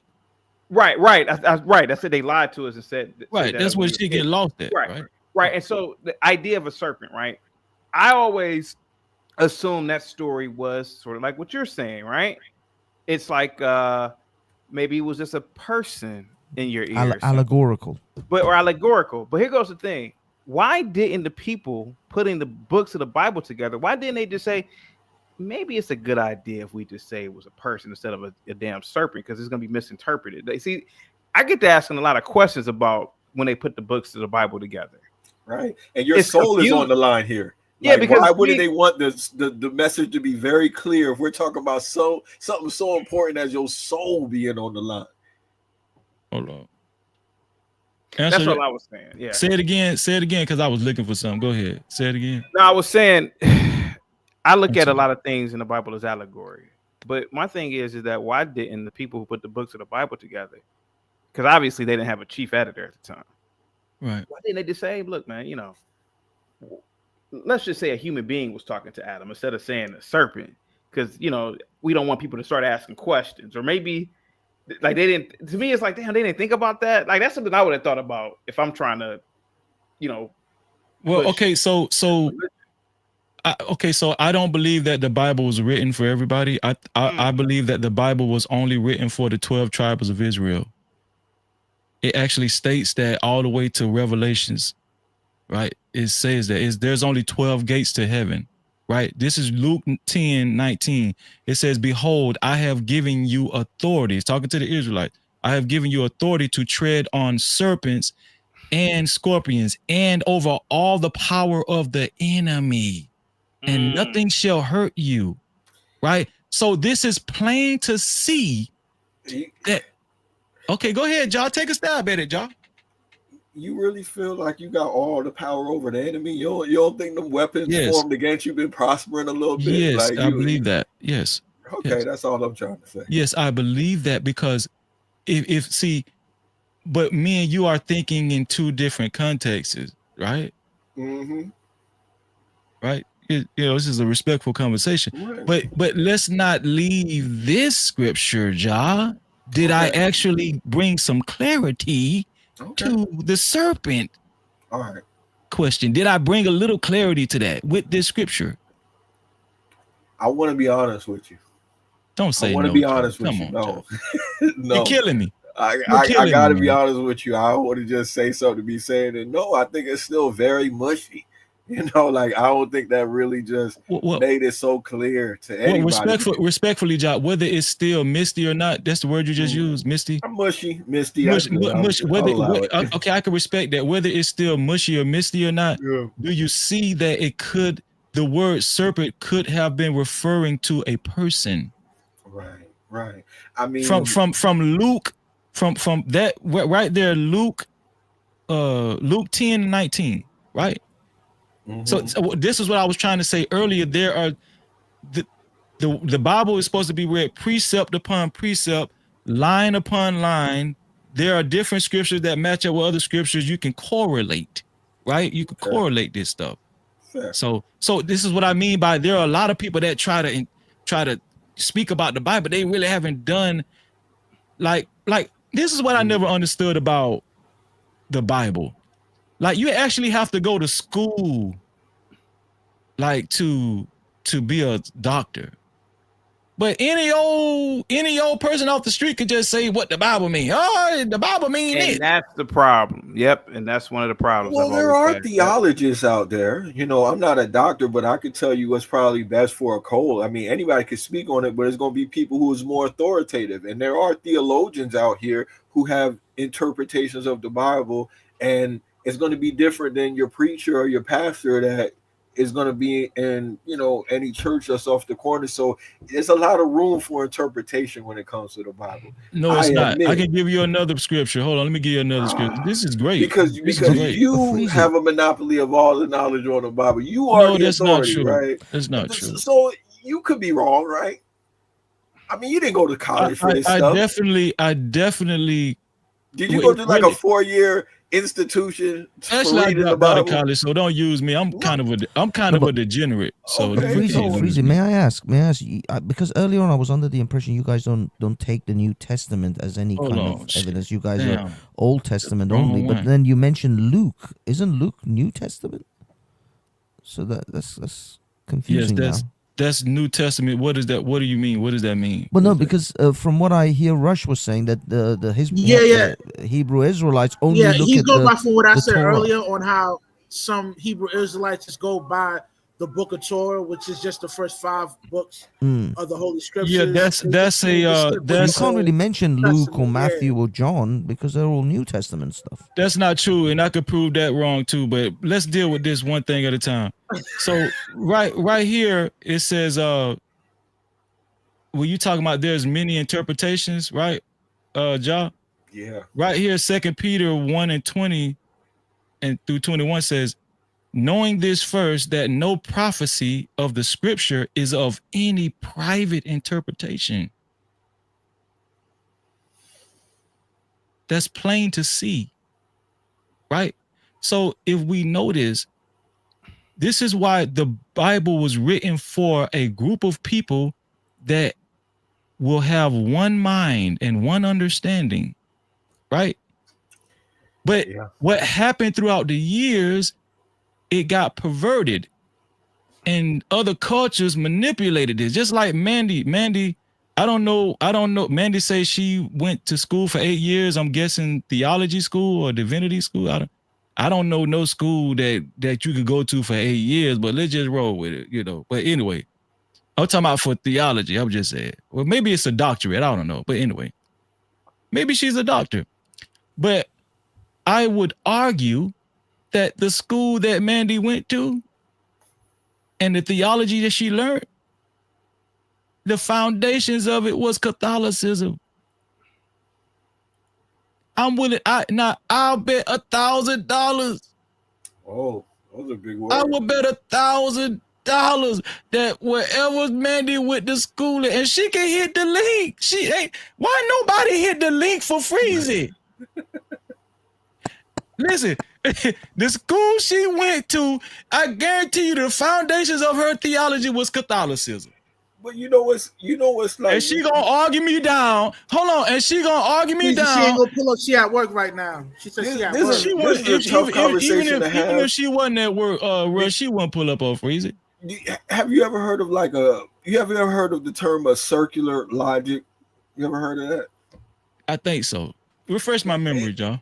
Well, I'm saying it's tough to have these conversations because essentially what this boils down to is the Bible is true because the Bible said so.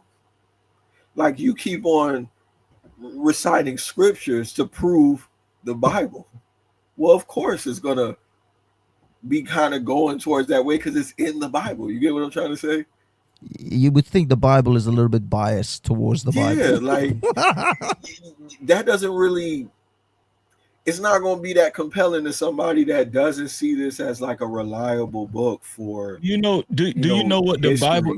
Okay, so let's explore terminologies. Do you know what the word Bible means?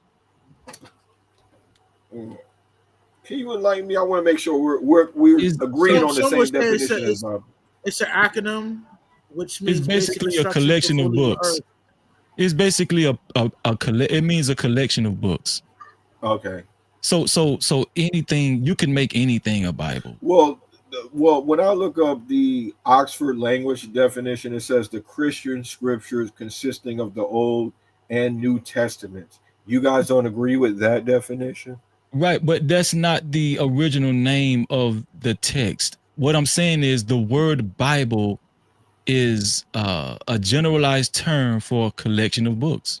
That's what it is. Like that's why you. But what are we talking about? I would agree with this definition. I don't know if anybody disagrees with John, the Christian it could scriptures. John, it could be anything could be a Bible though. Like you can have you could call anything a Bible.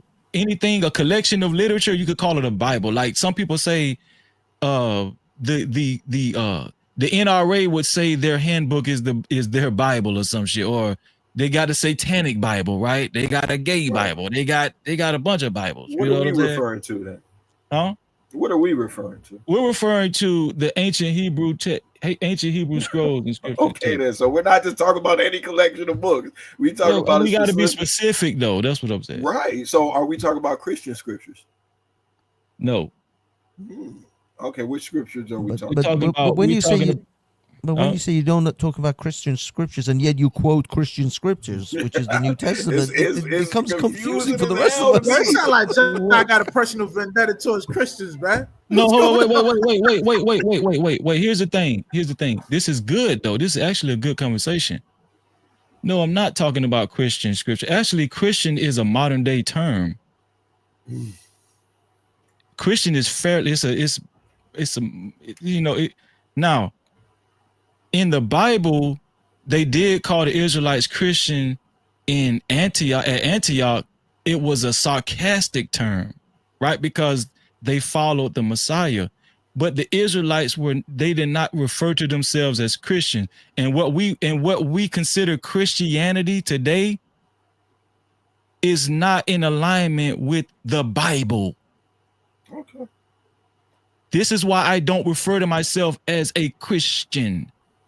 Okay, I refer to myself as an Israelite from the tribe of Judah.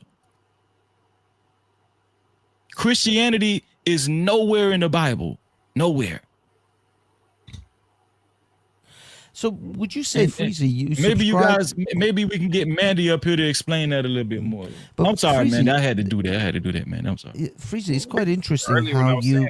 Go ahead.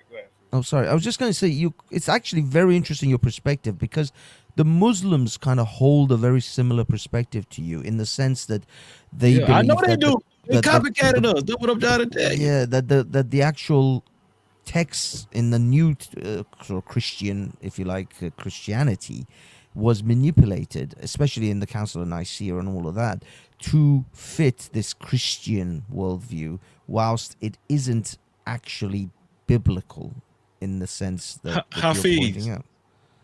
I like you, dog. For real, man. I like you, man. Listen. For a heathen. You're absolutely right, Hafiz. And this is why these conversations get murky. And I get it, right? I got friends that's atheists. I got cousins that's atheists, right? The reason why they get murky is because when you talk about Christianity and what falls under the umbrella of Christianity, it could get so confusing, right? And it could get so murky. But what does the Bible say, Rush? God is not the what? The author of what? Good and evil. He's not the author of confusion.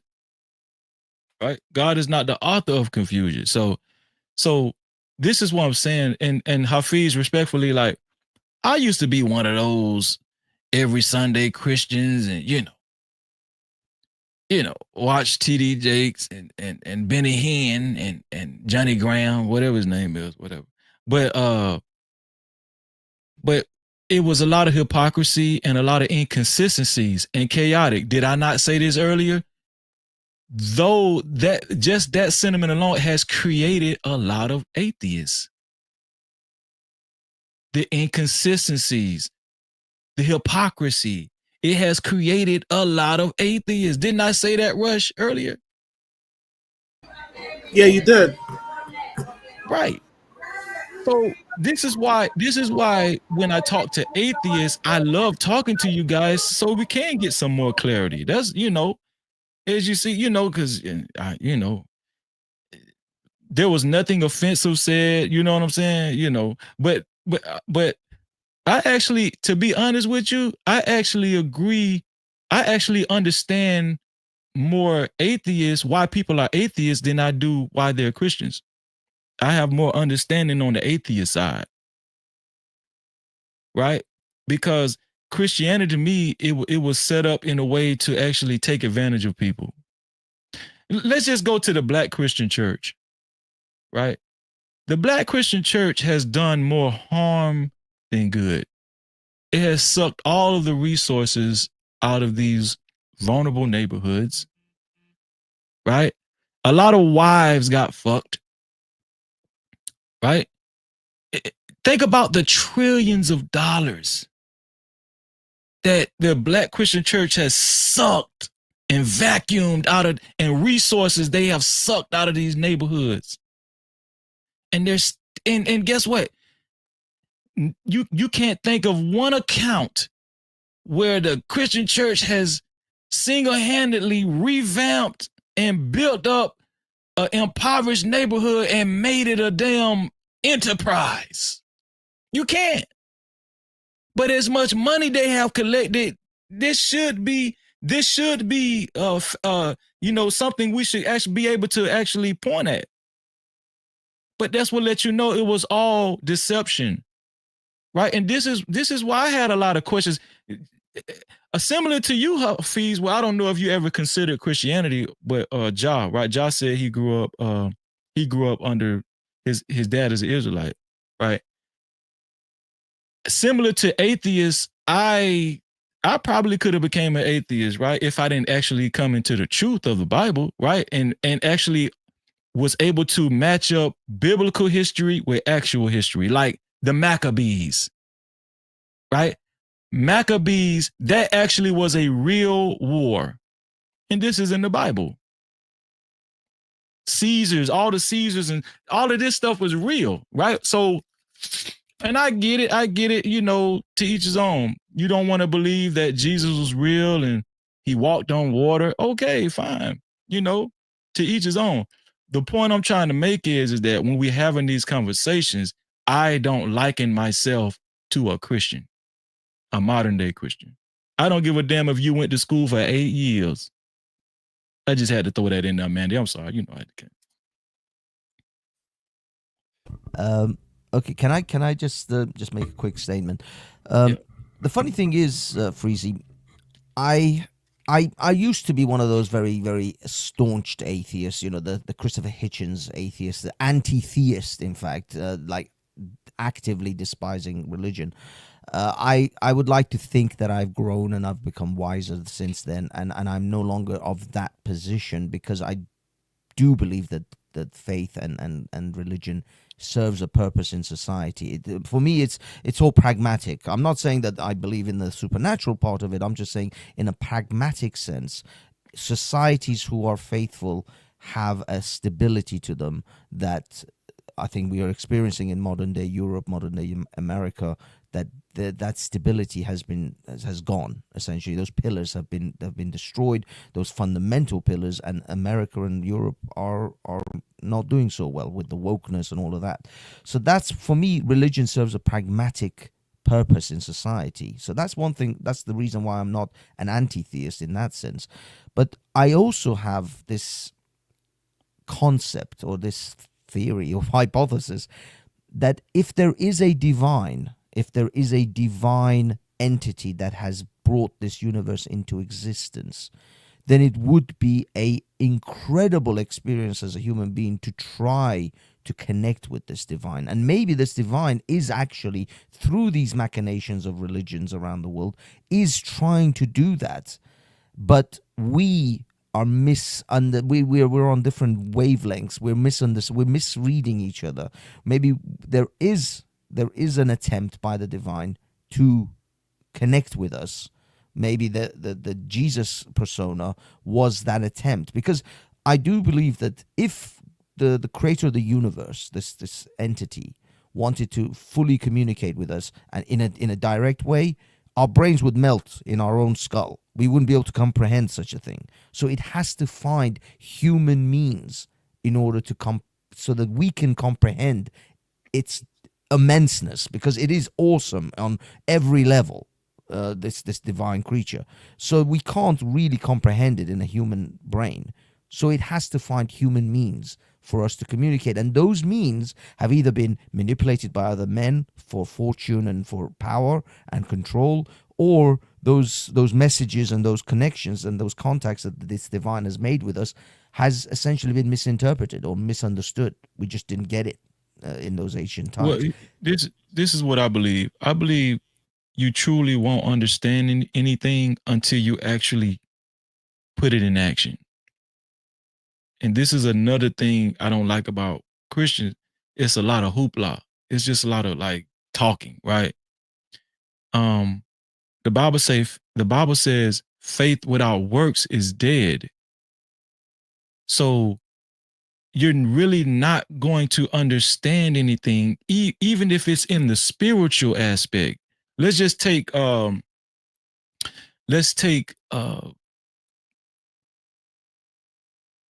being a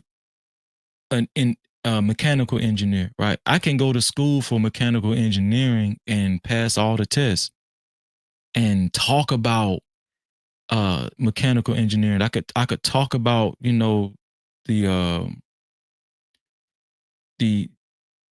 the intellectual aspect of mechanical engineering, but I will never be as effective as somebody that actually spent time in the field.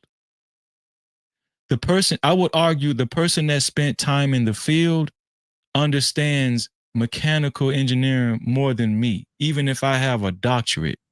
I'll agree with that. Right? So I liken that to the Bible, or, understanding the spirit. If you haven't actually engulfed your life into following the law, statutes, and commandments and understanding why you should, right, you won't be able to make that connection. You just won't, So, but I get it though. I get it, man, and I do want to say this. I do agree with you also, Hafiz, as far as the practicality of the Bible, right? I've heard atheists say that even though they don't believe there's a God, I heard them say that the Bible, they still feel like the Bible has some practical things that they could take in life and use in real life, right?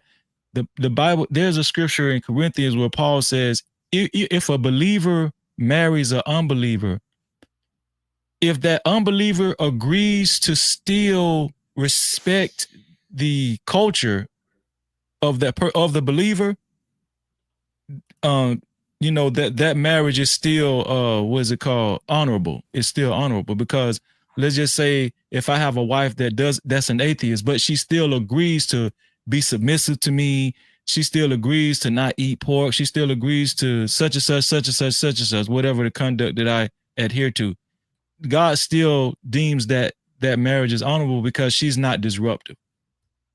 So yeah, I mean the Muslims have similar, but unfortunately the Muslims are very strict though. Only a believing man can only marry a non-believing woman. A non-believing woman cannot marry a believing man.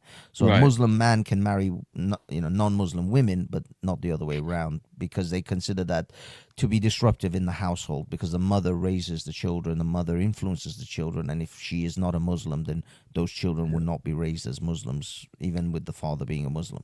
If the father isn't a Muslim, the children will because it's always it's patriarchal, so everything is handed down from father to son kind of scenario.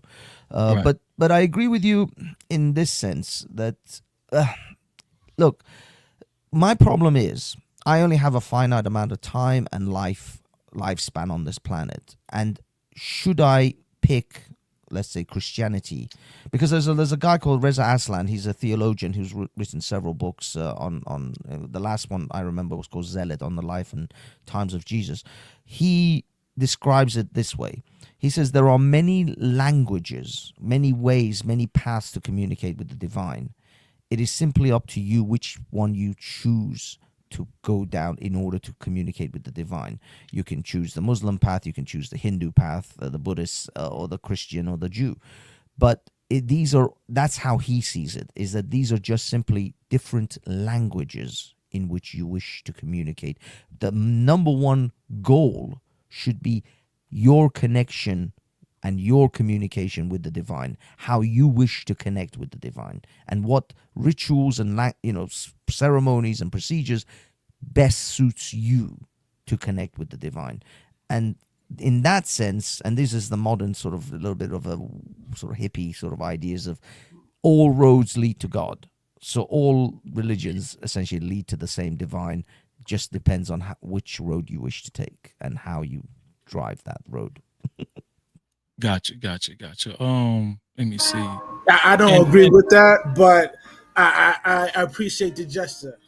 No, I don't agree. I don't agree with it either. But I mean, Of course, because you guys, obviously, this is my premise was, why should I pick Christianity as that language of divine or connect to the divine? What would be better to through Christianity than it would be through Hinduism, Buddhism, or Islam, or Judaism even?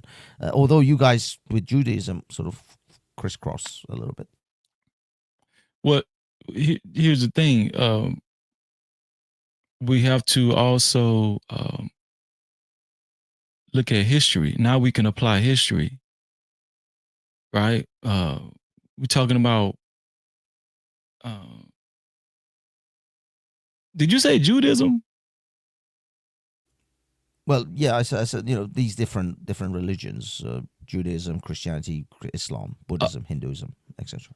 Okay, so now we can apply actual history. What was first? When we look at the Hebrew language, just within itself, and then I spoke on Islam earlier. Islam originally never was a monotheistic religion.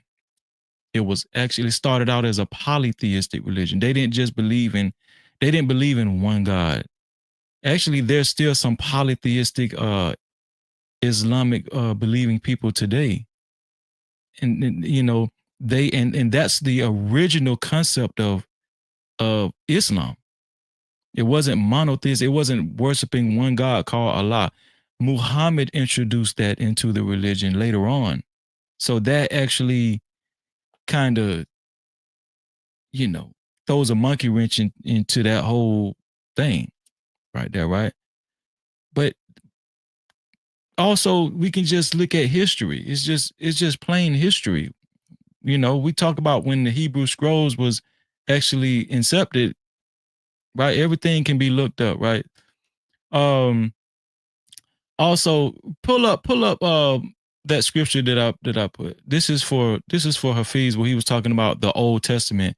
This is what I believe as an Israelite, right? This is Ecclesiastes 12:12, where it says, "And further, by thee, my son, be admonished." No, that's not. No. The next one, Hebrews 10:7. My bad. Hebrews 10:7. No, I'm talking about the comment, Rush, not what I shared. Let me get rid of that. Not what I shared. I'm talking about the comment. Let me get rid of that. You see that comment in the chat where it says Hebrews 10:7? Yeah, it says, then said I, lo, I come in the volume of the book. It is written of me to do thy will, O God. So what does it mean when it says the volume of the book? It means the entire book, right? The entire book. So it's not just talking about the Old Testament. No, it's talking about the whole entire scripture, the whole word of God. I come to you in the volume of the book, the complete volume of the book, the entire book. So this is what I believe as an Israelite. Now, there are Old Testament Israelites that, they don't adhere to the scripture. They don't, you know what I'm saying? So,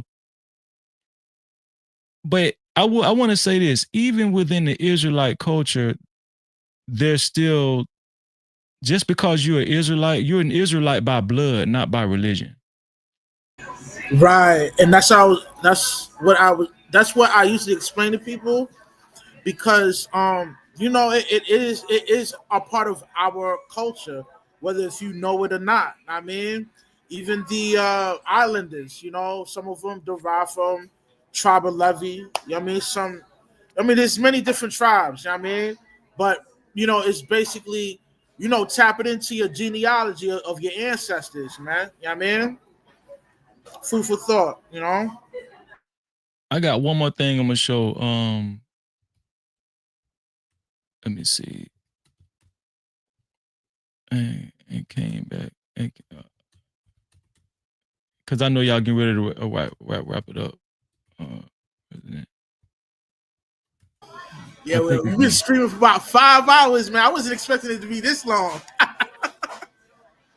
But I told you yesterday, man, it's gonna be a dope dialogue, man. I told you that. Oh, most definitely. Okay, so let me share this. This is the last thing I'm gonna share. I know I'm getting on your nerves, Rush. This is the last thing I'm gonna share. Let me see. Here we go. This is just a fun fact. This is for everybody. This is a fun fact. Oh, no. Let me get rid of that one. Now, hold on. Wait. Okay. Let me share it again. Facebook. Okay, there we go. So let me read that for everybody. If you could bring that up.